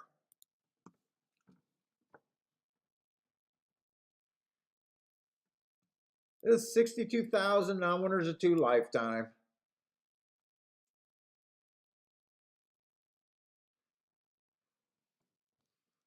We're going to go right to fucking basics, guys. Right to basic. I always need to do this when I'm having a rough time. Boom. Basic of handicapping, finding out who's leading and who's freaking chasing. Can't get more basic than that. 3 looks like a stalker there.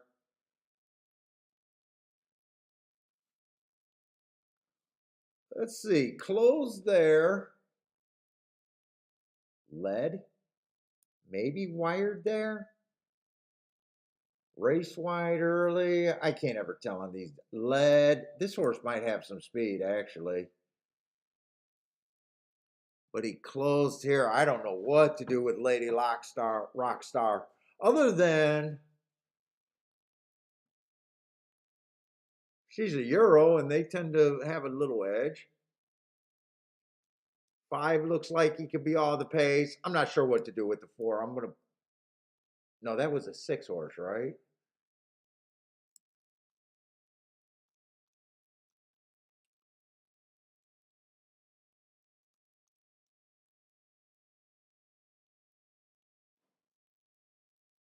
Six, 5. Oh, there's 2 Euros. There's 2.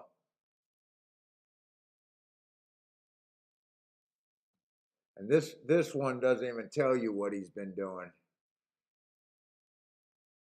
So really hard for me to go to basics here.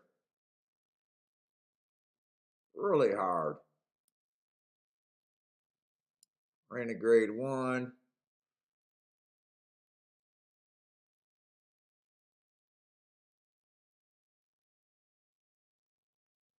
Allowance X.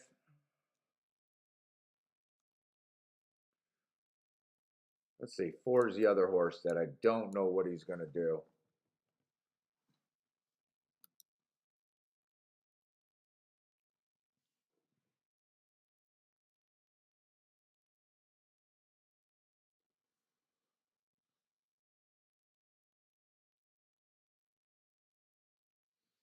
Let's see where we're at.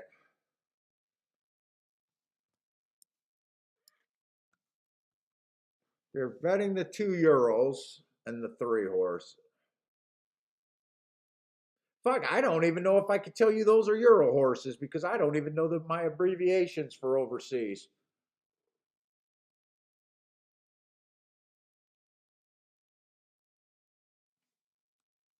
And why does this feel like this is a... Oh, it's a 1.25 miles. I was going to ask if this was a 1.5 miles. Well, obviously, I'm not playing this race. Obviously, I'm not going to play this race. We haven't made a single betting line today.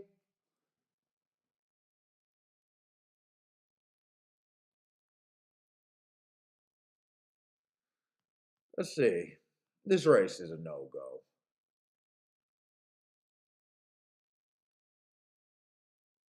Let's see. Next race, I think I can at least handicap that race.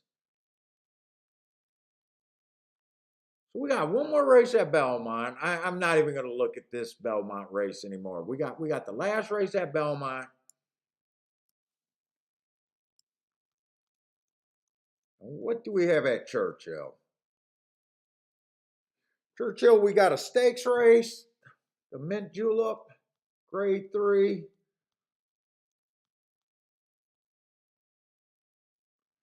Then we got the 10th race. So we only got really 3 races, 4 races to look at. But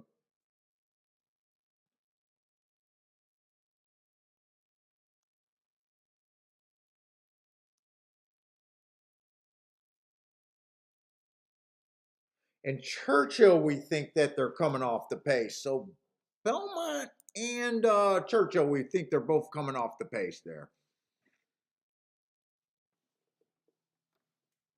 On the turf routes.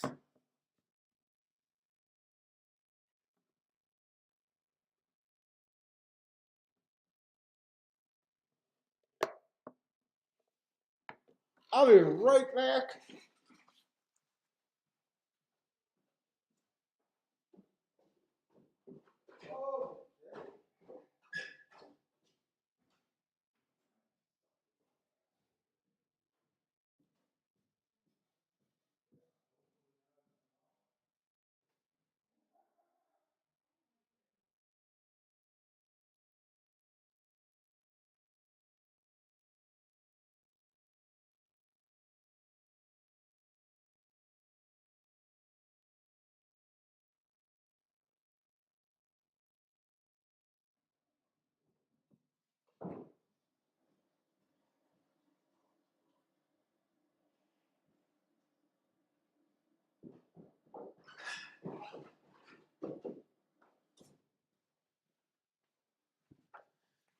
All right.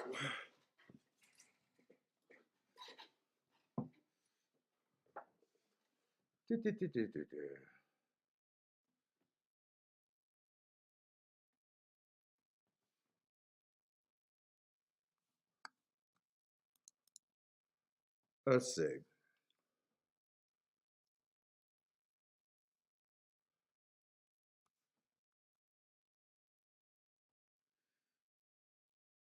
Don't really know what to do with him.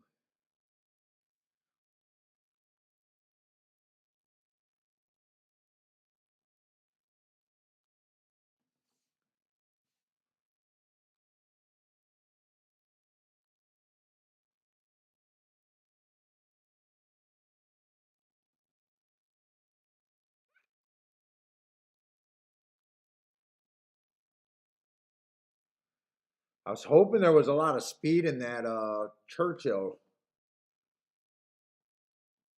race on the turf because I don't think speed's holding, but there's fucking not really any.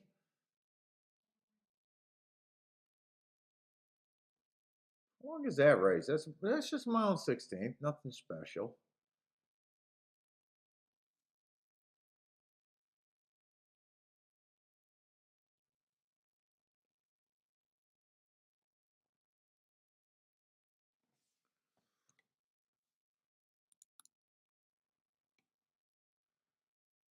Let's see, I'm gonna mark up a few races real quick. Move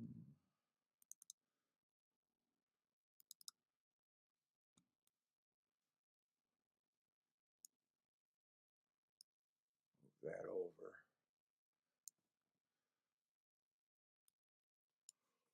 Oh my god, I just takes the. Oh, sorry about that. You guys can see my dental work. Let's see, bad rail.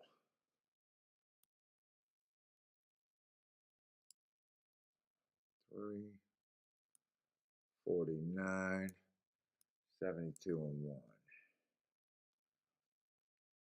think there was another Gulfstream horse. Yeah, 128.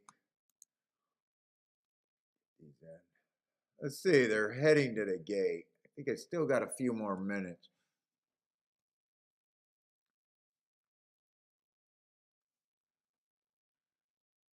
$24, 47.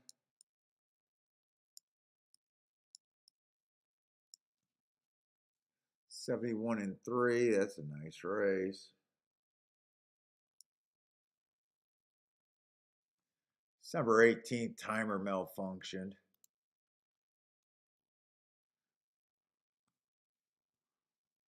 Oh, by the way, if you guys are new, if you guys are new, I don't do any handicapping the night before. So if it seems like, I don't have any plays in mind and all that stuff, I don't. It takes me about an hour to mark up my form. I just cross-reference all my daily profiles, so I got to look up each day. So it takes me a lot of time to do that. But I don't approach racing with, oh, I'm going to do this or I'm going to do that.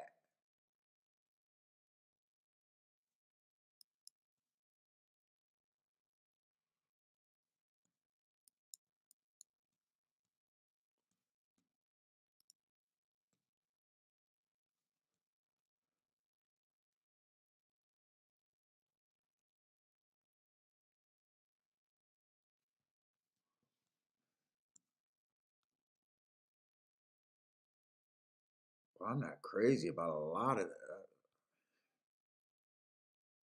I'm believing the 7th race or the 10th race is my best option today. I don't think I like this 9th race, other than I think they're going to close, but I think almost damn near everyone's going to close in that race.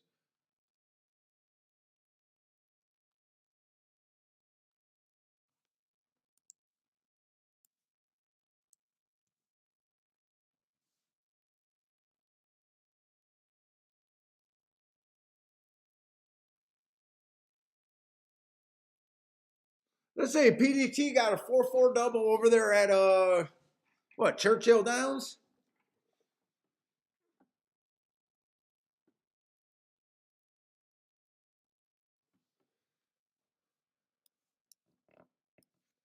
And what's the last race there? Another turf route.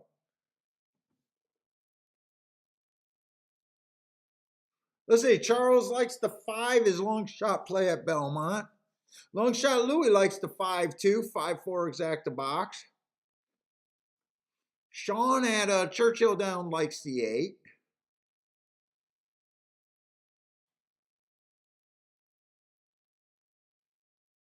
Jared says the 1 will win. The 1 horse at Belmont will win. Jay wants to. Quite a few of you guys like that 5 horse over here at Belmont, I think.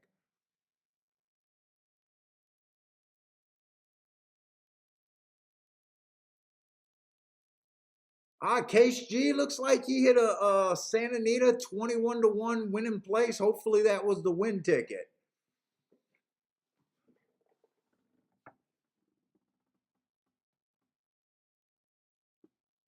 Hey, what's up, 888? 8 4 8s. I'm not sure if Frankie was here. So what's up, Frankie? 888. Let's see. 6 got the lead over there at Belmont.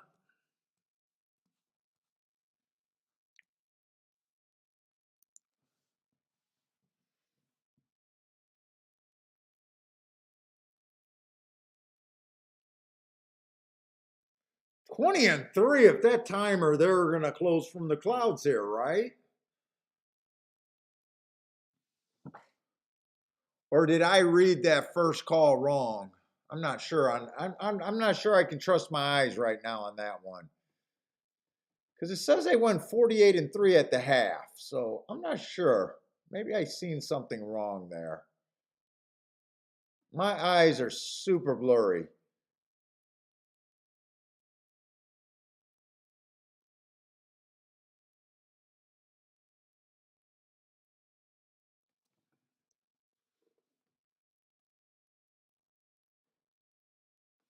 Yeah, the 6 is done.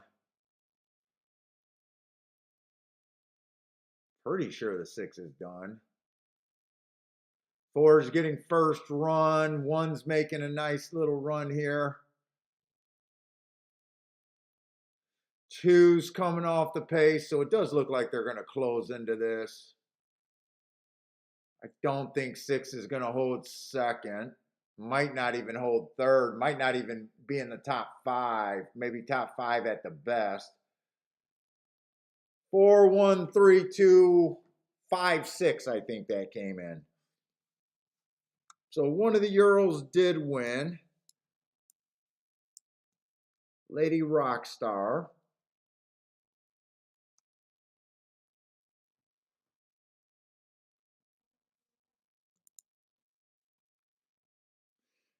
Joshua says boom.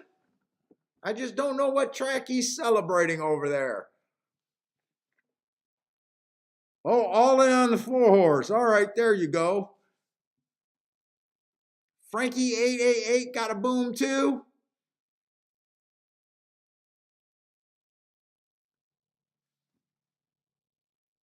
Who did Frankie 888 like?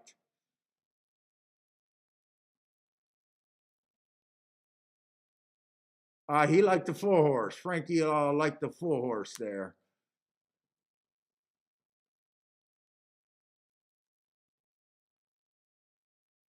And then looks like a 4-3 exacta came in 4-1. I know Jared's 1 horse ran second. Nice run there.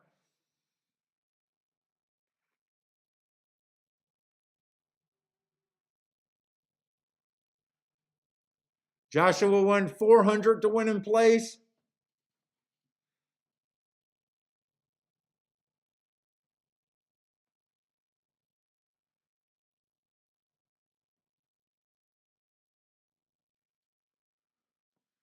Jay looks pretty happy there. Let's get these bets home. I'm wondering if he's alive to some vertical shit or horizontal stuff. Wait a minute, horizontal.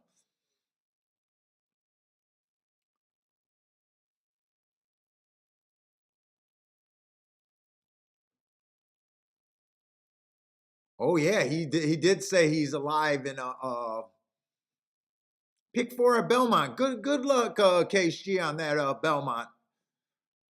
Let's get it home for you, man.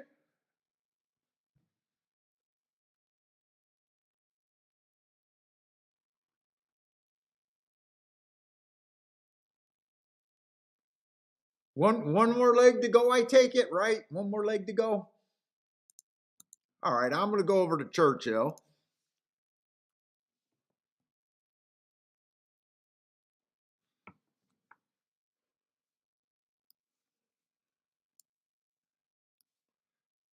Not so sure. Let me look because I prefer to play a double if I can. Let me look at that last race to see if there's anywhere that I can go. Maybe I like the last race better than the 9th race.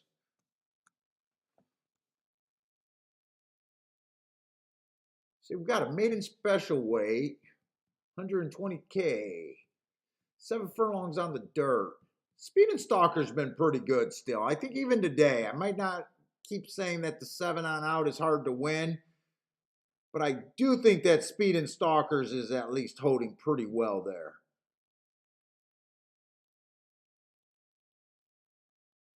I'm pretty sure on that one.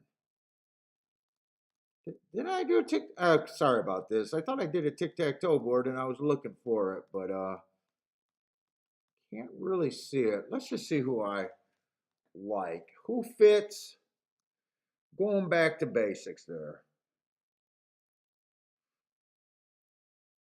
Let's see, 2 races ago, I do like that race. Bad rail stalking closing day, earned an asterisk, average, slow. Comes right back, speed figure went up. Still, it was an early pressing day, closer than a closer, but a lot of horses coming off of that May 7th race. So I do want to check out that May 7th. I might even have to watch a replay here.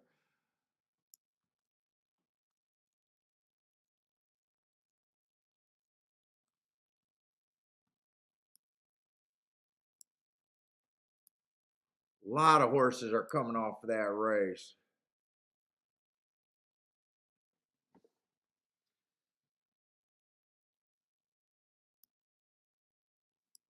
Twelve horse was a closer that day and would have earned an asterisk.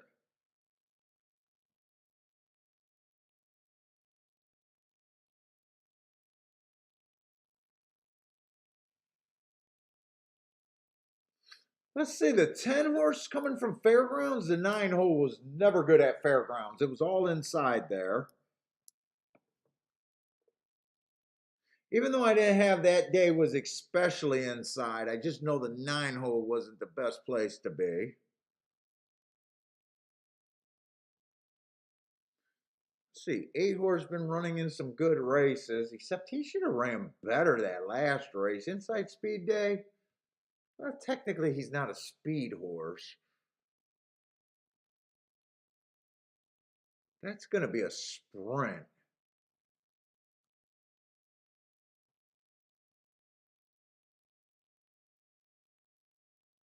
A lot of route to sprints in that race.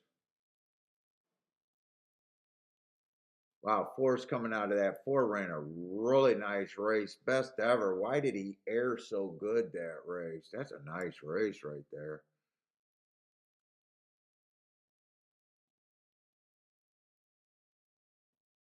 But he's not going to be any sort of price.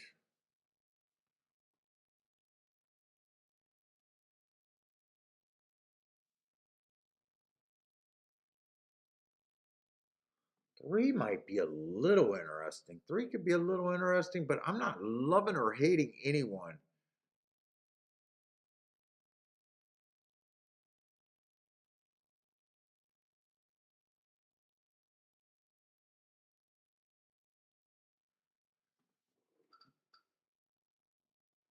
Let's see. I could definitely be interested in the one. He's coming out of that May 7th race. It was an early pressing day. He was. Do I got enough time to play with the replays? Let's see. I'm looking at the next race, hoping that I can find a double here. Let me see something. I want to see how bad that bump start was. 6-horse. And of course there was scratches there. That's going to fuck everything up. Let me look at the head on first. 6-horse. Oh, he was taken out at the start without a doubt.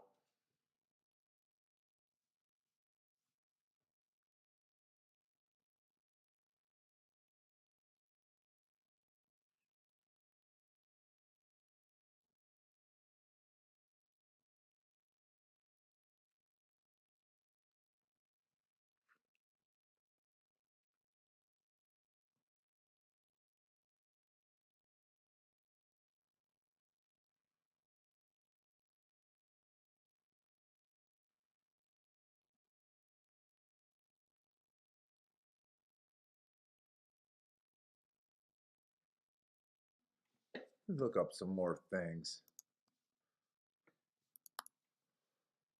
No. Documents.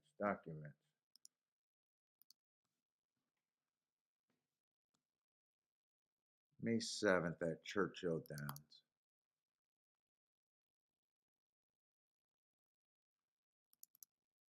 How good was that race?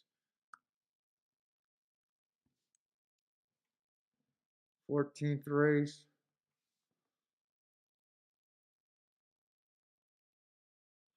Oh, that was the fastest pace by far that day. 21-3 was the fastest pace by far. And the horse that won that race went wire to wire.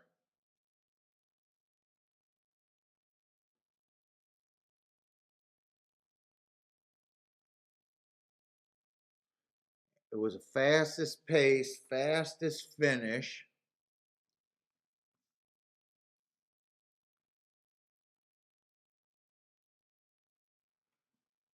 So some of these horses, like this horse came off the pace. Who was close that day? He came off the pace. The 12 came off the pace. I almost feel like I want to downgrade him for coming off the pace. This horse was close to that fast pace and going to be 20-1.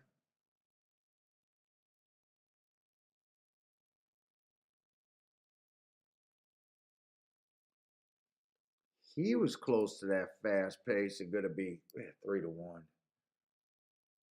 Anyone else that was close to that super fast pace? I think I want to use the 1, 4, and 8 there. No, not 8. 1, 4, and 11 there. 1, 4, 11 there. I think the 12 horse got the benefit of a super fast pace. So if I use 1, 4, 11, did I waste too much time? 1, 4, 11. Those are some nice prices. Except for the 4. 4 is going to be a favorite. Let's see, that's the replay. Get that out of the way.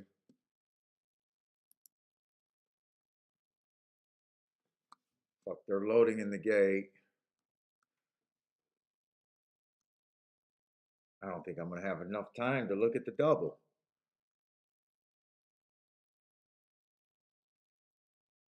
And I think the pace is backing up. Who's the closers here? I'm not going to have any time. I'm going to have to play that last race by itself. They're already off, and I don't even know who I like in this race at all.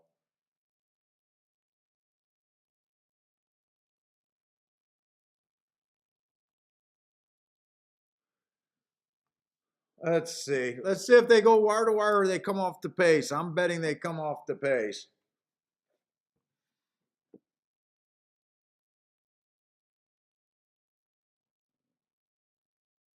Let's see. Long shot Louis says a 32 times exact at Laura. I'll take it. 2 wins in a row. Better than a sharp stick in the eye. Yeah, I'd be happy with 1 race in a row right now.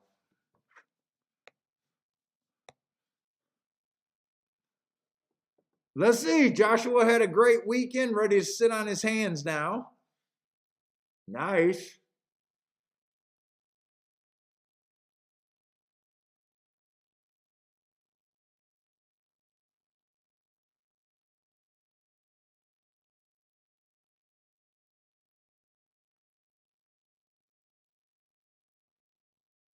Let's see. 6 got the lead. Who the hell is a 6 in this race? Yeah, I can see him on the lead. He had a few races on the lead. There wasn't a ton of speed here. But I don't think they're, well, maybe he's going to go wire to wire. I don't think so.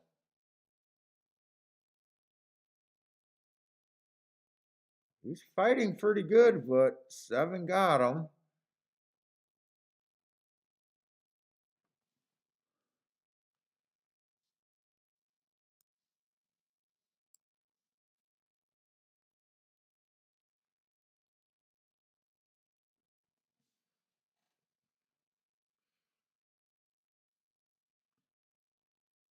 Seven, I don't like his marks, but his running style is okay. Does a good job getting in position, but his marks are not jumping off the page. I can tell you that right now.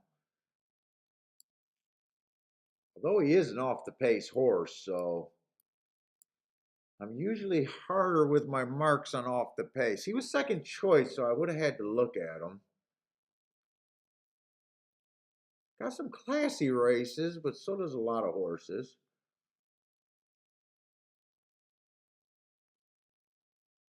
But definitely did not earn the sexy marks that I'm trying to get to.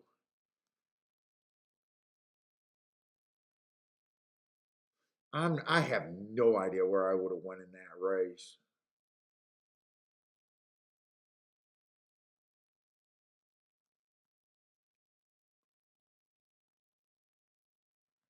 No idea.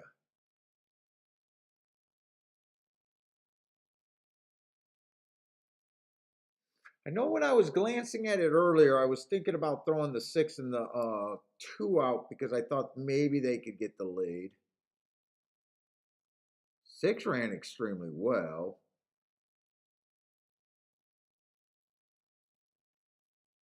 After that, I have no idea where I would have ended up with.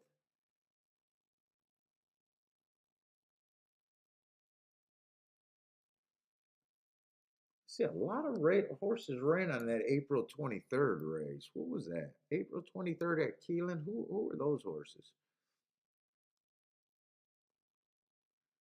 10's coming out of that race. He ended up getting 3rd. So that race did produce the majority of what happened here.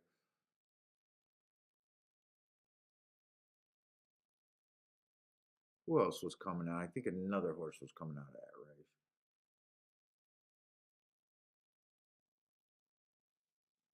Seven was coming out of that race, and there was one other horse. Who was the other horse coming out of that race? The 4 horse.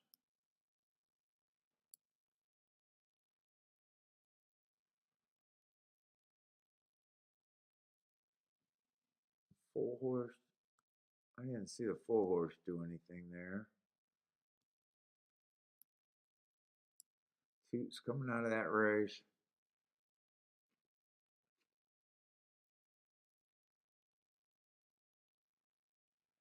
Yeah, that race, I'm just going to say it, that race is above my pay grade right there.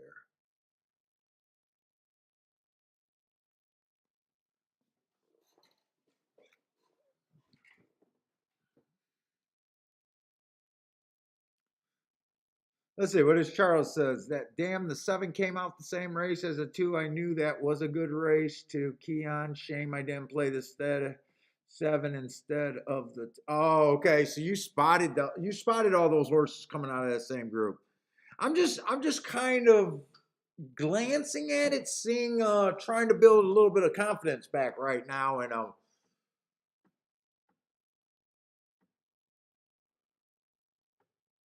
I just know that race wasn't for me.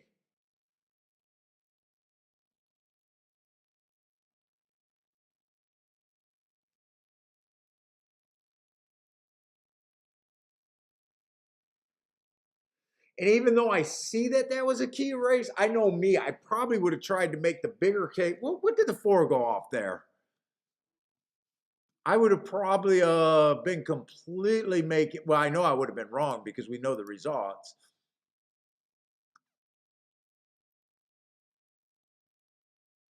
But I thought the 4 ran one of the best races on that April 24th race. Had the Well, it was an early pressing day, but normally that horse is coming off the pace. I would have hoped that he came off the pace. I would have probably tried to use the 4.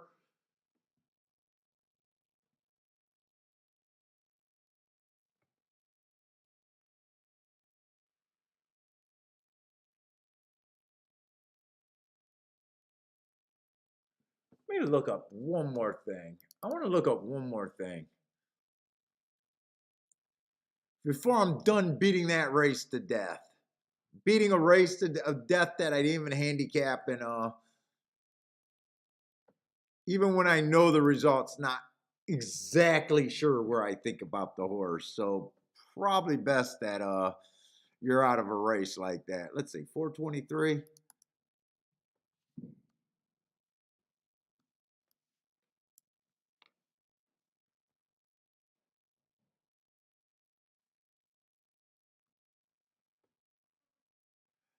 Hey, Charles, I bet if I could show you what I'm looking at right now.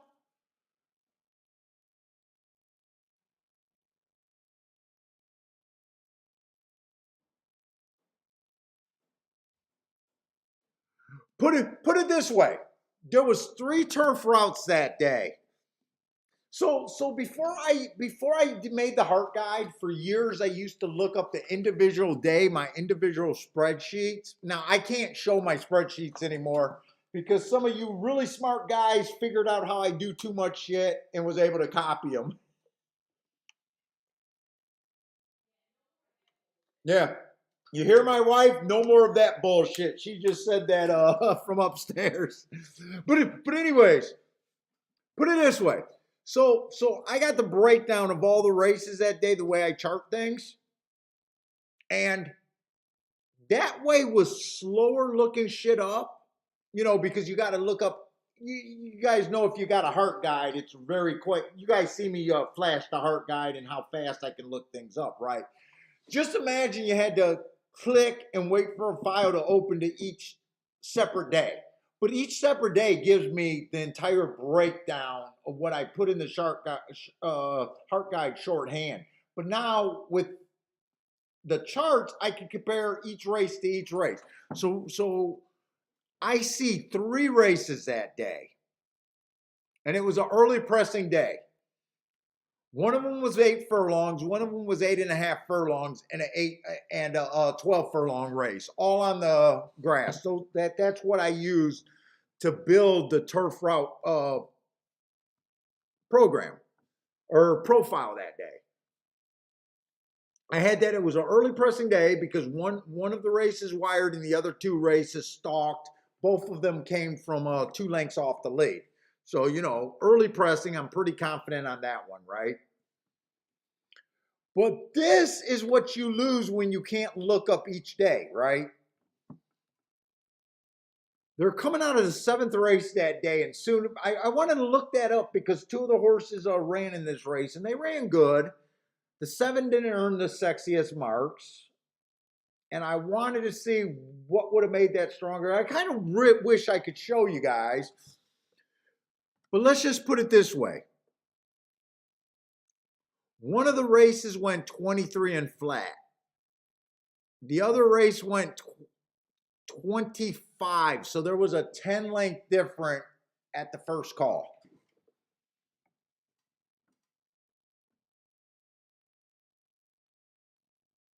One of the races went 47 and 2. The other one went 49 and 3.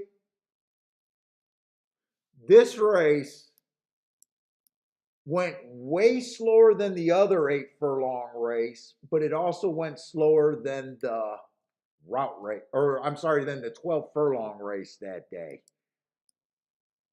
Meaning the horses coming off I was trying to say that the horses running on the lead were the stronger play out of that race, trying to say the 4 horse was the stronger play.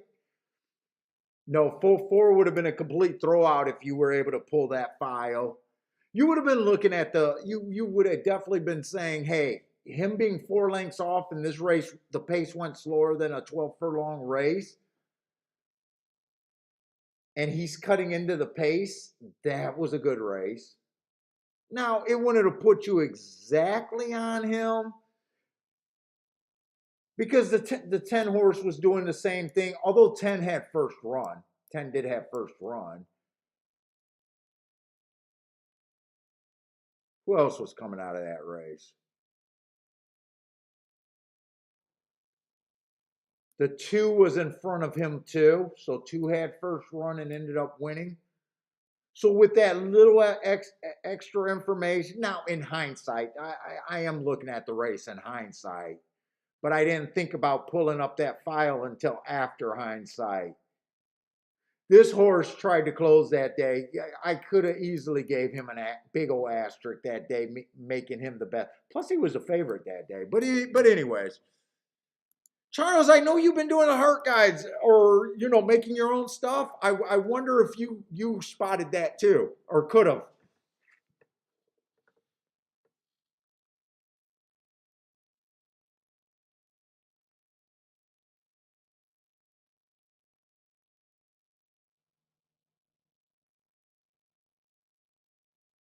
But yeah, now as a handicapper, I'm happier with the heart guide. Because the other way, you're scrolling to find the date to each individual charge. You'd be a better handicapper, but it takes more time and I'd be getting less work done for, you know what I'm saying? But anyways, I digress.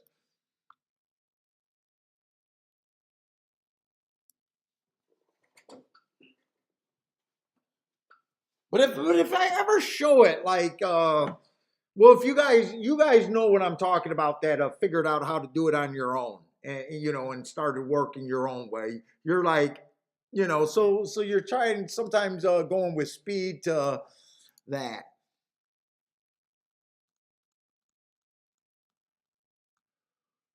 All right, let's see.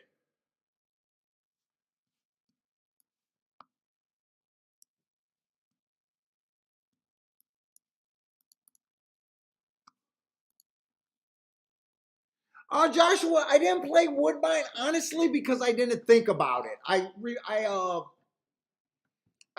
remember I handicapped Gulfstream and was hoping that they didn't rain out today.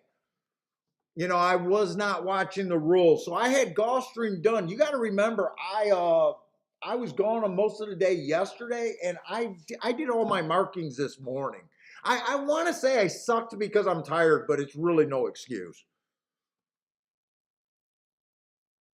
So when I downloaded forms this morning, I just didn't think of Woodbine. I did want to play Belmont because I thought that rail was good, and you know, we were handicapping Friday show at Churchill and had a really big day. Although I had a really big day Thursday out at Woodbine, so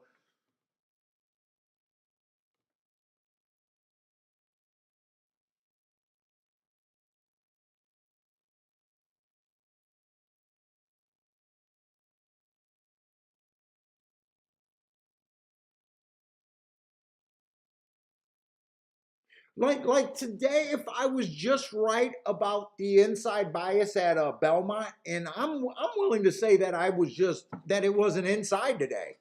Dude, when you look at 57% on the inside,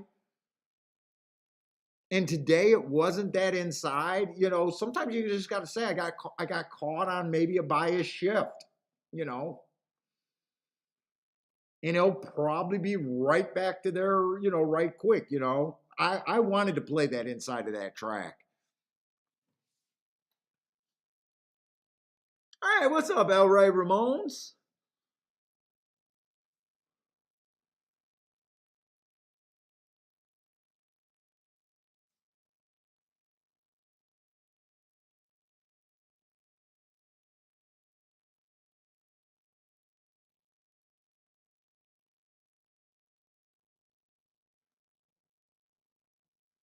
Let's see, seven's probably going to lead here. I love the marks on the seven, but I just think the track's backing up. Let's see, three. I love the marks on the three, but I think seven and three are going to lead.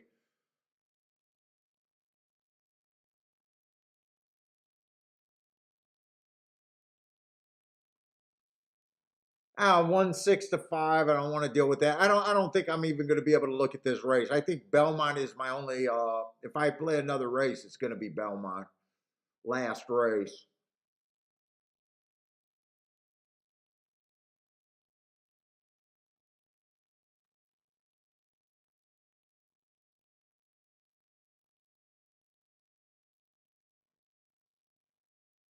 Oh yeah, Joshua with Gulfstream. I think someone said Gulfstream was going to 3 days a week for a while. We'll definitely we've been doing Woodbine every Thursday. I can't do it on Friday because I think they start later on Friday. So we'll be doing Woodbine and probably someone other than Gulfstream on Thursdays if that's true about them going to 3 days a week. Friday's been Churchill, but Churchill's going to be done pretty soon. Belmont's going to be going to New York pretty soon, so we'll see what's going on.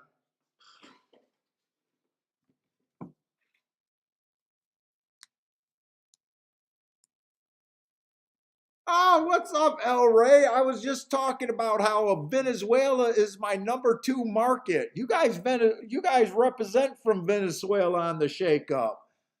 You guys are beating the Canadians.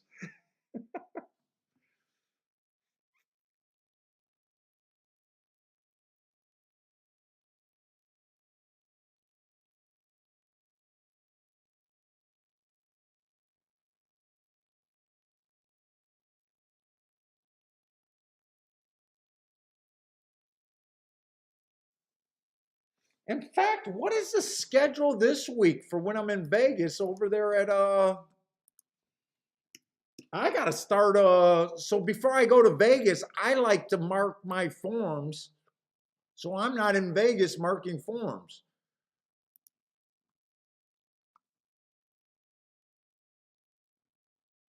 Is Gulfstream running Thursday next week? 4-9 is the next day. Day is 4-9.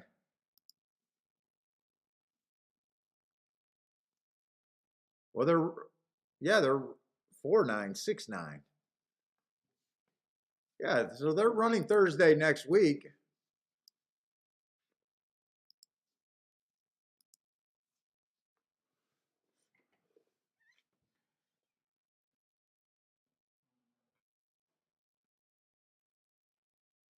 Yeah, that's probably what I'm going to have to do after the show. I'll probably be trying to figure out what I'm going to be playing on Wednesday, Thursday, Friday, Saturday, and next week.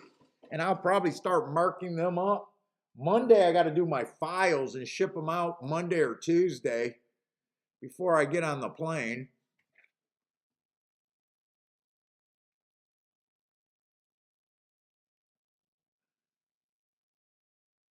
Let's see. Omar got the 10 horse. Who else got plays here?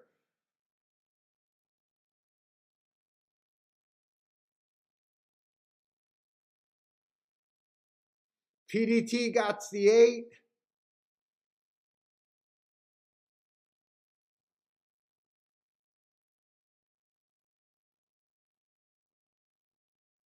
Is that the 1 and the 1A right there? Yeah, I think that's the 1 and the 1A. All right. So, I didn't have enough time to look at that race, but I didn't miss anything there.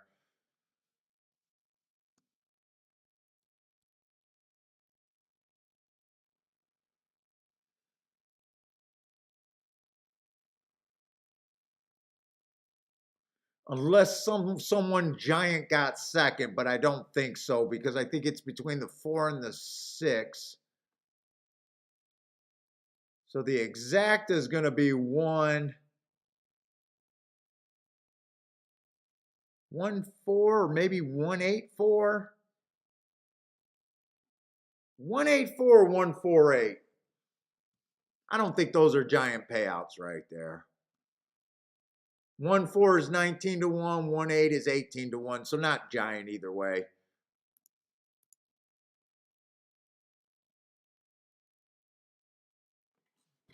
I'll be right back again.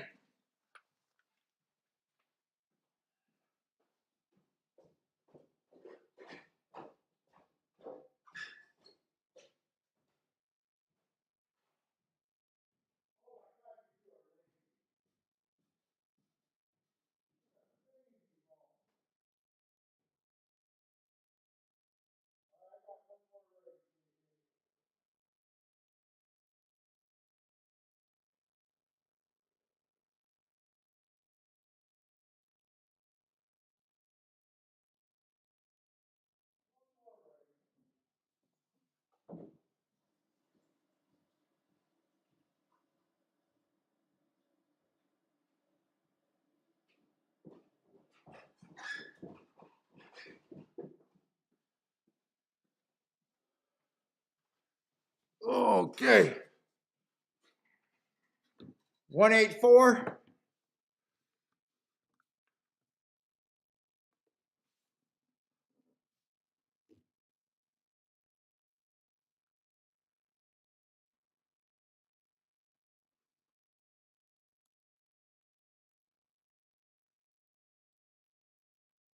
1-8 had the right running style. Both of those had the right running style, but not crazy. All right, so done with Belmont.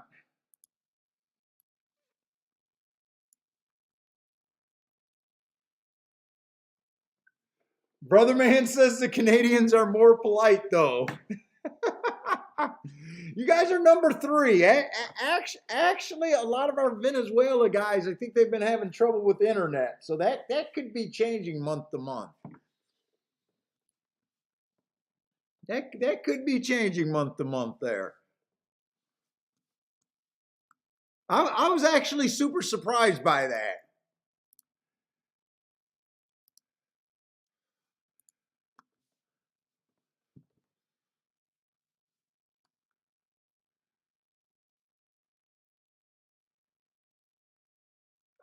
Thanks, Charles. I hope you guys do freaking enjoy it. I mean, we always say the fucking bad day at the track is still better than a good day at work. Wish I could have been more insightful today, but dude, I don't have a problem admitting. You know what? I try to keep the bullshit down. Guys, this is what it is. I mean, this is what handicapping every day is. We're trading money a lot of times, and we're hoping to be there for our big scores. Most days, we're just trading money back and forth.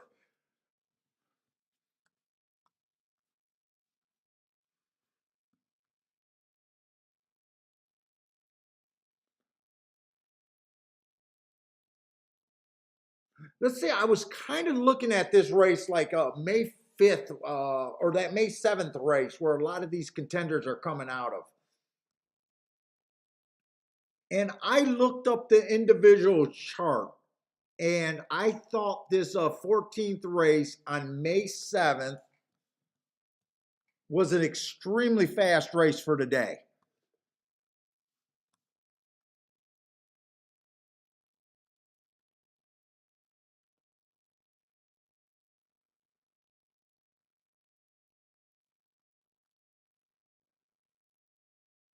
And I kind of thought to like down. I knew the 12 was going to take a lot of action here. He's 3-1 right now. But in that race, he was actually, or is it a he or a she? He was 5 lengths off the lead that day. I gave him an asterisk that day because speed was not holding up. But that was for the win. But that pace was so fast. The winner of that race did go wire to wire. So I think the winner went wire to wire on an early pressing day. I think he put away like the 11 horse really easy, and everyone that chased him that was close early, the 11. This 4 horse was close to the pace. One was a bit farther back, but I think he ran them off their feet, kind of, is the way I looked at that May 7th race. And I think the 12 just got a benefit, even though he had the wrong running style that day. I think he had the right running style for looking flashy at the end. And today he's taking money, and I'm trying to find a way to make some money today. Uh, so I'm interested in the 11.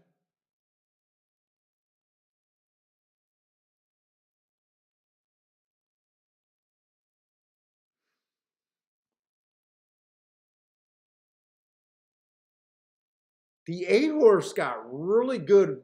I love that race 2 race back, that route race.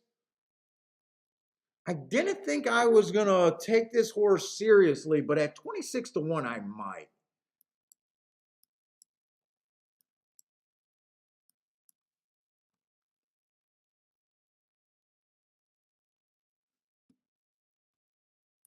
But I definitely want to use the 11. Still like the 4. I like the 1 and the 8. I think those are the only 4 horses I really want to use here.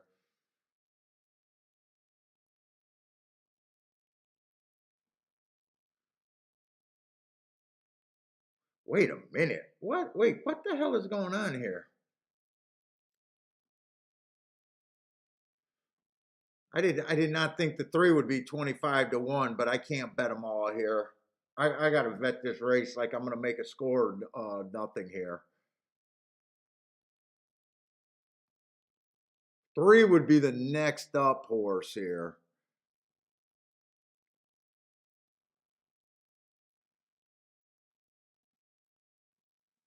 In fact, I could probably bet this a couple different ways. Let's see. Let's look at these exactas. They do their exactas for $2, so 4-1 is paying 25-1. 4-3, I could play that. 4-3, I could play that. It's paying like 70-1, 80-1, something like that.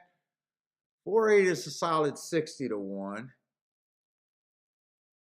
4-11 is like 90-1. I think I'm gonna play 11, 1, 3, 8. I think that's all I'm gonna do with the 4.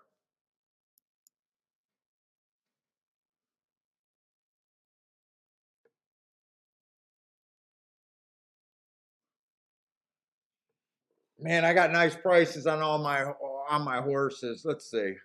How do I want to do this? I'm gonna play those exactas with the 4 on top. That's the first thing I'm gonna do.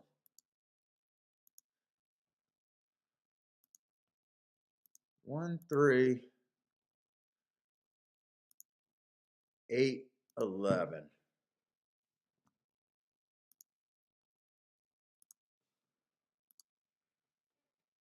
All right, so that's in.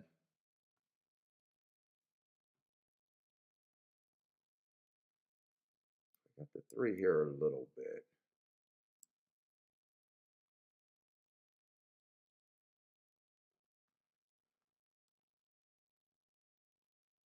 Four is probably the safest. I think I want to turn that around too. I think I want to turn that around. Because I did that straight. Because I'm thinking about betting those other horses to win.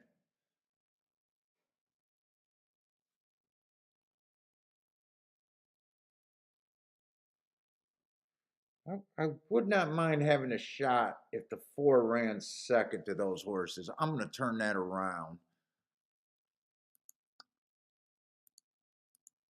4, 3, 8, 11. But I want to get.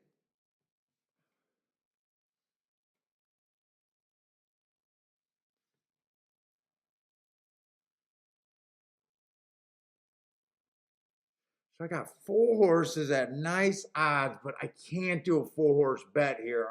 I'll be separating between my stuff way too much. Just way too much.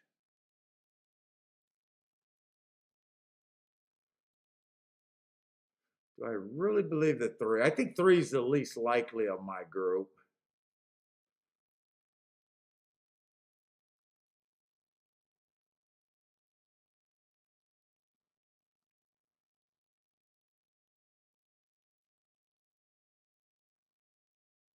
You know what? I think I only want to bet the 1 and the 11 to win. 1 and 11 there.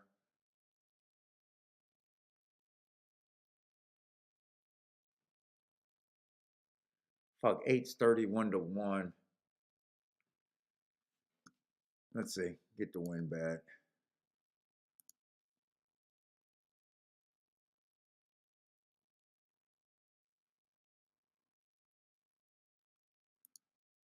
Let's see. 1 and 11. Do I want to do anything else? So I got the 4 first and second. I really want to hit the exacta, especially with the 4 and second. I got 1 and 11 to win. I think that's all I'm going to do here, though. Well, that's all I can do.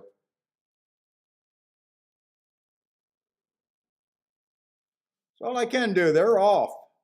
Good luck if you guys played this last race. Let's see. 5 got the lead there. Who the hell is a 5? And none of my horses are running? 5, I didn't even look up. I thought he was a router and he gets the lead here. 1, do not steady again, you motherfucker. 5, give it up and bring my 1, 11. 11, 1.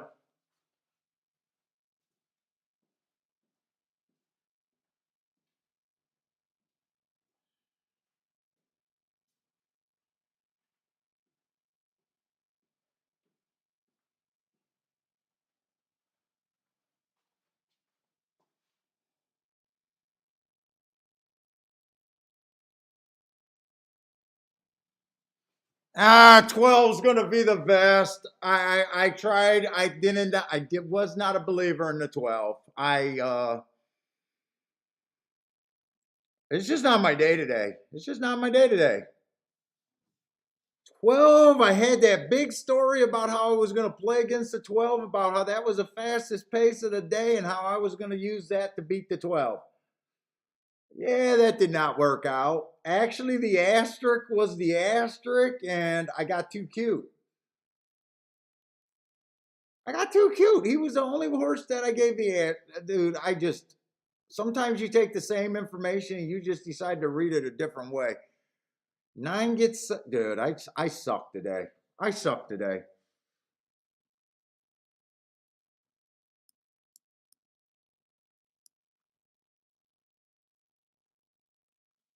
I sucked today.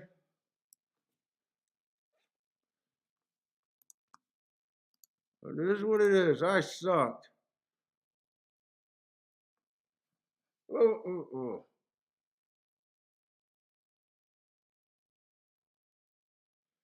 I think that came in 12-9, so fairly chalky. Sean with another exacta boom. Who got second there?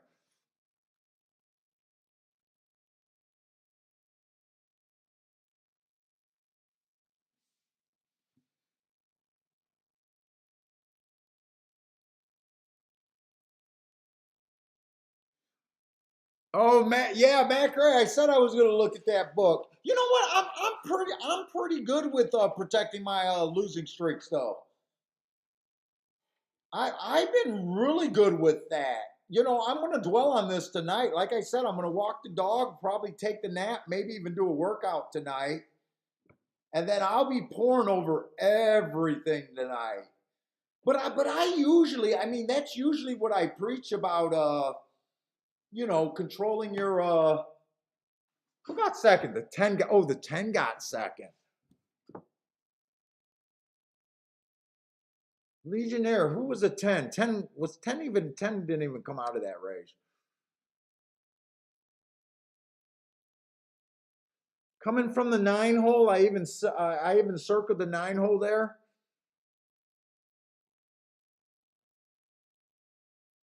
I really have no problem with the 12 winning. It's just I thought I got cued in how to interpret that. Usually, normally, if I don't look at that chart, I would have said 12 ran the best race.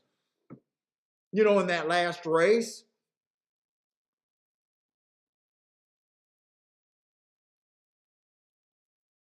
Long shot, Louis. Are you having a? You said you sucked yesterday and Friday, so are you having a big day today?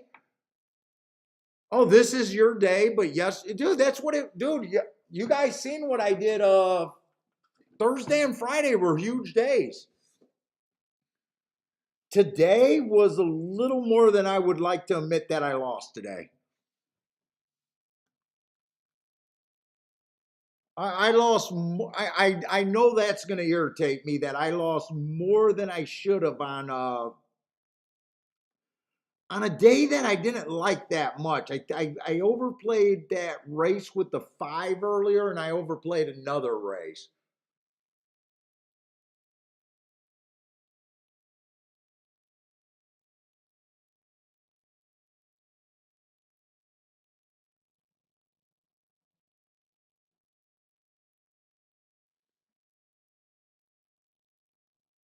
But yeah, basically I gave back that free bet in the last race on Friday with that 25-1. That's basically what I gave back. Hey Matt, who are you saying to help? Let's see.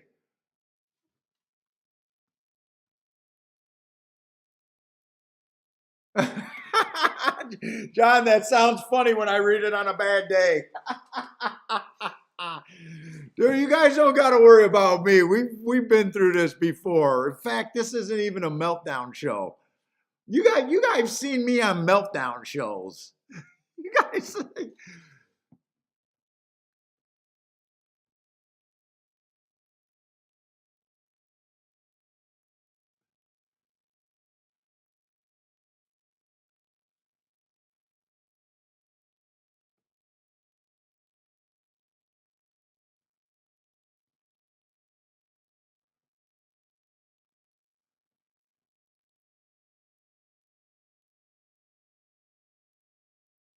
And who was a 9? 9 was a first time starter.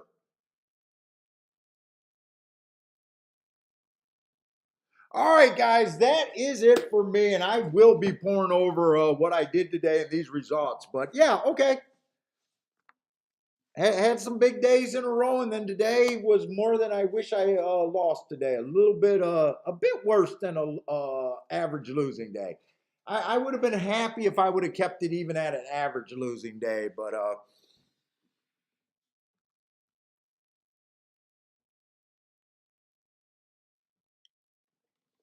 But no shows next week. I'll be in Vegas, so no shows next week. I'll be back the following week, Thursdays and Fridays. Like usual, like we have been. But anyways, guys, thanks a lot for hanging out with me. Like I said, I wish I could have done a little bit better today.